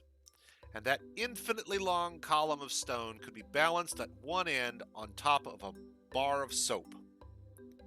And that bar of soap will perfectly valid hold that bar of stone up off the ground forever with no risk, no mess, no fuss, no matter how long that bar of stone is. And it won't sever itself in the middle due to weight or anything like that. As long as things are connected in an orthogonal fashion, north, south, west, east, up, or down, to more solid ground, then they don't collapse. If they are ever disconnected from all those points, that is to say, if their only connections are non-existent or diagonal, then they plummet to the ground in a cave-in and explode like a nuclear detonation. And I wish I were kidding, but I'm not. We'll show you a cave-in shortly, and I promise you it's going to be violent. Stick around. But this hole in our caverns here, right here, this staircase that actually goes down into the caves, represents a potential risk. Things could fly in. I'm not sure if cave spiders can climb, but I certainly don't want to find out that they can now. So we're going to get rid of that guy. And to do it, we're going to let them finish some staircases to make sure that our new staircase, our new thing, is not going to cause us a problem. Because the next thing we're going to do is we're actually going to drill that bad boy right out. We're going to channel him out like he's a chunk of ground, like we were trenching him out. This will remove the staircase on this floor and anything that happened to be on the floor below it in terms of tiles. Staircases, ramps, whatever, would get trenched down to be just a ramp. Now, this will basically leave us with an even bigger hole. But that's necessary in this case because we have to get that hole before we can build an up staircase. And this up staircase in that hole, made from the locally sourced material, diorite, will plug that hole for us and allow us to have a secure puncture on the caverns. Now at this point, as soon as that staircase is finished, we are again sealed off from the caverns. There's no way in from below. An up staircase is a floor with an up staircase on it. An up-down staircase is your traditional stacked up-down, goes through this floor to the next one staircase. And a down staircase is literally like you'd imagine a hole in your floor going down. All right. Right there, they finished. We're done. We've sealed back up. We're safe. Now, if you were curious, already in our caverns, we see nothing interesting. But there could have been. I have seen all sorts of stuff that's right there from the get-go. Dwarf Fortress does not have progressive difficulty. Dwarf Fortress does not do the scaling up things that modern games do.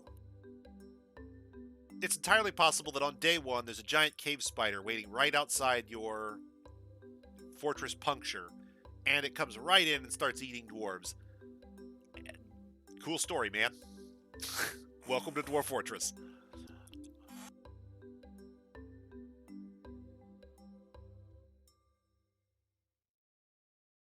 Somebody killed a giant sponge, which means there's somebody out there who's particularly dangerous.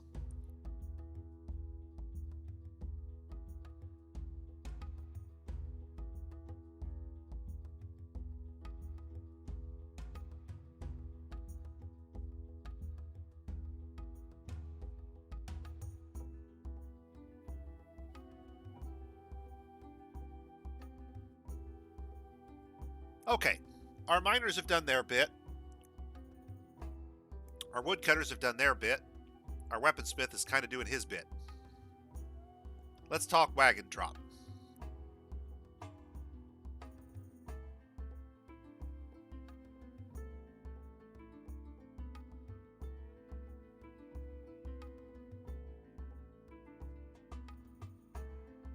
First, we'll rebuild the carpenter's workshop that I forgot about earlier.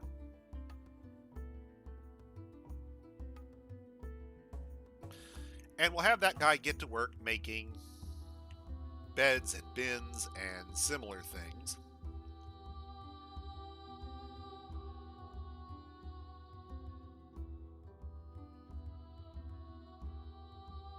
But the first thing we need to have him make is a cage.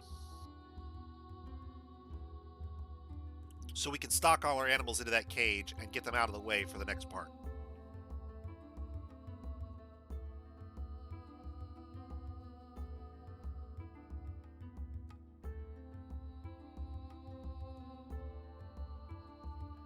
It doesn't hurt to make a few extras if you've got plenty of logs laying around. Cages can immediately be loaded into cage traps, so these can immediately be used for fortress defense as well. But I wouldn't go whole hog just yet. We're going to have to move all those cages somewhere more useful in a minute, and we don't need an abundance, but we do need at least one, and it doesn't hurt if he's busy making other cages while we're doing some other stuff. As soon as he darts out to grab another log, we know he's finished with that first cage. There we go. Now, we will build that cage. Right over here, next to the workshops is fine. And into that cage go every animal that is not a grazer. As soon as it's built.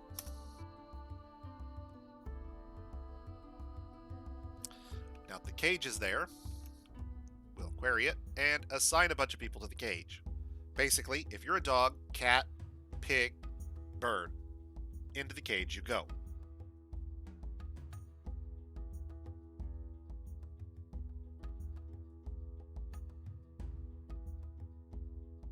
Now, we'll do the grazers this same way in just a moment, but they're last minute. They stay out as long as possible because they can starve, and we want to make sure that we don't put them in there hungry and we don't keep them in there any longer than we need them. And while we're going to do this quickly, I don't trust myself to do it fast enough to keep them alive. So we'll hurry, but there's got to be a limit.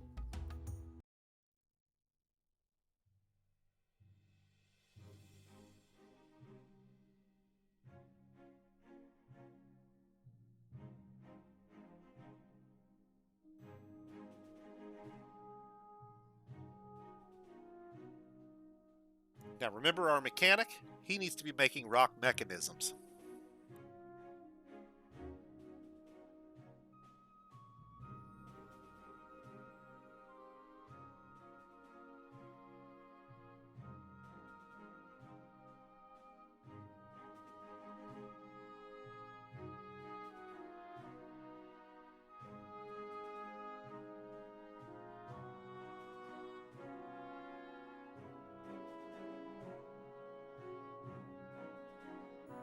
As soon as he's done constructing rock mechanisms. Okay, good. So he did pick up some rock. Good.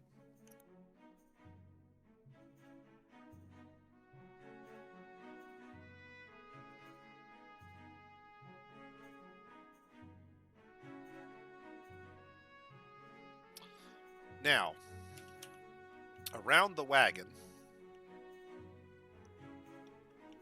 we will trench out the ground.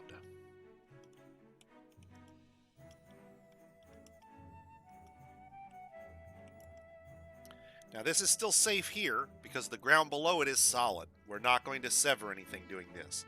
What we're going to effectively end up with is a mesa, a small tiny little mesa, with our wagon sitting directly on top of it, precariously if you will, with nothing holding it up except that one pillar of stone, right? So we have one pillar of dirt underneath our wagon. Now we're going to remove all of that pillar of dirt except one chunk, so that it's something, there is still a pillar holding it up, but then we're going to get rid of all the rest.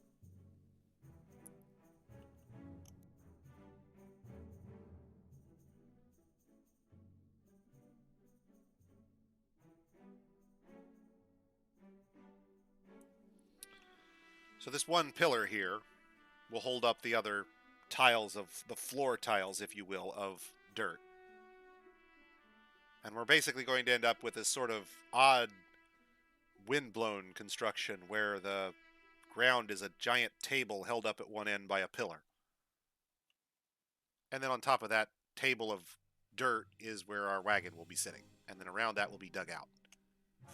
Now this will take our miners a minute to get dug out. Not too long. Dirt's fairly easy.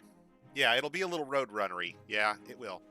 It's a little hand wiggly in terms of physics. You know what I'm saying? This isn't a... This is one of those places where the fantastical world of Dwarf Fortress gets a little gamey in a sense. Still, it's, you know, we're not going super crazy here. It's just that we're doing it out of dirt is the weird part. And once that's all dug out under there, like this, okay, we do not want to dig out that last tile. That's dangerous. Very dangerous. Leave that last tile.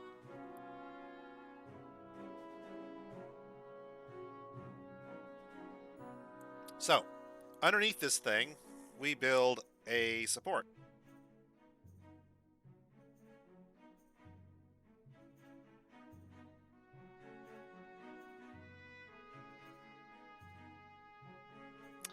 And it's been a while, but yeah, there it is. Capital S. Must have had caps lock on. My bad, sorry. There we go. And we'll put the support in the middle, though it doesn't matter. There's nothing special about it. We're going to build the support out of whatever's on hand. Plum wood logs are just great. That support right there is going to be what holds up our holds up our wagon for a minute. Now with that support in place, and it's not actually done yet, still needs carpentry. Somebody's got to actually build the thing. Come on, guys, build the thing.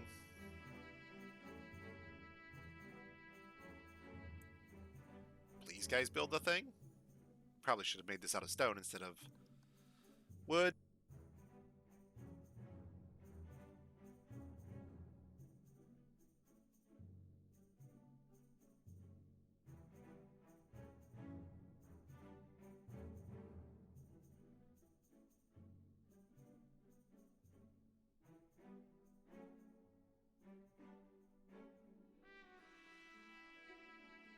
I haven't given him time to finish all those cages I queued up, but one last one is enough.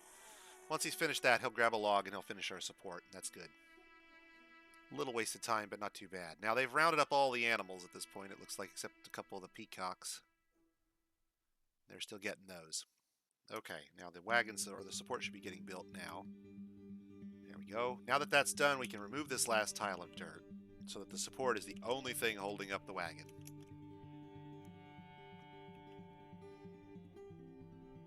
We're going to build a trap component over here called a lever. You can, but not with a bridge. It has to be a construction. Constructions provide support, bridges do not. So if you build a bridge out of flooring, that is to say, if you build constructed flooring, building constructed flooring counts as support. If you build a bridge out of bridge, as in build bridge, then there's no support. It's just a bridge just hanging there in open space. And if you put two bridges together and try to have them support one another, they explode and fall into the lava. So, over here, when we get across this, I'm going to build this as a floor.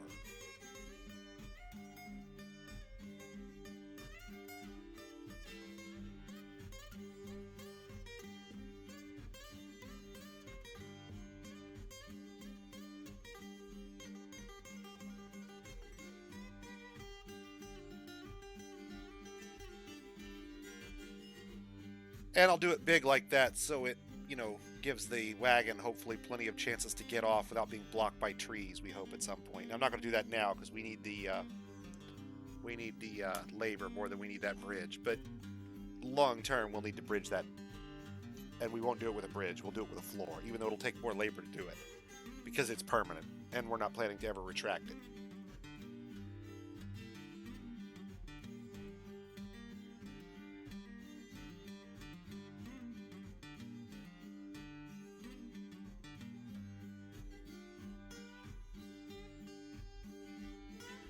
Okay, just just a little longer for him to get the rest of the animals wound up here.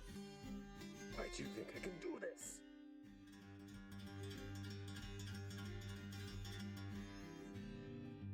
And that lever should be far enough away to be safe, I believe. We'll find out.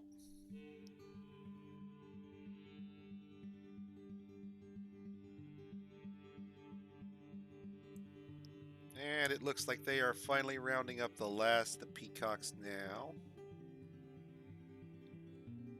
Okay, and he's kind of hesitating, so I'm guessing that's all of them.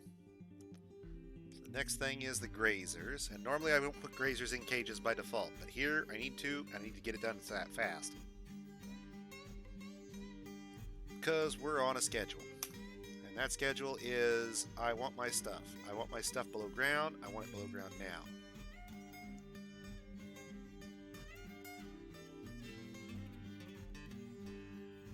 And I'm willing to cancel all those other jobs to get it done now, because it's that important. He will carry the rock mechanisms over to build that lever, and once he does, I will link the lever to the support. You can't link a lever to a floor tile. You could link it to a bridge, but bridges don't provide support. So in this case, it's the support that we need. And we only have the one, so it's on the list. 2 mechanisms away, and we wait for just a moment while he links this bad boy up. Now, once that's done, we should have all of...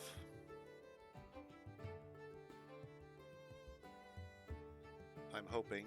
We may not be able to get the animals in, actually.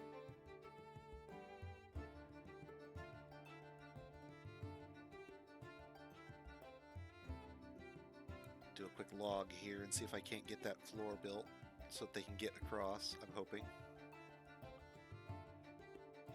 There we go. That ought to help them. Now, hopefully they'll pull the rest of the animals out and put them in the wagon. I'm not sure if they can actually get up there, and I'm not willing to chance it, so we're going to do this for a moment. Alright, now we're going to go and figure out where we want our public area and dining room to be. We hit our first cavern way down at 22, 23. It's possible there's a cavern at 15 or 16, so let's use a little dwarven radar. Remember, I wasn't looking for the floors, so I have no idea where the caves are. I know I gave us 15 levels of Z to play with, so we know that there's at least that much room. And now let's go down. So as we go down, once we hit ground, it'll show us like this, that there was soil there. And this says no soil in the 15 area, so we may have 20 levels. That may be what we have. We'll pivot around to this side and see if maybe we get something else. So it looks like we've got plenty of Z's to play with before we hit anything interesting. If we're going to be able to go down that far, the other possibility, of course, is that we do something crazy where we can pit people over the magma later, so that'd be fun. Drop them right into the magma chute, drop them to the bottom of the world. If the magma don't get them, the semi-molten rock will. So we could go down to about, let's see, let's do it in terms of floors of foods. That's surface crops, subsurface crops, pastures or aquifer, storage, processing, storage, and kitchens, raw food, drinks, public. -9. Okay.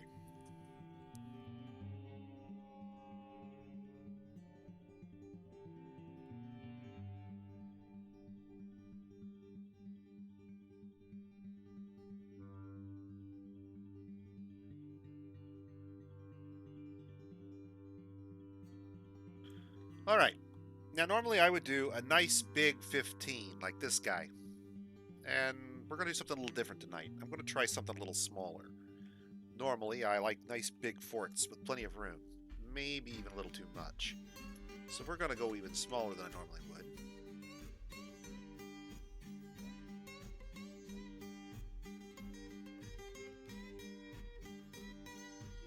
This gives us enough room to put 4 workshops per floor. Got lots of floors to play with. Our storage spaces can always be dug out larger, so we'll look kind of like instead of like a smooth skyscraper, we'll look like we've got larger and smaller floors as you go up and down. Our building will undulate.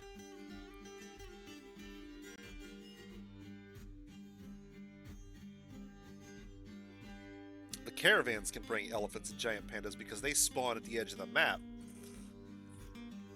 Their things can survive in cages forever. Our things cannot.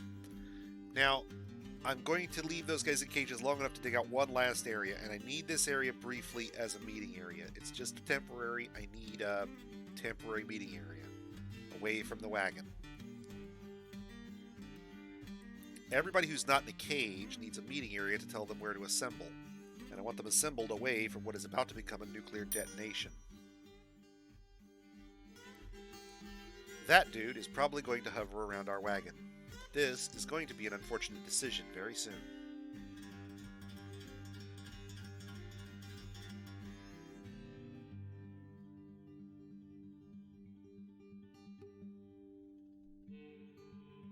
I'm not assigning it a location. It's not a temple. It's not a tavern. It's not a guild hall. It's none of that. It's just a meeting area. Meeting area, meeting area, meeting area. I do that because the dwarves have been congregating around our wagon, and we don't want that. We want them away from the wagon, all of them out of there, yesterday.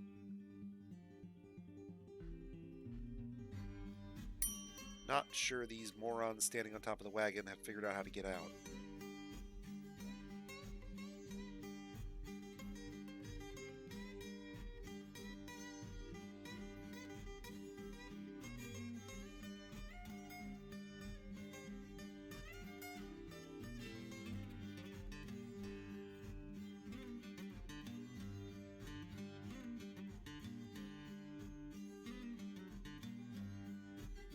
Don't make me burrow, you guys. Come on. Get off the wagon. Fine. Congratulations, you are all now going to be burrowed. Burrowing is where you tell them that they can only take certain jobs.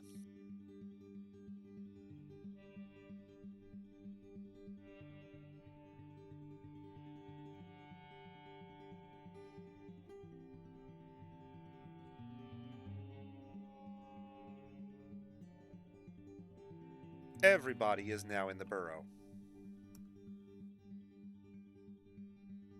Any job that isn't in the burrow, they won't do it. So they should migrate over this way.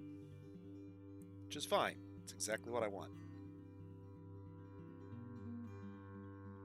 We're now going to check all the squares of the wagon.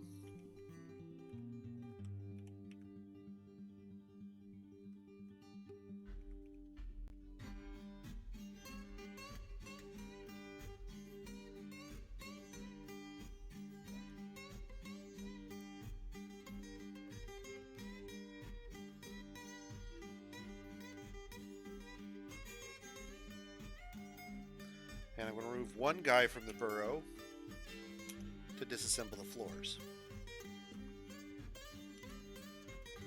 Our carpenter. Briefly. I need 3 floors removed.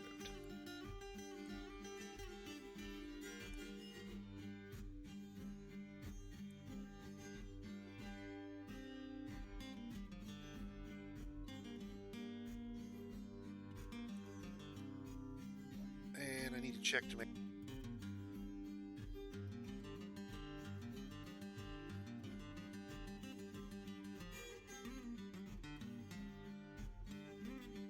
One of the things I disabled for him was deconstruction. And if deconstruction is not on, they won't deconstruct the floor. I need those 3 sections of floor gone. Not sure they were ever necessary, but I feel better having built them because I'm sure that they walked across them when they came out. At least that's what I'm telling myself. What kills me is that we don't even have a fortress yet. There's literally nothing here but a hole in the ground. We haven't built anything. How do they know we're here?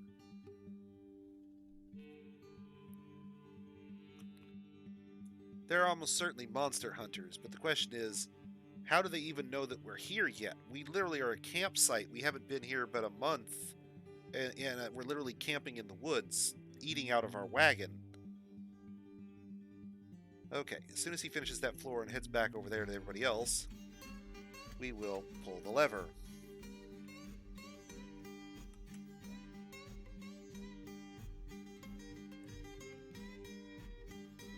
First, for the record, this is exceptionally dangerous. If there is anything around the wagon that you care about, it may not be there when you're done.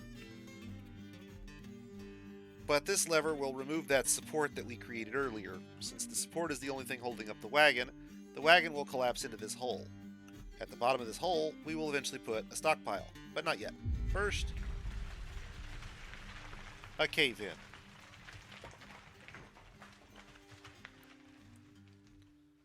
Now, you might not see much, but that's because the game is paused. That giant dust explosion you just saw was more than enough to blow a dwarf clear across the room, smash him into a wall, and crush every bone in his body.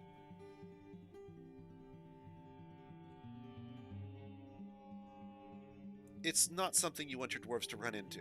Keep them well away from a wagon drop.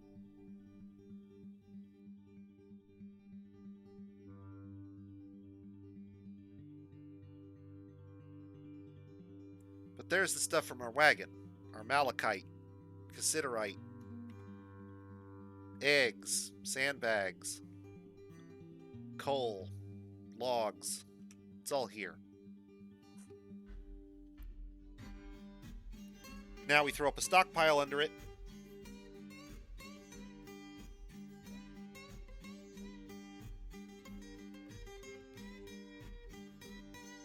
Set the stockpile to take only from links. Provide it no links, so it's not taking from anywhere. Stuff is stored here, but we don't put anything here.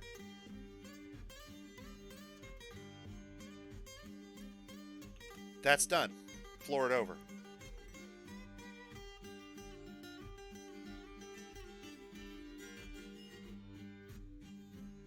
If you want to do this faster, and you don't care about it being,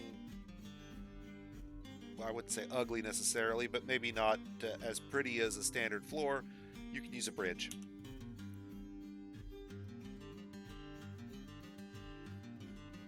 And as long as your architect is reasonably fast, that's faster.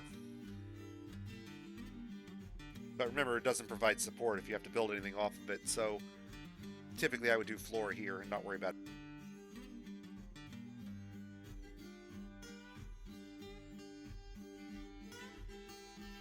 I don't care that it's wood floor.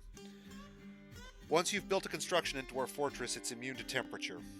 Ice walls will constrain magma. Glass walls will constrain magma.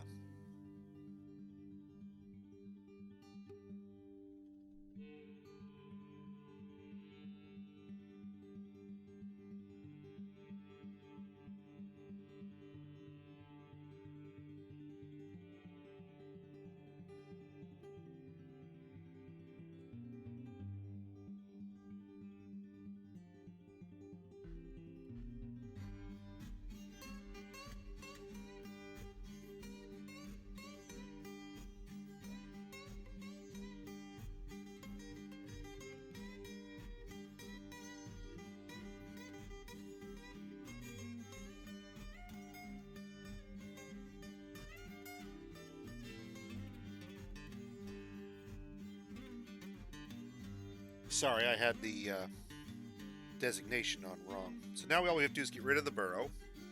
We can just delete it. And it eliminates everything. Gone. Zing, burrow done.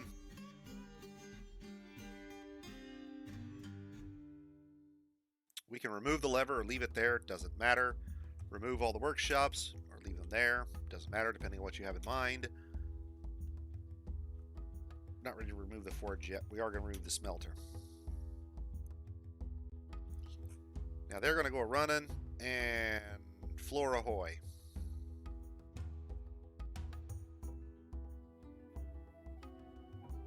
Sorry, sir, I can't do it.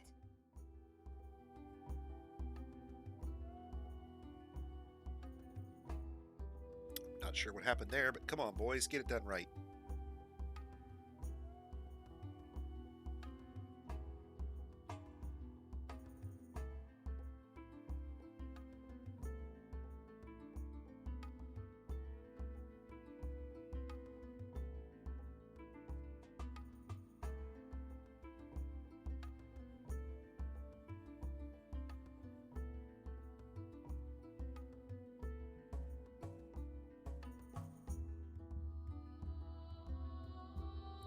All right. Yeah, that's kind of weird, right? I mean, they're constructing it from the outside so they wouldn't have a problem getting to the path at any point where there was a path, and they wouldn't try to do the job until there was a path. So why would they? Yeah, never mind. I'm not going to try and ask. It's dwarves. It's dwarves. It's dwarves. It's dwarves. Okay, so great. We've done that. Now what? Well, normally I would trench out this floor, and we will, but we'll do it a little differently.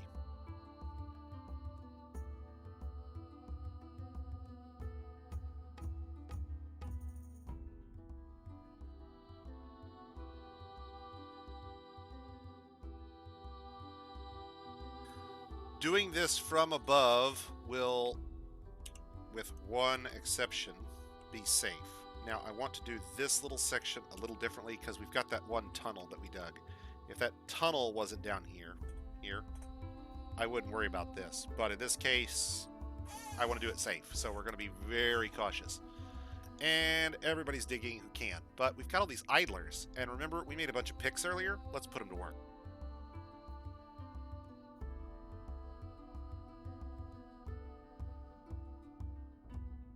Everybody who isn't a carpenter, cut stone. They all go grab picks, and they immediately fall to work. And we get trench, trench, trench. Fast, fast, fast.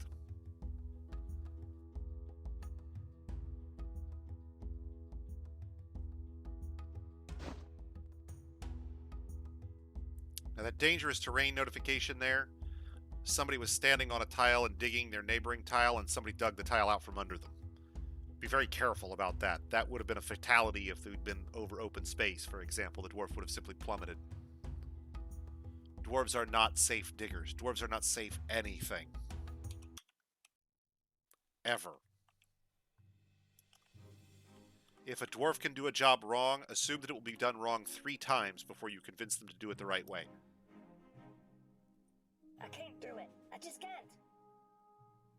It's safe. It's just safer to assume that they're going to fuck it up. Because they will. They will. Oh, it's a race condition kind of thing, Zane. Normally they're not bad about it. It's not like you'll have to watch them all the time, but you'll catch them occasionally. It's not an everyday thing, but you saw that happen. It's got also to do with, like, if there's logs on the terrain, for example. The logs will fall, and that will be considered dangerous terrain as well. And technically, they could be injured. I mean, this is the guy who fell. His lower body hit the ground, but his clothing was able to deflect it, so it wasn't too tough a smash. And yeah, if you're doing a big excavation, scaffolding, stairs, yeah. Just like the real world, basically. Okay, so now we've got our areas dug out to the surface. What does that gain us, you might be wondering? Why would you do that? What the hell are you doing all this for? We were trying to talk about security from the surface, and here you are digging out these giant tunnels. What are you doing?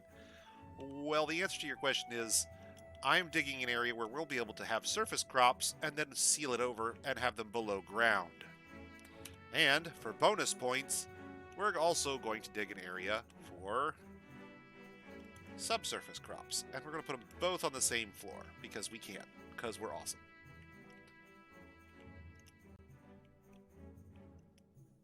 And lastly, we could dig out this area here, but I'm not going to do it just yet.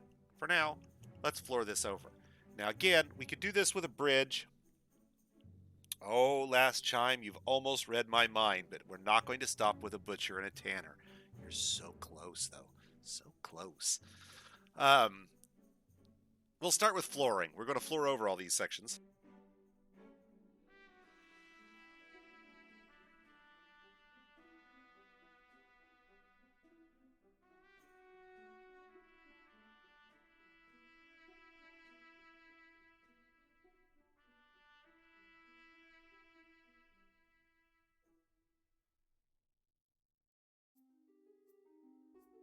Now, to be fair, that's a lot of work. That's 100 different floor tiles we're having to build there. But once it's done, we're sealed back up except for the staircase again. And the stuff below it is permanently altered. And I'll get to that in just a moment. Let's let these dwarves finish this while I watch them.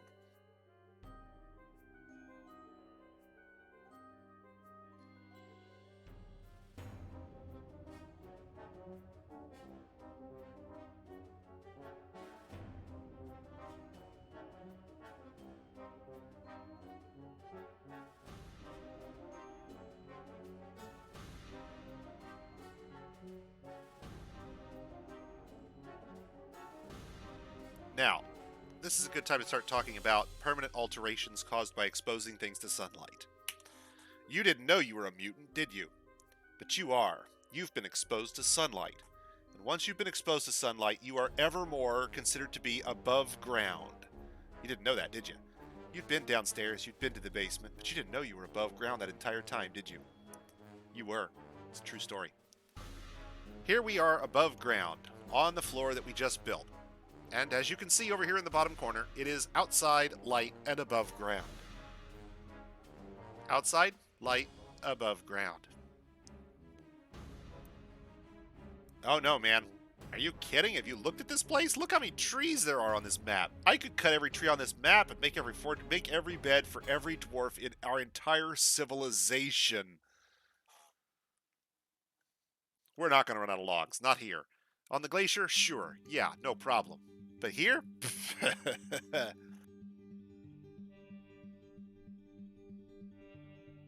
No. Here we'll be fine until we get really crazy with fuel production. Okay, so we're outside light and above ground. And the other case you usually run into in most places in Dwarf Fortress when you're digging your fort out is called inside dark and subterranean. Now, these are usually the two you'll only see, but there's another edge case. Here's an area that we've cut out and then floored over. And on the outside, it's outside light and above ground. But underneath, it's inside light and above ground. See, this is what I told you. It's been exposed to sunlight, and it's permanently above ground. Despite the fact that we floored it over, despite the fact that we're on level Z-1, that tile is forevermore surface. No underground crops will grow there ever again. So, we are now going to turn around and floor this over and create 4 chunks of ground that are surface but are inside our fortress and are suitable for building internal tree farms or crop farms or whatever we want to grow that's the surface crop area, surface space area. Now, one of those things that we're going to get to in a bit that we haven't done yet is butchers and tanners, and we'll try to put them on this floor as well.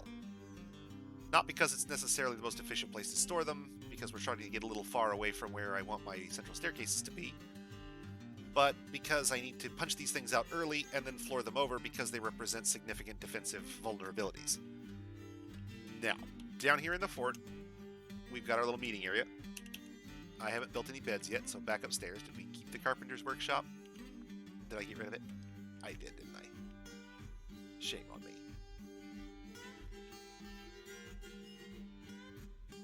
Dishonor on my whole family. Okay, so that was going to be public, and we'll do wood here.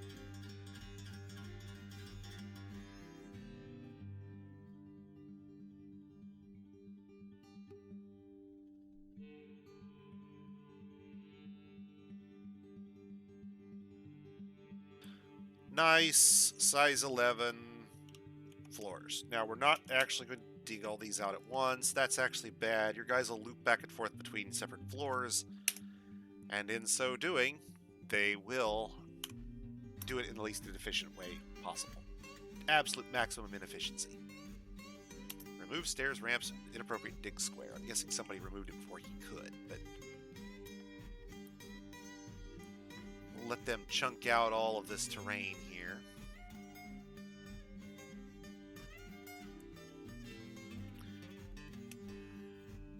Come on, boys. What are you doing here?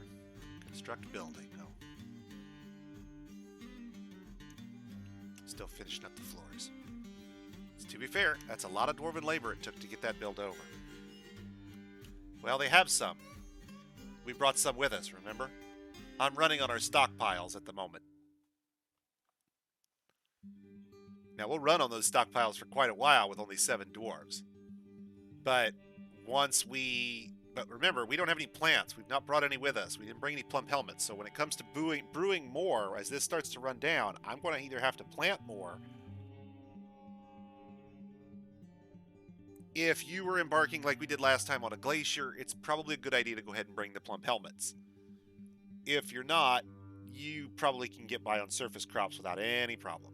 In a swamp like this one, Oh man, have you seen how many crops are out here? Here, let's go out away from our dwarves a bit. Out here in this open area over here for a sec. Let's show you something. Now this is a fairly heavily wooded area, and everything else you're ever going to see is going to be less than this. But to give you an idea, let's just designate all the area in here for crop picking. Oops. Wrong button. Not O, P. Let's designate all this area in here for crop picking, okay? Just to see them, I'll highlight them and then I'll remove them. Everything that just turned brown in that section is a crop that they can pick, and most of them will be brewable. Not all, but most. That kind of abundance goes a long way. You could probably sustain a fortress pretty well if you had a group of skilled herbalists and you were embarking in an area as abundant as this. So when we need to get our first booze made, not the brewer, the herbalist, the herbalist. The brewer, it's nice that he gets faster, that's great, but the herbalist is the guy who's going to turn one bush into 5 plants. And that's where the magic happens. The brewer's multiplication is standard, I believe. He gets faster, but the herbalist actually increases your yield.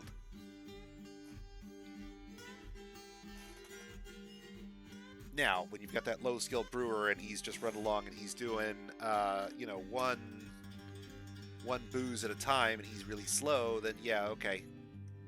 His skill's going to start to matter in a hurry. But initially, your herbalist picking plants, it's going to depend on how fast you can get the plants picked. Because if your skill is low, it will take you a lot more attempts to get the crops for the brewer. Now, that's all fine and good, but we've actually created a vulnerability here. Remember earlier when I was talking about pinholing? These floors above us here, these thin floors, all this. In the area we dug out, this is hollow. Thin. Pinhole. Any trees that grew up in this area would cause us a problem. So, we need to keep those down. Now, I can do this now since I've got this all floored over, which is another reason why I did it immediately. And then, how am I going to do that? What am I going to do to solve that problem? Well, I'm going to employ yard cloth. Now, what is yard cloth? Like I said earlier, it's a sort of netting. And in the real world, you put it in your flower beds to prevent stuff from growing up through them. And then you cut slits for the stuff that you want to grow up. And then nothing else gets through it. The moisture soaks through, but there's no real light that gets through once it's under some, subsurface material like mulch or the like, leaves. And so no grass will grow up in your flower beds. Basically restricts the soil and such, yeah? But we don't have that in Dwarf Fortress. What we have in Dwarf Fortress is stockpiles.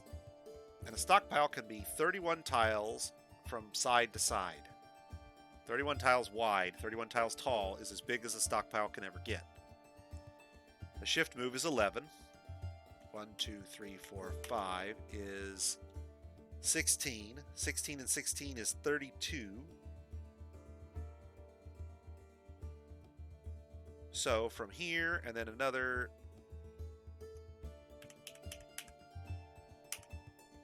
16 up, and then one back and one back, I think, is 31. If I've done that right, then what we got? 4 and 7, and then that's 15 and 7.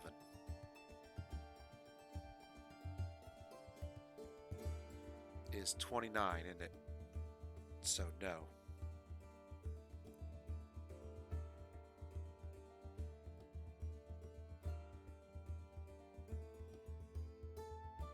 Now this stockpile allows nothing. It's custom stockpile, custom settings, no barrels, no bins, nothing allowed. If you look at its settings, it says it's stockpile 2, but when you actually look at the settings, there's nothing in here. Not animals, not food, nothing. All disabled. Most of the time, I'll even come down here and block these, even though they don't have any function if everything else is off. Nothing goes in the stockpile. But here's the thing. Nothing grows in a stockpile. Stockpiles act like yard cloth. They cost you nothing, or next to nothing. You just have to take the time to put it down. Once it's down, no more trees. No more trees, no pinholing. For us to have a pinhole in this circumstance, a tree would have to grow up outside the yard cloth, right? And then grow his branches something like 10 tiles inward, which is way bigger than any tree ever gets. And then we would have to cut that tree and have it pinhole way out there. Which is technically possible if you have some giant super crazy tree in your modded version, but isn't going to happen in any realistic tree. So none of our trees are going to get close enough to ever pinhole the fortress again. Done.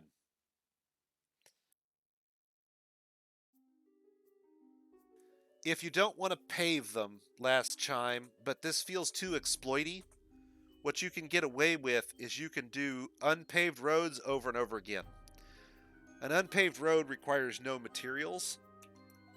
A paved road does, but an unpaved dirt road is material free. You just blow it out to the appropriate size and then plunk it down, and it dirtifies everything in the space. The catch here is that any saplings get dirtified too, so you'll get rid of any saplings before they grow up. Now, you've got to be doing this over and over again if you're going to do it that way. It's not a permanent solution. It's a one-time thing that kind of clears it out, then you have to come back and clear it every so often. So it's not ideal. Yard cloth is kind of the no-brainer solution. You can pave it over, but that takes materials and time. This is sort of a put the newspaper down and throw the mulch over it kind of solution.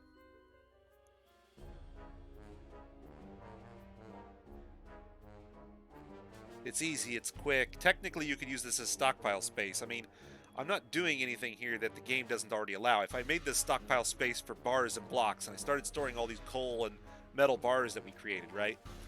If I store all that in there, is that suddenly no longer an exploit that I just did? I don't know. See, for me, I point out that it's kind of exploity, but at the same time, if you were using a legitimate stockpile, it would not grow trees. So, is that an exploit? I don't know. Is it intentional? I don't know. It works that way. We're going to run with it. That's how I keep trees out of my fort. Oh, no, I do absolutely use stockpiles for their intentional purpose. I do absolutely use stockpiles for their intentional purpose. I will do infinite steal from 1 bar. I will happily abuse any exploit Dwarf Fortress throws my way. I will bend it over and mercilessly abuse it like a sadist. Oh, yes, I will. We're going to ride it hard and put it away wet.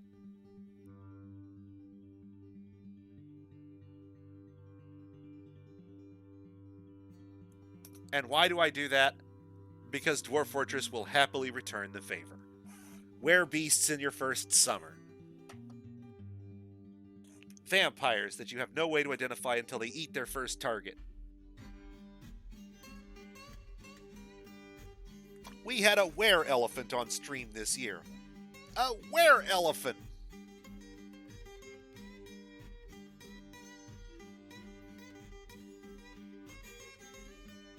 Right, a diamond dust spewing titan. Absolutely probable. Dwarf Fortress is not going to play fair. I feel no obligation to return the favor. I'm sure there's some purist out there who will laugh and scoff and say, oh, well, you're just not doing it right. Great, have at it, guys. You are, of course, welcome to play in any way you feel fashion, any fashion you feel fit. Knock yourselves out. You determine your own fun. I will tell you, though, I've played a lot of Dwarf Fortress, and I have no compunction whatsoever about mercilessly cheesing it into oblivion. No harm from my end whatsoever.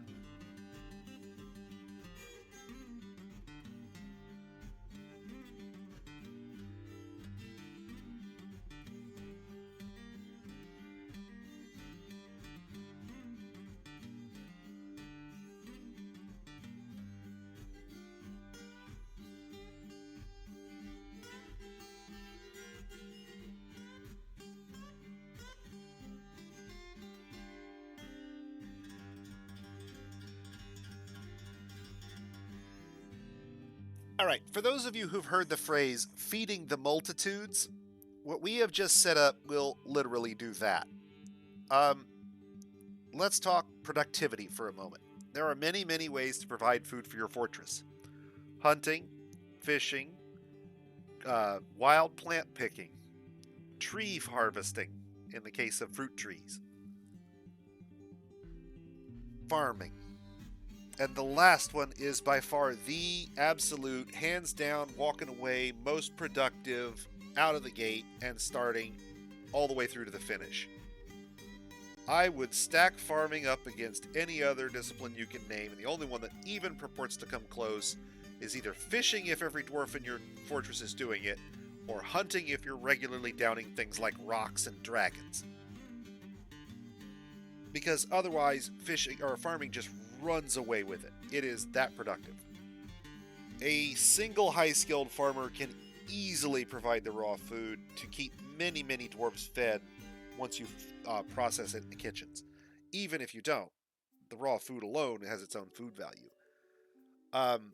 What we are producing here will easily drown our food in raw plant food if we want to do so. We may actually disable many of these farm crop plots later and rework them for different things like cloth and dye rather than food production.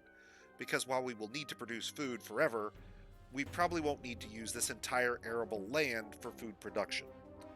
Since we know that we're going to be using whip vines, thank you Prospect, and what we would have found when we started picking crops on the surface anyway, is that we found whip vines.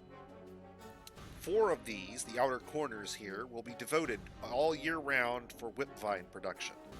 Whip vines are no necessarily more useful for booze production than any other plant, except that the booze they produce is high quality in terms of value. It's hard to come by because it only grows in the most savage areas, like ours.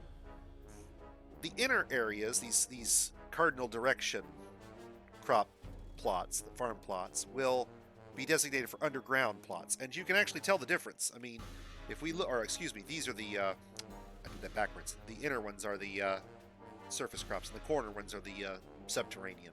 You can tell because they designate that way, and if you go to use them, they should only show, well, we're waiting on our farmer to get done. Hurry up, farmer, get done. He's going to have to build these for us here real quick. What's he doing? He's digging. What's he digging? I didn't think we had that much digging to do. Oh, yeah, we did designate that one room, didn't we? Need to have a place to store our wood.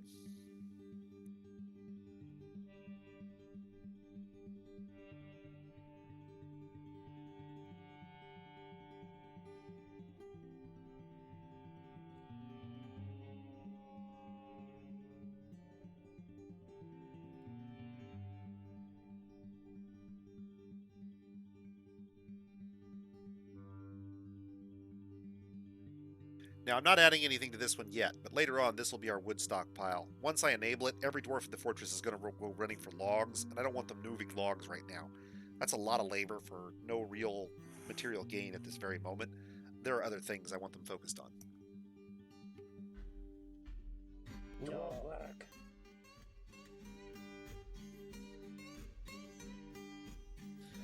It's because of all these logs. Give it a minute. Once these are built, I think we can move them. I could also, now that those are built over, go back and remove these walls. They're not strictly speaking necessary. I believe the staircases provide support to the staircases, which provide support to the ring of ground that we were holding up initially. But as a safety thing, it never hurts to be a little extra careful. You can always go back and remove it like we just did. And once that's done, they can move the logs off the farm plots. That was our issue.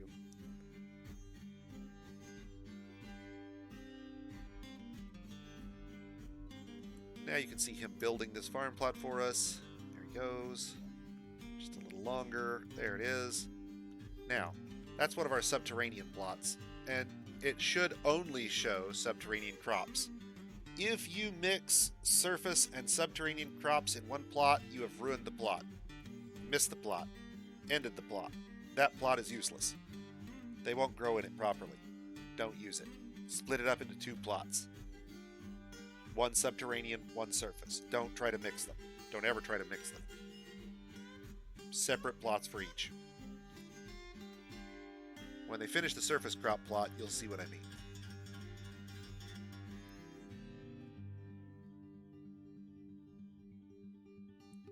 That's a surface plot. Even if I had the seeds, you can tell there's a far greater abundance of types here than there was in the subterranean plot.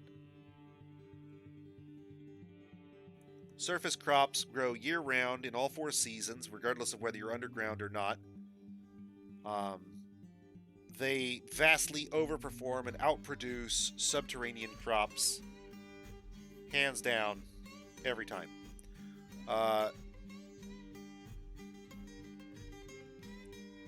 The advantage to subterranean crops is that you will always have access to them if your civilization has farming. Now, I'm betting that those little curly Q plants right there are our whip vines. So we're going to mark them for harvest real quick, and I'm going to tell somebody to go get them.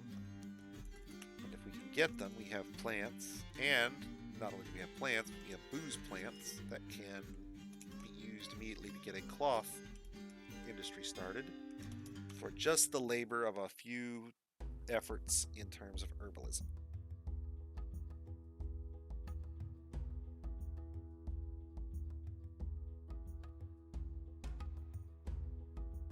And since I don't have anybody that's skilled, I don't care if they all go get one, as long as we end up with one.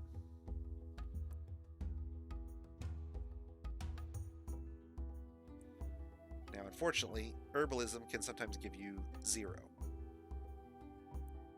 But that one got one. That one got one.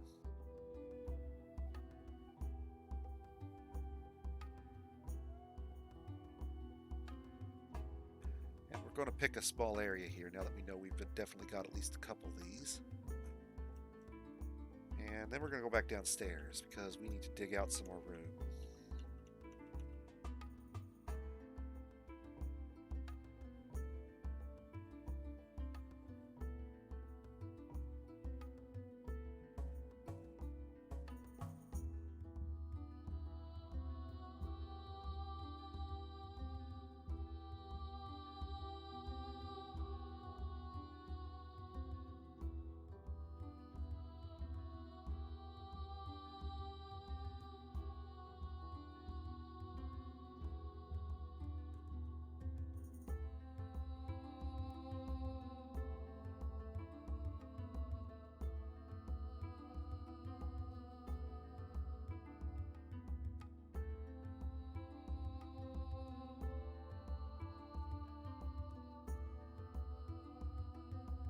All right.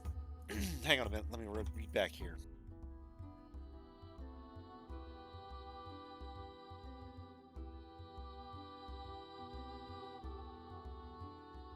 Presumably they imported it and then they began melting coins down in cycles last chime, which we may do later.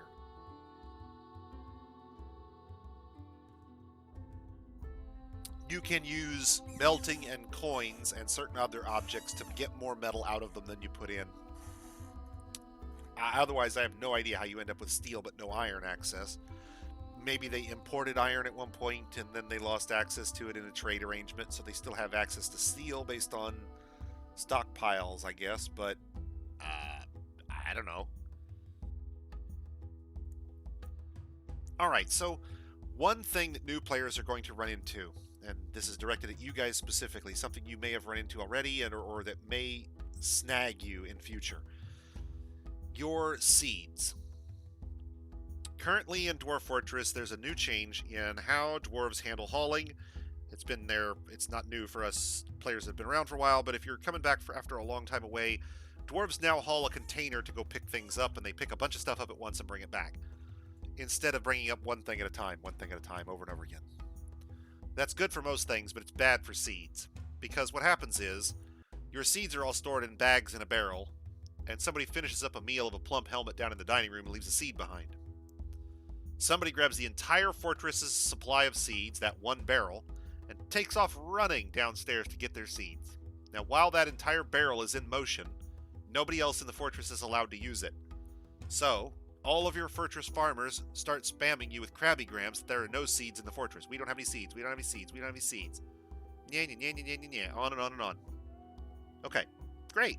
Guy returns the barrel. They stop spamming you for a moment. But then somebody else finishes up one, and bang, he's off to the races again, and they start spamming you again.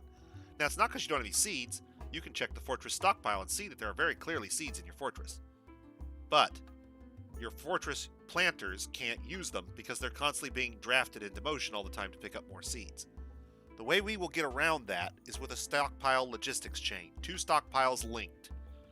The inner stockpile here does not use barrels and will take seeds from anywhere, and it is set to give to the outer ring stockpile. This outer ring stockpile will take barrels and also hold seeds, but it only takes from links. This way, when a seed is loosed up somewhere in the fortress, someone will go and grab it and deliver it to the inner stockpile. And then someone will take the barrel, move 2 steps, pick up the seed, take 2 steps, and drop off the barrel. Technically, this does not fix the problem we were talking about. The barrel does get in motion for a moment when it's picking up new seeds, but the duration which it's in motion is much, much shorter than if they were taking it from here and hauling it all the way down to the dining room and then hauling it all the way back. Much shorter. Much, much shorter. You might get the occasional crabbygram out of nowhere, but it'll be 1, maybe 2, and they'll be done. And then they'll never bother you again. You'll never hear it again because it's that rare. It's not impossible. You may still see it, but it shouldn't happen normally. This will fix 99% of the seed spam announcements, unless you really are out of seeds, and then, well, what are you doing? What are you doing? Come on. You gotta know better than that. So, let's see here. That gets our surface and subsurface crops. Let's talk about pasture space.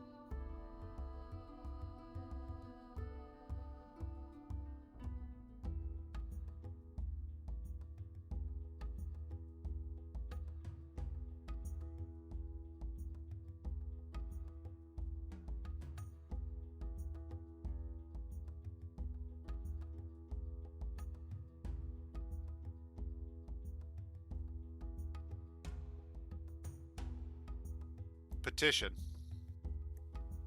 What petition?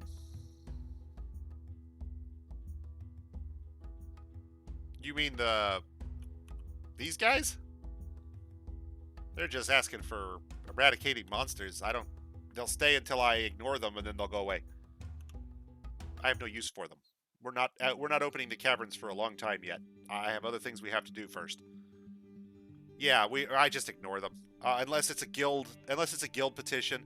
We accepted 1 petition in the Glacier Fort. That was my first petition accepted in any of my forts for this year's streams. Normally, I just don't bother with them. You do need to focus on them for guild halls because you'll make your dwarves angry if you don't agree with those. But people agreeing to live in your fortress is really kind of an up to you thing, and they don't offer anything that my dwarves don't. So until my dwarves are in, fed, housed, and up to their maximum population, petitioners are just extra mouths that are taking up space a dwarf could be using. Great, some of them are better in terms of fighting or whatever, but none of them are going to suddenly be legendary +5 stone carvers.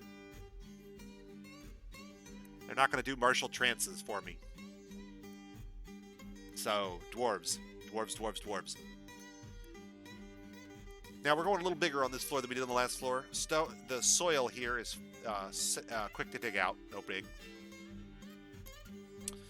But what we will do is, we will designate these as separate pasture spaces.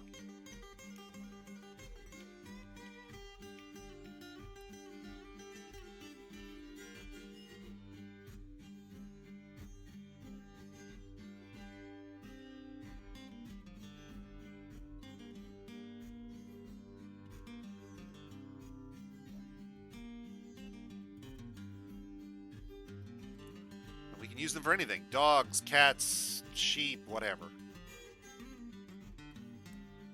Actually, I'd rather do that as sort of a diamond. Not sure I can get away with doing it as a diamond. I'm not sure I'm clever enough to make this work. Let's see if I can.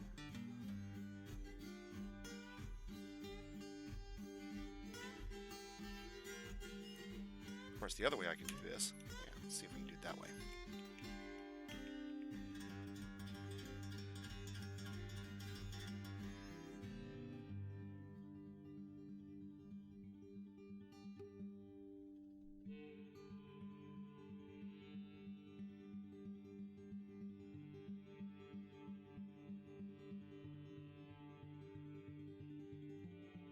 There we go. 4 pasture spaces.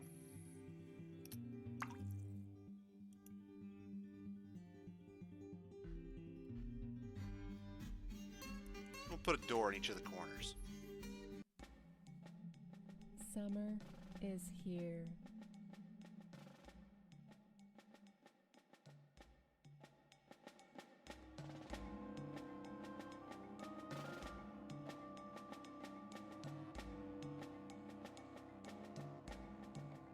Dogs and cats in one pasture. Pigs, sheep, birds.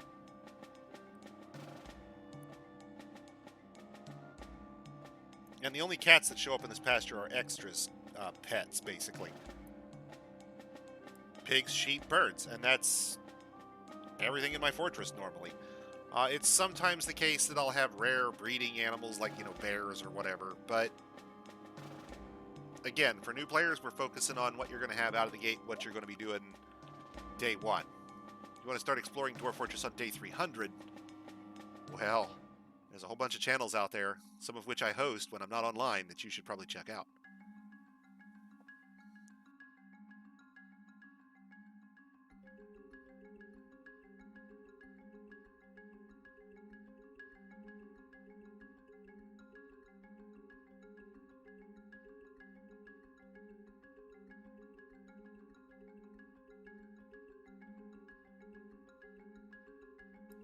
So we will, Knife. That's a big fan of how I do it. That's what I do. My child animals, my juvenile animals, will grow up to large populations, but when we hit adulthood, they call back, and overgrowth is ruthlessly punished, and my leather and meat will grow.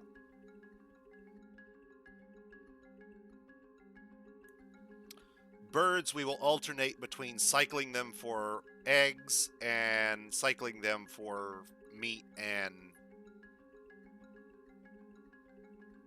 leather. However we need. We just flip the door on and off to determine what we're harvesting at any given moment. With them pastured, our pathfinding will be limited, not fixed, but mitigated. It's not ideal, but it's better than it would be in most other circumstances.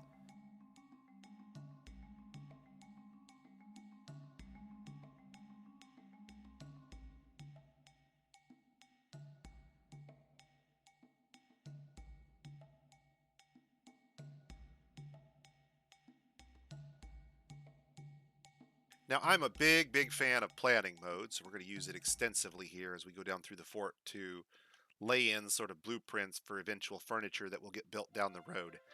Doors here, for example.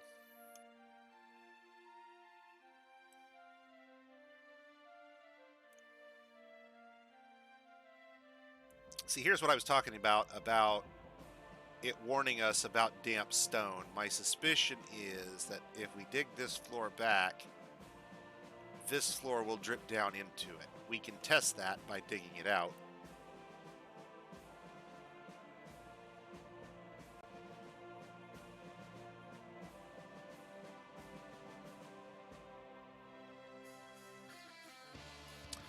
My suspicion is we'll start to see dripping, and that's okay. We can deal with it.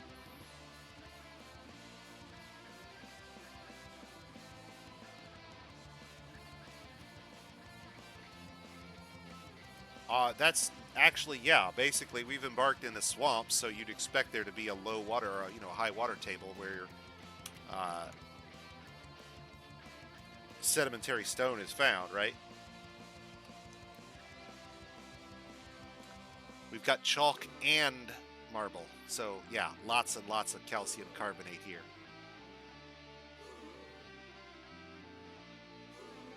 And as you can see, we've started to drip. Now, this is not this floor dripping. What's happening here in this case is that the floor above us with the aquifer is what's actually dripping down on us.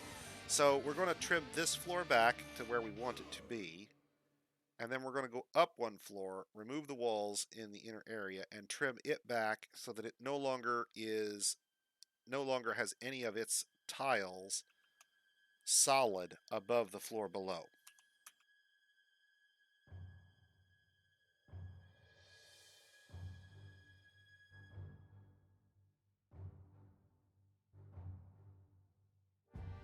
Now, we already know that all that's dirt we just told them to dig out is damp, so they'll go ahead and do all of that without canceling.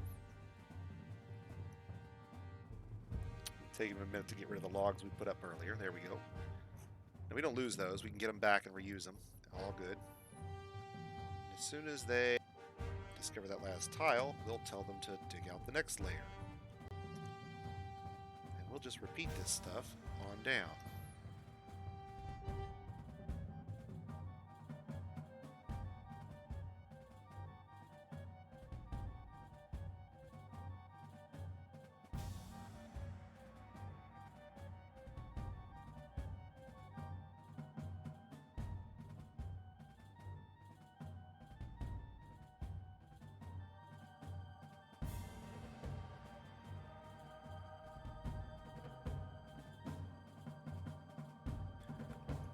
And I know a 17 is bigger than I normally go on the floor below this, so that should be big enough that we don't have a problem. So now I can use the hotkey to finish it out from here. We don't need the walls in the center anymore. They're not helping us here. We can get rid of them.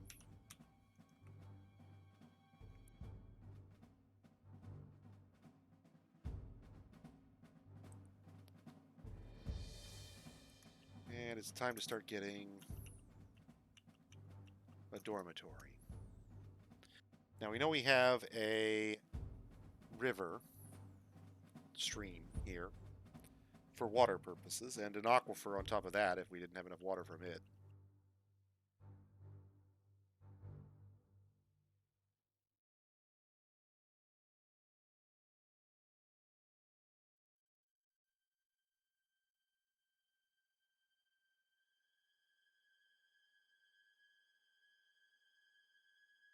The marble must be down lower.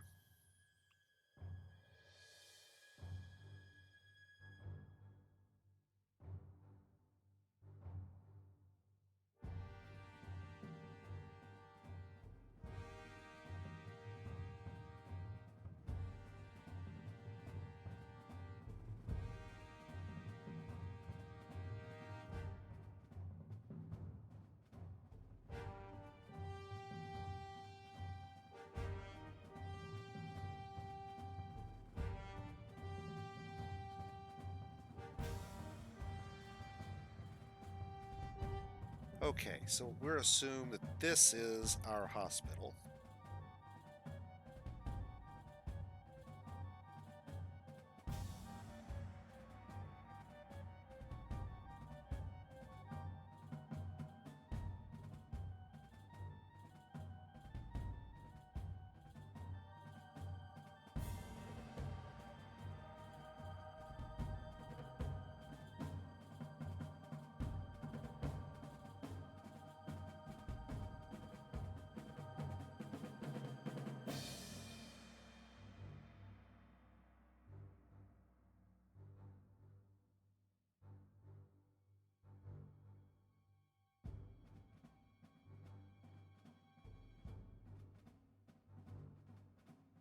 Now, I don't actually have any of those things.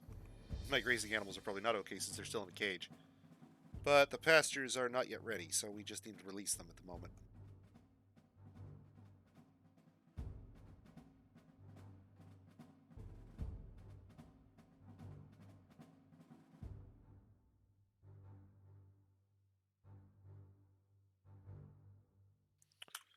And that'll get that done.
Whip vines, whip vines, whip vines.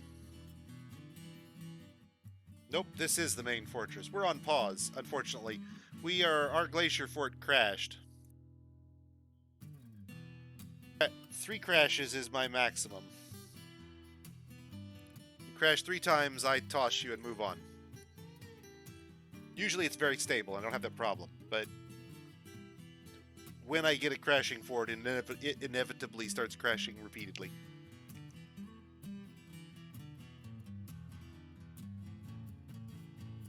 We had a lot of other odd behavior on the glacier as well. Wagons,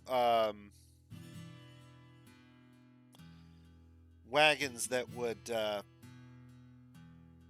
arrive. The first one would pull into the depot. The second one would pull about halfway into the depot. And then one of the wagons would explode. They'd all leave. We never traded. It wasn't that they didn't come. They came a couple times. We found wagon materials laying on the ground. You know, stuff that they'd brought. Definitely not stuff we brought with us. Bins full of cloth and leather that I know I would not have had at Embark and that I did not produce. But the wagons never actually made it to the depot to actually trade. Despite we had it under a roof at one point. I mean, it's a little weird. There was some other pathfinding oddities where the Titan that came into the fortress. We didn't have any chance to put the bridge up because I was yakking at somebody in the audience, just like there, where I didn't have it on pause. And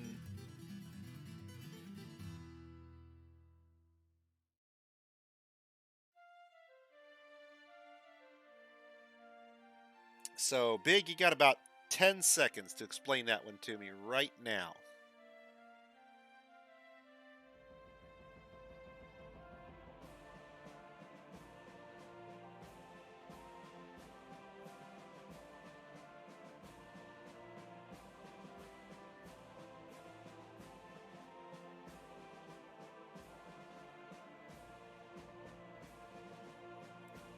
Yeah, it's kind of what I figured. And look, it even highlights it. Oh, that's beautiful. Old friends, classmates, and neighbors.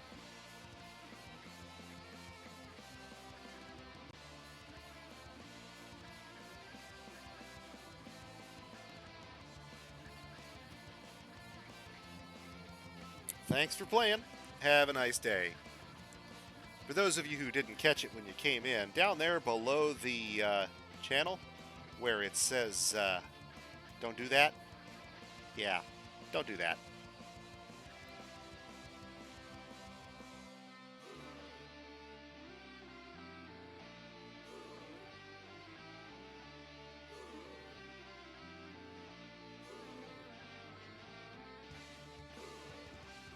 Now, I don't do this full time, man. This ain't like my gig or anything, remember? Once a year for charity. That's all we do. Once a year for charity. I play other games most of the year, I confess. I like my Dwarf Fortress, but not to the extent that I'm playing it for this month.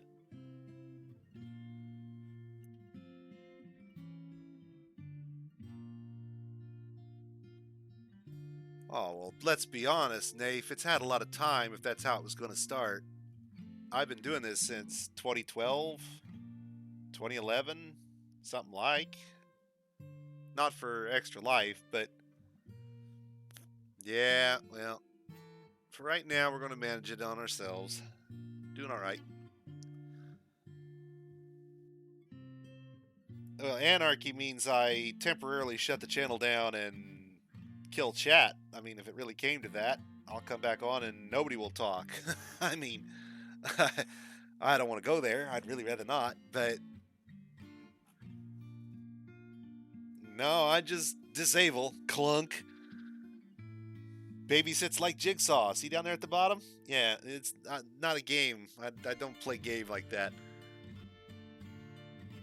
Since this isn't my full-time gig and I don't have a dedicated audio-visual crew for me doing all this out of my, I would say out of my basement, but it's not out of my basement. But the gist is right. I don't have a dedicated sound booth. I don't have, you know, none of those, no professional streamer mic, none of that. I am some guy who has a machine and can actually stream to Twitch, and that's about as far as it goes. But once a year, I want to raise money for kids. So once a year, I do this. Oh, I've done a few, man. If you wanted to go back on my channel far enough, I don't know if I've still got them out there or if I deleted them all, but I've done abortive little micro tutorials and let's plays for a few things along the way.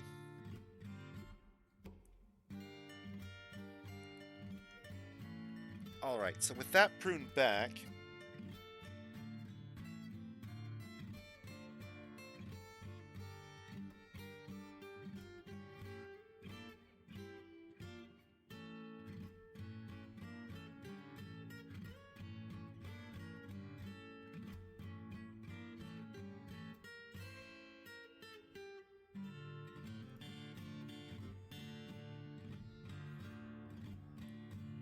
right? I mean, time flies, right? I went back and looked. I had done tutorials I know for sure over version 31, and version 31 is...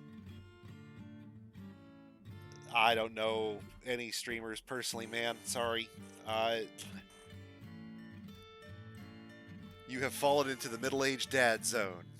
We regret to inform you that this ain't our scene.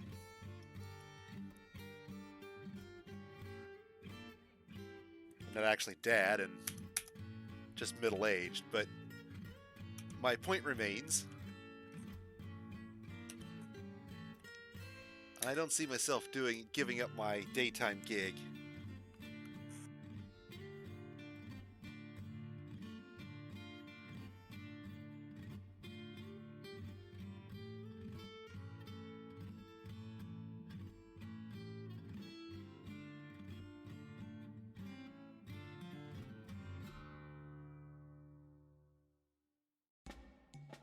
It would take a lot more money than I'm ever likely to make playing Dwarf Fortress to get me to do it full time.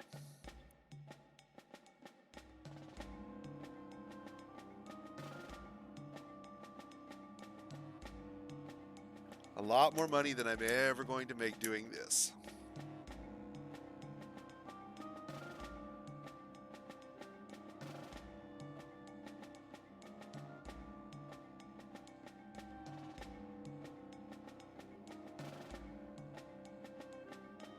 Okay, now I've got a couple more tiles I'm going to have to come back and fill in, but I can't do the corners down here in the corners if I don't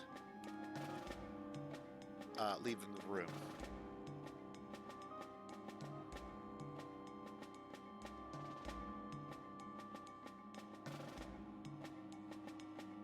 But we'll see. I've got some time off after Extra Life wraps up this year. Maybe I'll stream something else for a bit. Gloomhaven, maybe, or...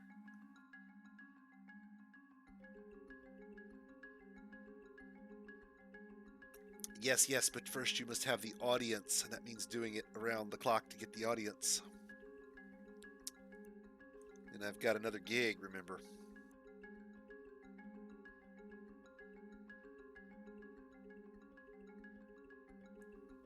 But I'll make you a deal. If I ever get to the point where I'm pulling $200,000 a year giving Dwarf Fortress tutorials, I'll look you up.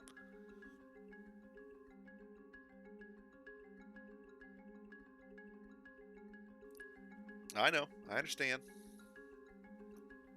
But I'll put you this way. I was eligible for their affiliate program last year. I've been eligible for a couple of years now, I think. And the reality is, I'm not looking to collect money. Not for me, anyway. I'm looking to collect money for kids, and that's why I'm here.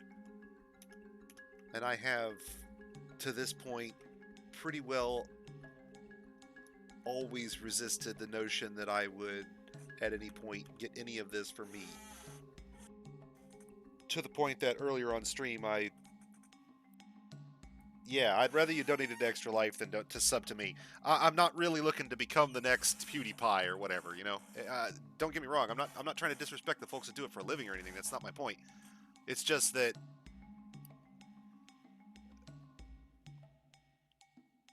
yeah, man. Like I said, I've been doing this for like almost a decade now, and I mean, for Extra Life, I mean, for a decade now. About a decade and a half ago, 10, 12 years, something like that now. I started doing tutorials for Dwarf Fortress as a way to what's the old saying? If you really want to know how to do something, teach it. You know, kind of like that. way back in version 31, V31. Here we are on V, what now, 45? But the reality is that I hit, hang on a minute.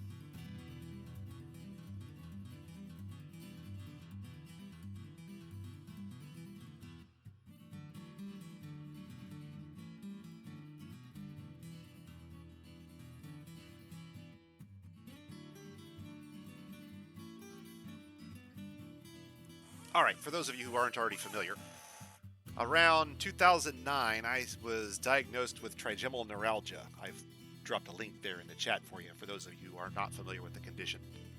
It's not fun. It ranges from a little not fun to, I'd like someone to shoot me in the face now, please. Not fun. I suffered for 10 years. More or less, literally a quarter of my life. And when I say suffered here, I want you to understand what that means. I have picked up a melted aluminum can in my bare hands. I have spilled 190-degree bun water on myself to such an extent that I had burn blisters the size of my palm. I have pulled shards of glass out of my own feet. I have been kicked in the face with cowboy boots, grabbed live electrical current, stuck a key into an electrical socket when I was a kid. I have done a lot of dumb shit that hurt me along the way.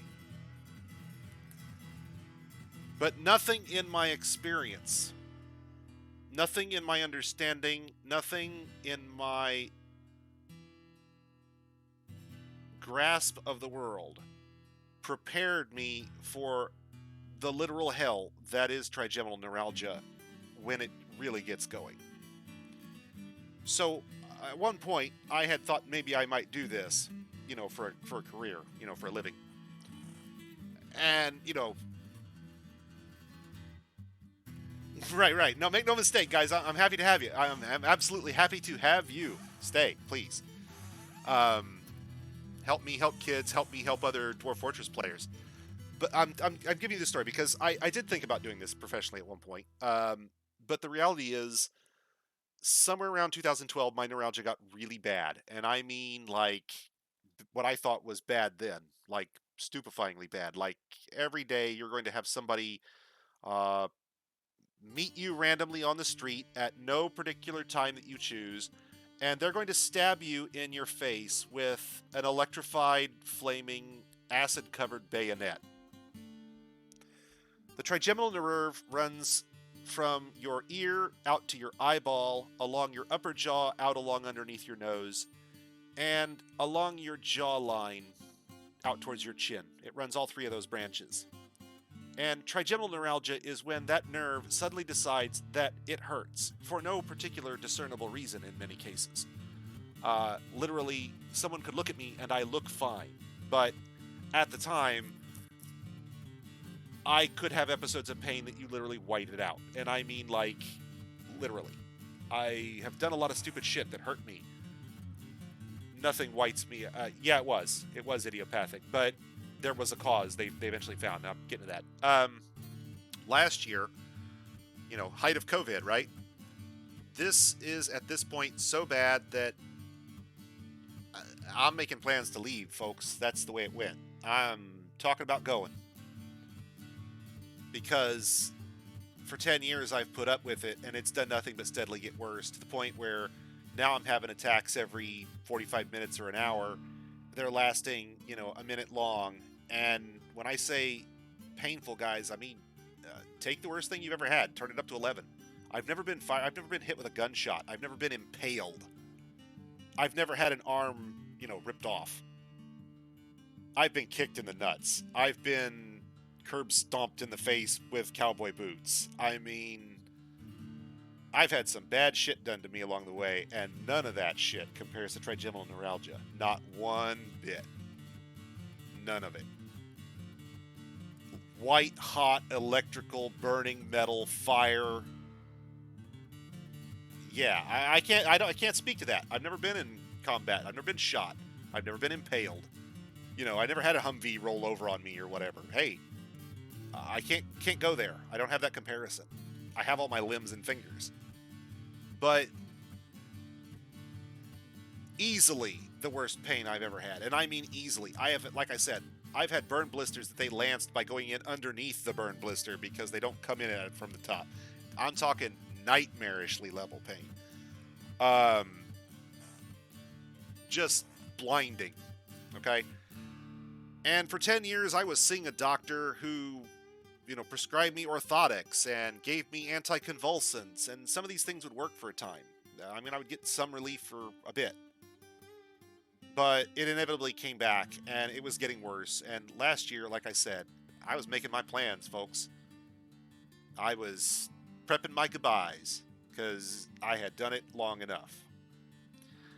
And finally, someone referred me to a neurosurgeon who said, look, you know, we'll put you in for an MRI. He said, but regardless of what the MRI says, he says, I'm willing to bet 85% there's something there for me to do. And I told him right then and there, I said, look, you know, it's bad enough now. I've seen everybody and done everything. You know, you're going to have your bite at the apple. And if you don't get it done, make no mistake, the time is coming when I will. I'll give you your chance for the surgery first, but if you can't get that surgery done, I assure you, I'm thinking about it. I was to the point I literally went to my primary care physician and told her, I said, look, get me a horror cloth and a surgeon and have them remove my jaw. I want it gone. I'm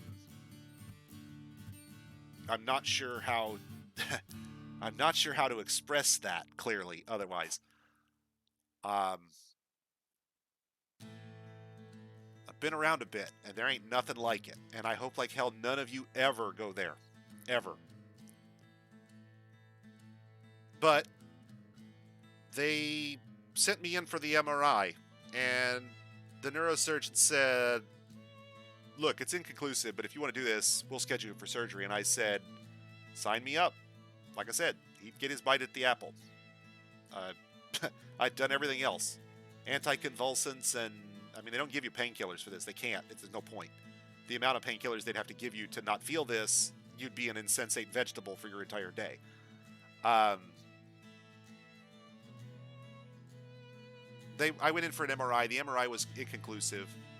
I agreed to the surgery anyway. I said, you know, what the fuck? What's the worst that could happen? They what, paralyze me or, you know, kill me on the table? You can't scare me now. Don't threaten me with a good time. So, I went in for the surgery, and they performed the Janetta procedure. I think it's mentioned there in the article. The gist is that they isolate various cranial nerves that come out of your spinal column and at the base of your brain, and they follow them out to where they make a portal through the mandible and the skull to where they follow down along that path I mentioned earlier. And what they're looking for is things that impinge upon them that are actually inside the skull. So when I say I've had metal tools inside my skull, I'm not talking about my dentist. Some guy opened a portal in my skull and went in there with tools and started fucking around. And the fucking around fixed the problem. And I mean, when I say fix the problem, I don't know how else to explain it. We're talking overnight. We're talking immediate 100% cessation of pain. Gone. Like a light switch. Night, day, fixed. Now, I had some time in the ICU, and I spent a couple days in the hospital, but when I say a couple days, I don't mean a week. I mean I spent a couple days. That's how outpatient this was. They do this whole laparoscopic thing, and he's in there, and he's, you know, prepping and adjusting and moving shit around. The next thing you know, they're releasing you. You're going home. 2 days in hospital. 1 day in the ICU and a day of observation, and they let you go, and you're off duty for, you know, 10 days or 14 days, thereabouts, and then you can go back.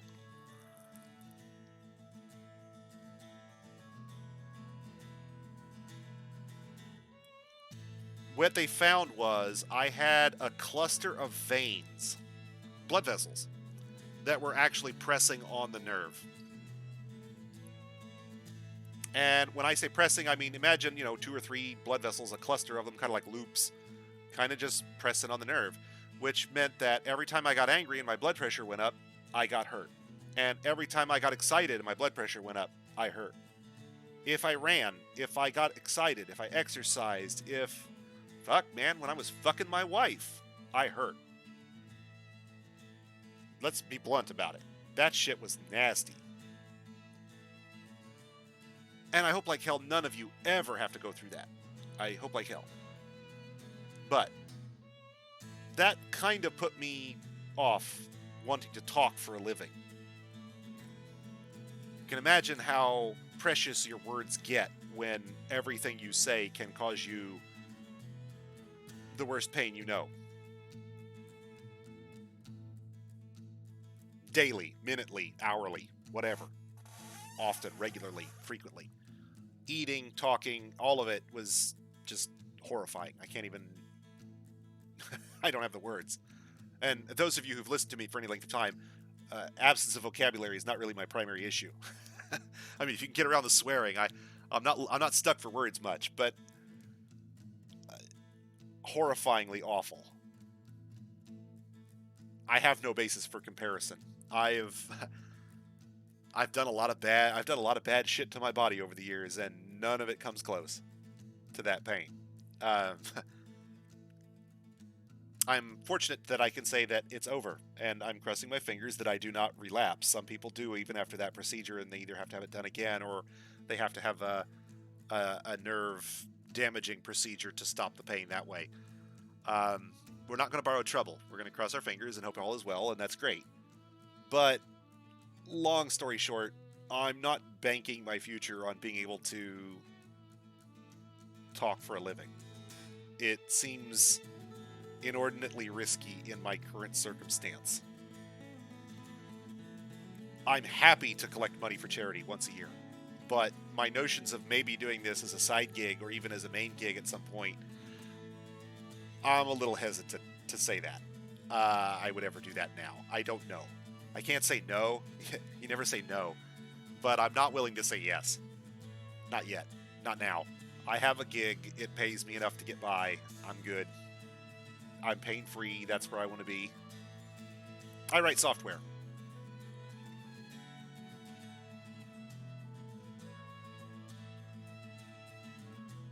Make no mistake, I'm a techie boy.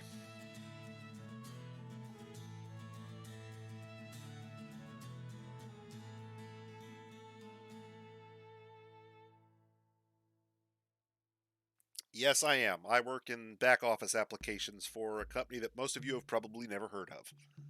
And that's as far as that's going to go. But the long story of it is that it would take a substantial following. No offense to you guys here intended. I'm sorry, I'm not intending to offend anybody present. But it would take a far more substantial following than you guys to provide me the necessary security and job satisfaction that I would require for myself to be able to do streaming for any significant length of time.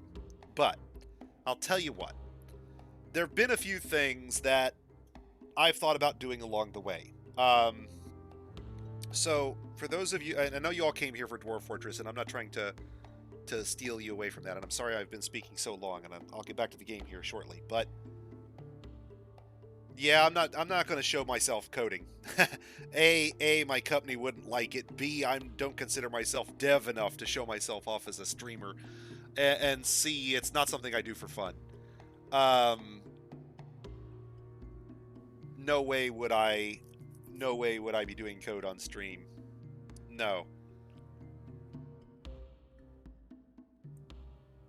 No way.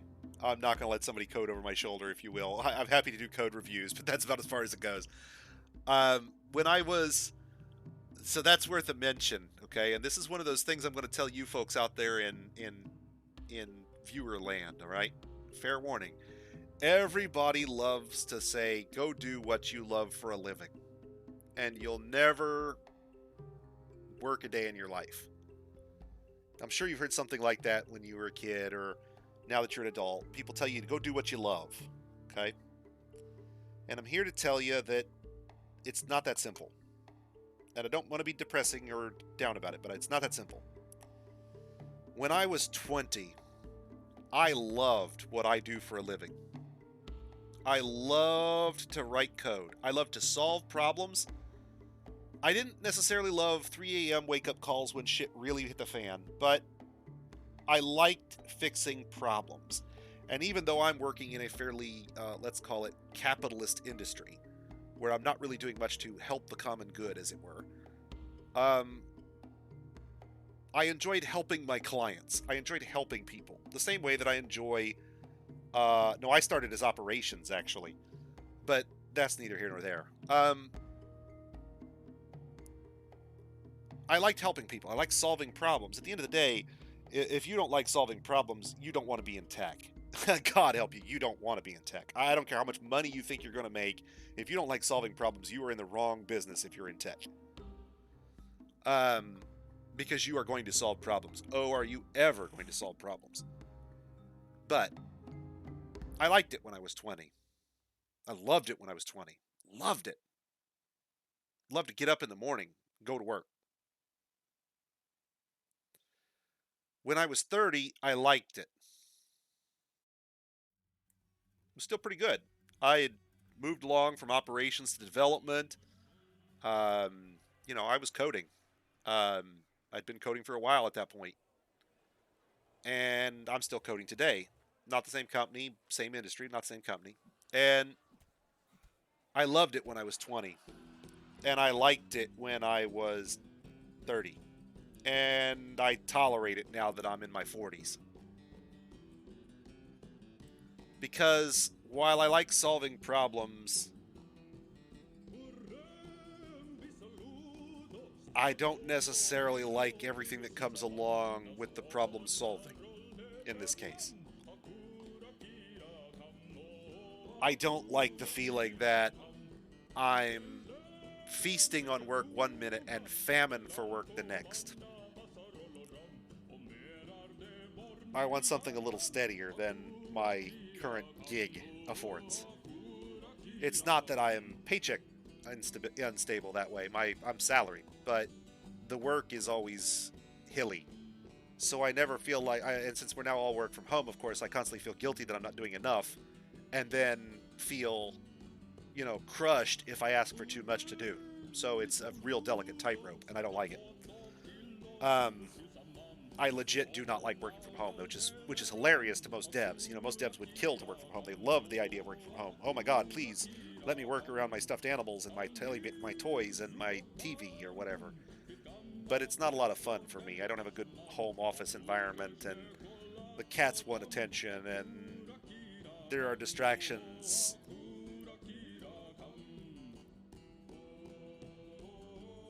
Sorry, man. Most devs want to work from home. They want their stuff, man, and that's cool. I get it. It's cool. Hey, make no mistake, I love my cat too, but she wants to be on my keyboard, and I got code to write. I got code to review. I got code to look at. I got problems to solve, and a cat in the middle of it is not helping me.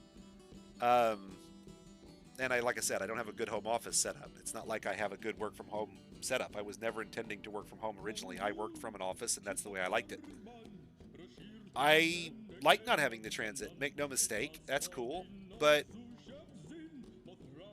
what's funny is that I've always worked remotely since I worked for the new company. But when I worked remotely from the office, so to speak, no. That's what I was getting at, Zane. When I was 20, I might have considered writing code on my own for fun. And when I was 30, maybe I might have done it. But now that I'm 40, I don't want to write code when I'm home. I don't. I do it professionally. I write code for a living. I get the problem solved that I'm paid to solve, and then I move on. The shine has long since worn off of development for me. I loved it in college. I loved it when I graduated. I loved it when I was working. I play games for fun. I do fun for fun. I know there are some folks out there who find development fun. I know there are, because I did at one point. But I don't anymore. I do fun for fun.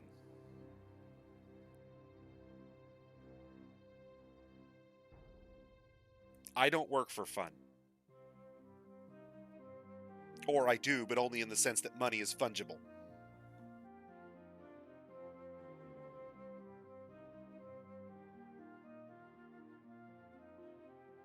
Hey, some folks are like that, man. My dad is one of those folks who gets up at the crack of dawn and and he's not happy unless he's got a project or a task or something to do.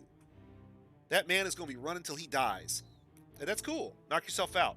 I'm not going to, I'm not going to tell you how to live your life. I'm not. But even before COVID, even before all this, great recessioning and the great resignation and all these people leaving to go find new work and rechanging their home life balance. No, even before that, my tolerance for what I do, downhill hard, downhill fast. I've worked with project managers where I just want to look at them and go, how do you even keep your job? I've legit worked with developers where I just want to know how they managed to get to this point. Because I don't consider myself a good developer, and if I'm looking down on you, that's a sad, sad place to be. You're not going to find me in some top 10 hacker journal. You're not going to, see my name in Hacker News. You're not going to see me having, done some miracle algorithm for Google. I am a run-of-the-mill, average dude when it comes to programming. And that's why I don't do it for fun. The people who do it for fun are the people you're going to find out there doing it and getting their name out because they want to spend all their time doing it. And I don't. When I was younger, maybe, but nah. Not anymore. Now I want, when I want something fun to do, I go find a game. And if I don't have a game that looks fun, I'll go find a new game. And if there's no game that looks fun, I'll go find something else to do. But I don't go look for code to write. I don't go look for problems to solve. Somebody pays me to do that, and I don't enjoy it enough anymore to want to do it for free. Which is funny, because then I come here and I spend all this time streaming for you guys, and what do I do all this time except solve problems, right? Problems of architecture, problems of design, problems of defense. It's not, strictly speaking, just the problem solving, obviously, but we'll leave it there. No, I'm not going to tell you you're crazy, man. Look, that's like saying some artist is crazy because they want to spend lots of time every day working on their art. At the end of the day, I'm not going to tell you not to pursue what you enjoy. I'm just going to tell you to keep your eye on whether you're still enjoying it once you start doing it. Because it's one thing to solve problems when you're in college, to solve problems in code in college. It is. It's an entirely different ballgame than to do it in the professional world. It's not that you're doing a different task. Code is code. It's that the environment you do it in is radically different. And not necessarily radically different for the better.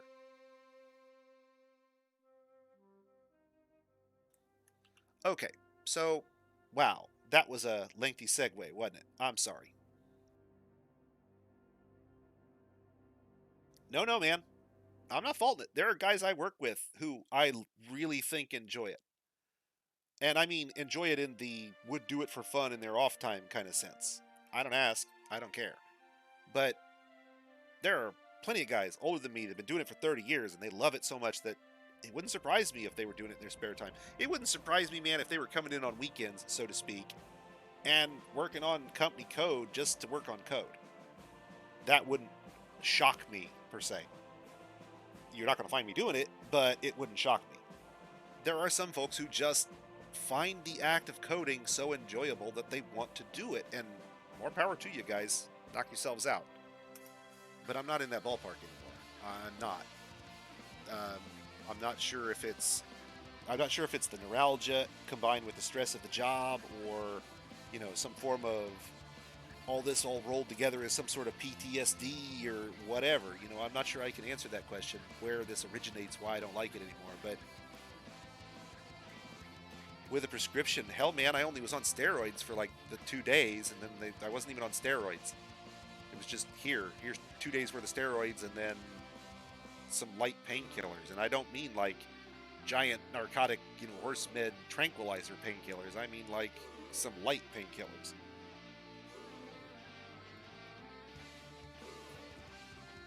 I have Teflon in my skull. They left cooking plastics in my skull to keep the nerves and the blood vessels separated. There's Teflon in my head.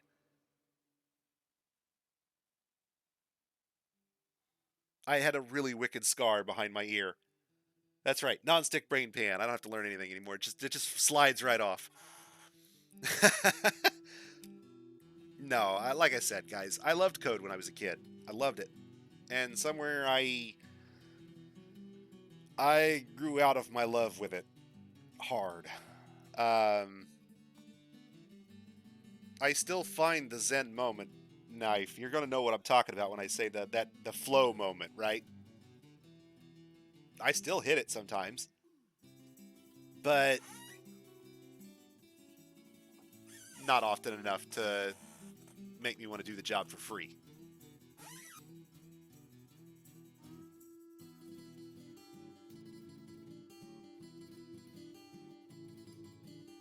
Not enough trance music in the world to get me there reliably. So let's see. We dug that room out now. Okay, so we've got our pasture space, our surface crops, our underground crops. This is going to be raw. This is going to be pasture spaces or raw food.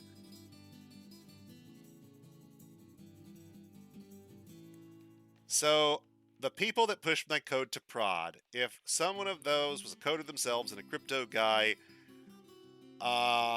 then they have no life. And I mean that in the nicest sense of the word. I know the guys who pushed my code to prod, and those people don't have enough time off to breathe, let alone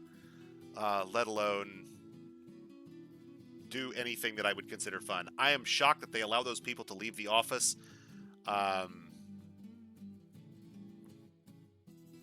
You're an integration engineer, huh?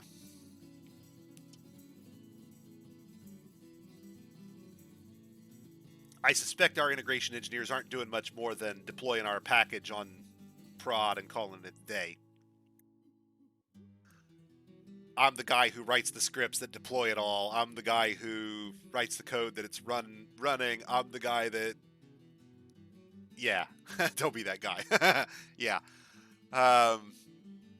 I looked at being an integration engineer for our company once, and when I say looked at, I mean I kind of looked at all the paths that kind of lead away from where I was long before I ever considered moving away from it, just to see where things went.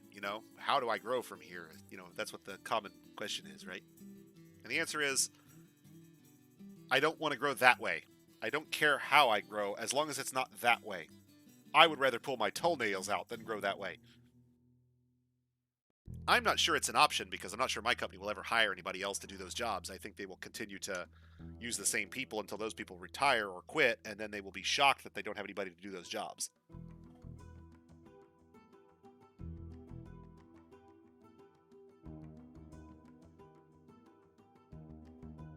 See, I'm not sure that the guys who I'm talking about in our case are necessarily doing a whole lot more than that necessarily. There is, because there's going to be networking interfaces and all sorts of other things that they have to at least touch on. But I suspect the system engineers are the guys who are doing the actual, let's call it system architecture and design.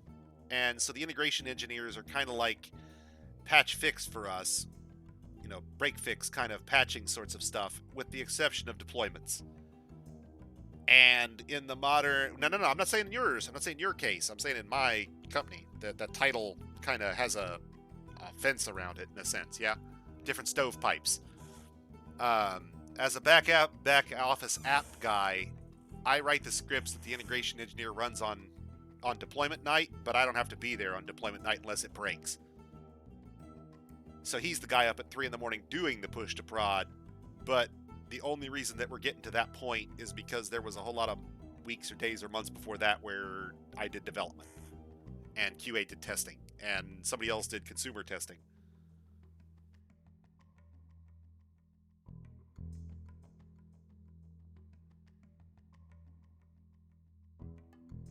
I can't say that my IEs don't write code. I'm sure they do, in the sense of scripting and cron jobs and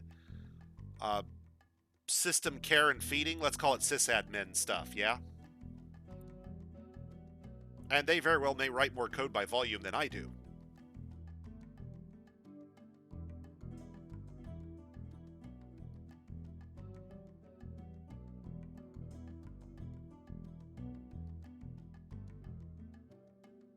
Oh, I've been around, man. Make no mistake. I'm not a novice by any means. You know, I started working for my first white collar employer in a software adjacent profession in operations uh, while I was still going to school. And most of the operators just wanted to come in and perform their checklist and go home. And I was looking to do development at some point, so I was very much more interested in the code that made it all run. So when the batch software would break, I hopped on and looked at source code. That's what you do. You want to know how it's working. You want to know what broke. You find where the line is. You find out where the dump tells you to look. You figure out what code is breaking. You go look at the data. You figure out why the data broke. It's right. I mean, that's what I did as operations. You know, IEs just get paid more to actually be official about it. And to do the setup, which operations is running, I confess. But in our case, like the hardware setup is all being done by a system engineer, somebody different from the integration engineer, who in theory is doing everything from, when I say architecture, we're talking picks out the database, you know, the whole 9 yards for our company. They are, in theory, doing all of the hardware and architecture design, and the IEs are doing deployments and system care and feeding, and hey, my box fell over, could you stand it back up? Not the application, mind you. If it gets down to the application level, it's mine. But at the hey, my entire operating system fell over level, that's the IE. Yeah, basically. What I would think of as sysadmin or so you say DevOps, and that's where I start thinking more IE.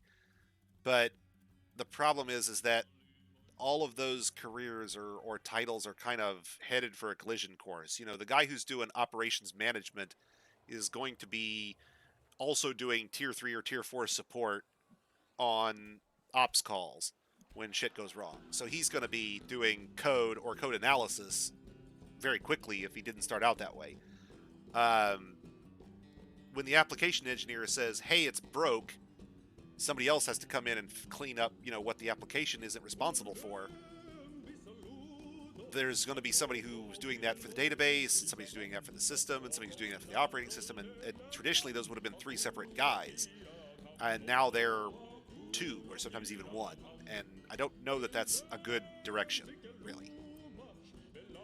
People tell me it is, and I think that's the accountants talking.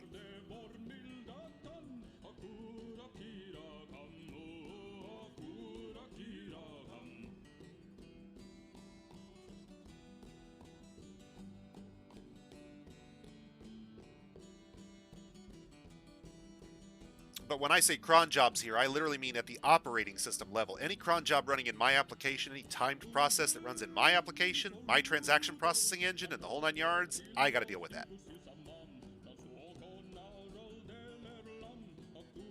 I can't bother the IEs with my app code.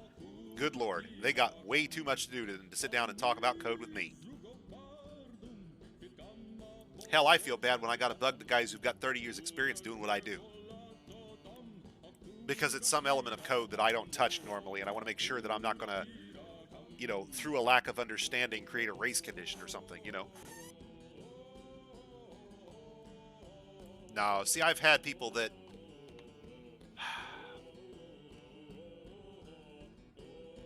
No, like I said, mate, it's not that I'm trying to be hostile. It's not. I'm really not. But burnout is real. Burnout is really real. And you can touch a hot pot repeatedly. But you touch it enough times and you'll want to stop touching it pretty hard. That's kind of where I'm at. I have touched the hot pot enough times that I don't know that I want to touch it anymore. If I thought for a moment that I could walk out of my job today and walk into a job where I had far less responsibility making approximately the same money, I would do it in a heartbeat. I mean, like that. Now, I don't really think that there is such a job, but if it existed, you know, I'm just saying. there are warehouses now starting to hire for wages that are not equivalent to mine by any means, but are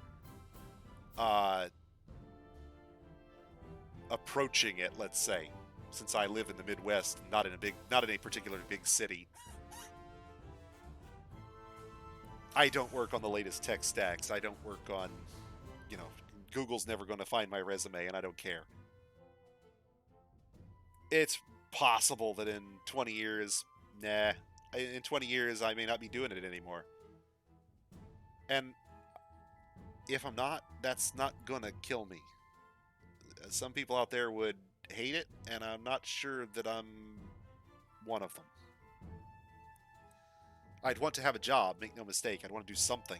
I don't want to be a bum for the next 20 years and have no retirement. But, yeah, no. I'm not looking to work for Google or Amazon. I'm not looking to write the next best search algorithm. I want a reliable client who I can work for. Ooh, that's too big. Too big. I want a reliable client I can work for.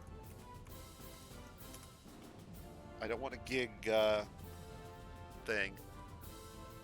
But to give you an idea of what people, and you're all going to laugh at this, but I'll tell you a true story.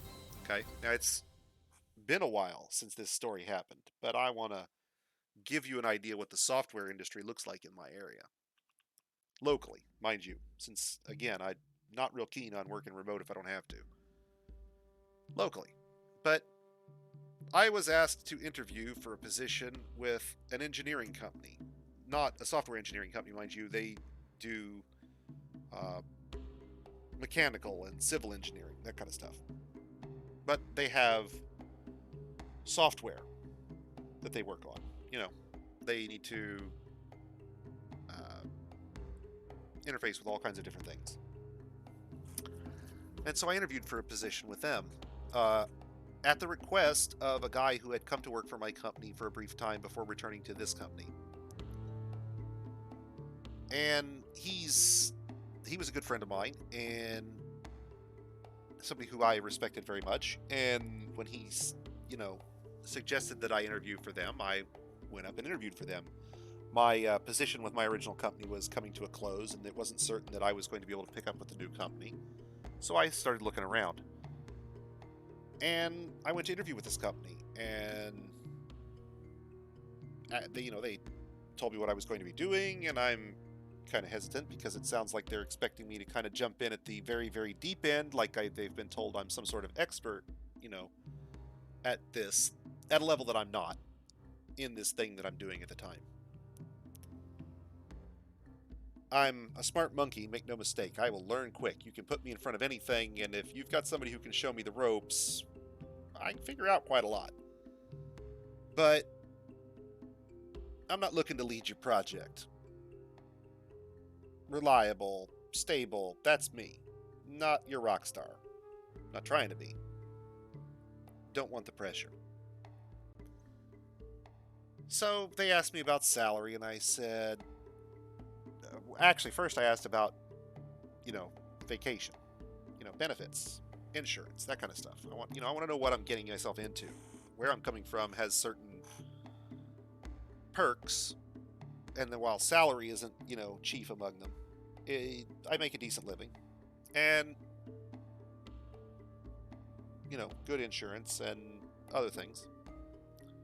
And so I asked, what they were offering, and I'm coming from a company where at this time I have, 10 years into the company, and I'm getting 5 weeks of vacation a year and retirement and matching and, all kinds of other stuff. Good insurance. And they said, well, we start you off with a day in your first year, and then, as you stay with the company longer, you get more.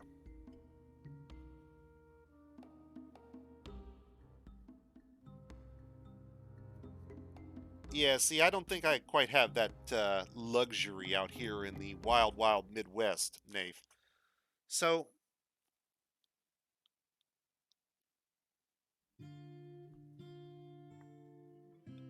they tell me basically, effectively, I'm going to be going from a position where I'm at now with 5 weeks a year or 4 weeks a year of vacation and, Uh, and while it's not a super highly compensated position per se, it's a decent living with nice bennies, you know. Feudal mandate. Sounds good, man, but like I said, the wild Midwest, mate. Um, and this ain't recent either. This is, well, Jesus, it's 10, 15 years ago now. Um, a day a year is what they would offer me for vacation my first year. Now keep in mind, I'm coming from where I'm at. I'm going to have to move my family, my wife and I, to another place. I'm going to have to probably sell my home if I'm going to stay there long term, because the drive is, 2 hours one way, each way, every day. They're not offering work from home. This isn't a work from my local office down here kind of thing. I would have to be there at some point. They're not offering relocation paid, by the way. This is a you pay to move and we pay you once you get here kind of thing. You're just taking a job. See, and it might be now, but it probably wasn't 10 or 15 years ago, I'm betting. And a day a year was kind of laughable to me, to say the least. I'm not looking to lose 4 weeks or 5 weeks of vacation and get less vacation than the average fry cook gets in their first year. No offense to any fry cooks, I have done the job.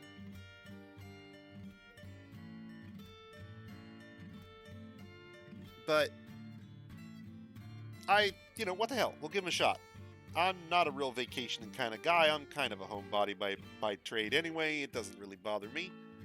As long as I'm being reasonably well compensated, the benefits otherwise are great. Maybe this is still worthwhile. I'm leaning away at this point, but at least I can hear what they have to say. And so they asked me about salary. What am I making now, they say. And I'm on the phone, and I lick my lips, and I said, okay, here's what we're going to do.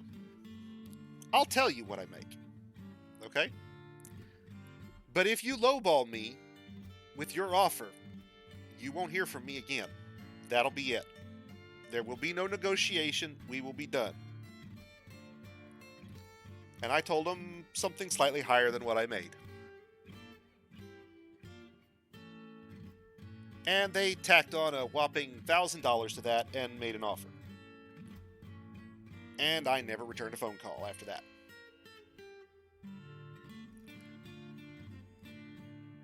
What I make now is more than what I made then. By a bit. Fair bit. And I've been higher than that since about a year after I started with the company.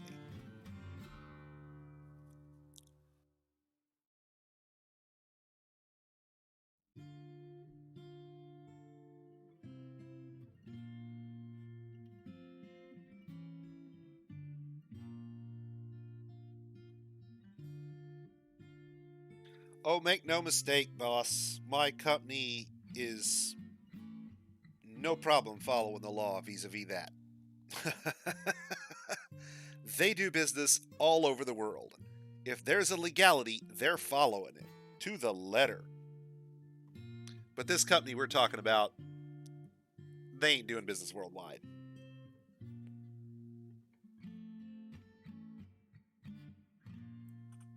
My company's one of those companies that's going to do grades, man. It's published. If I want to know what my pay grade is, want to know how high it goes,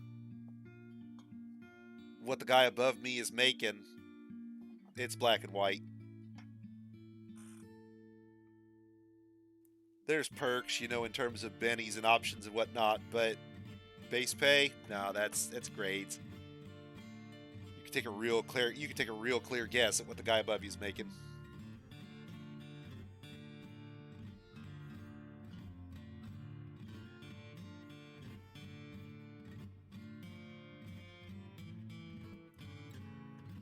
Like I said,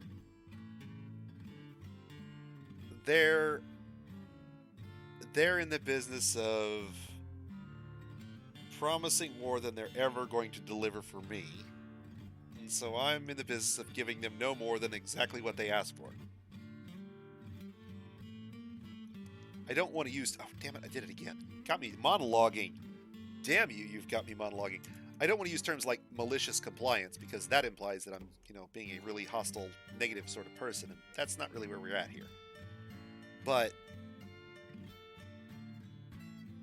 a good developer reads your mind, is the best way I can think to phrase it. And a bad developer reads your requirements. That's kind of a crude way to put it. Obviously you want the good developer to read your requirements too. But I mean, the good developer is going to ask you questions about what you're doing that are going to make it very clear that he understands not just what you're asking for, but what you're really after. And the bad developer is going to give you exactly what you've asked for, regardless of whether it works well, has any sensibility. And the problem is that when you burn a developer out, you will take a good developer, and whether they were a good developer at any point or not, you will make them a bad developer. You will. You can only burn someone out so many times. You can only make them touch the hot pot so many times. And the reality is, I just don't know that I really want to do code all that much anymore. I still kind of like solving problems, but not like before. Nowhere near like before.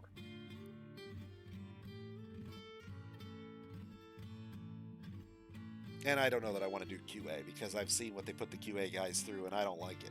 But it's not something I can stop. You know what I'm saying?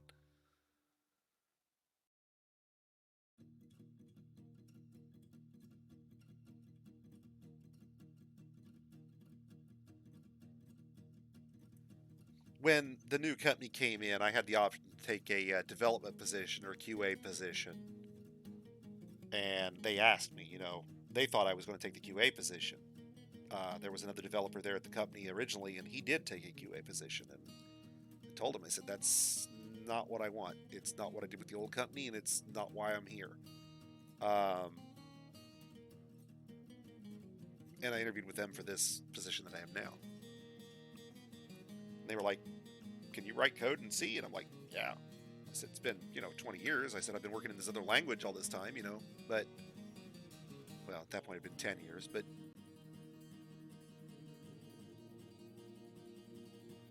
C was what I did in university, so it wasn't hard to pick it back up.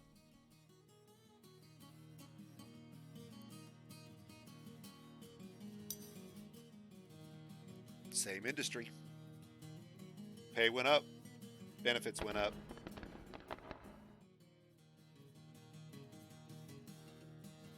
Not making Bay Area salary, but I'm not living in the Bay Area either.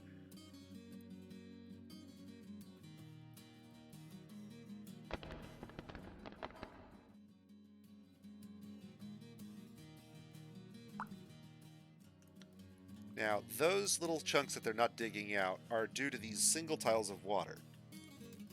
This stone here that they won't dig out is because these little tiles are damp and they've canceled the job. So we can actually dig those out. They're not hurting anything. But the dwarves will naturally cancel those jobs. You can wait for this water to evaporate, of course, but there's no reason to wait. We've been monologuing long enough. Let's get this show on the road.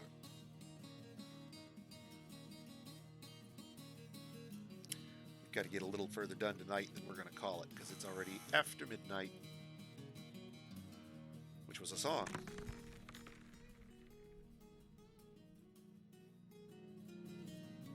All right.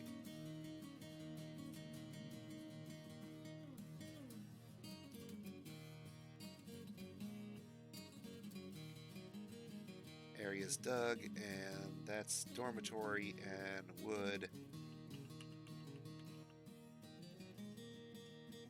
Okay. That's actually a good spot to leave it right there.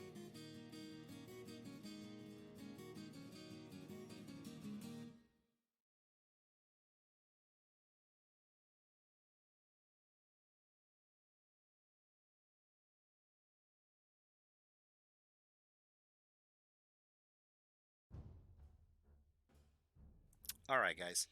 So here's the deal. I'm going to log off for the evening. I'm going to pick it back up tomorrow night at 7. do another one of our 37 days of Dwarf. And in the meantime, let's see who's out there I might be able to pawn you guys off on.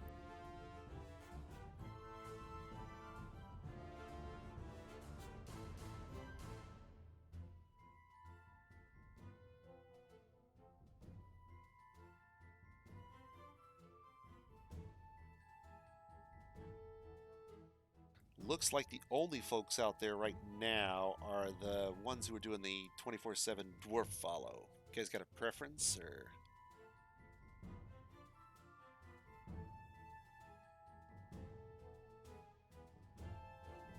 So tomorrow night we've got to start getting industry set up for this fort. Start getting some defenses, blocks, traps, walls.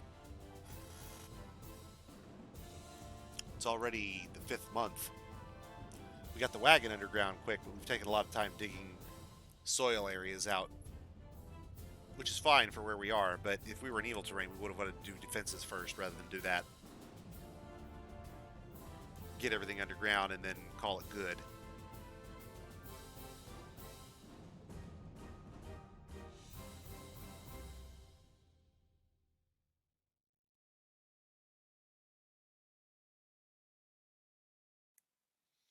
All right, let's just try this one then.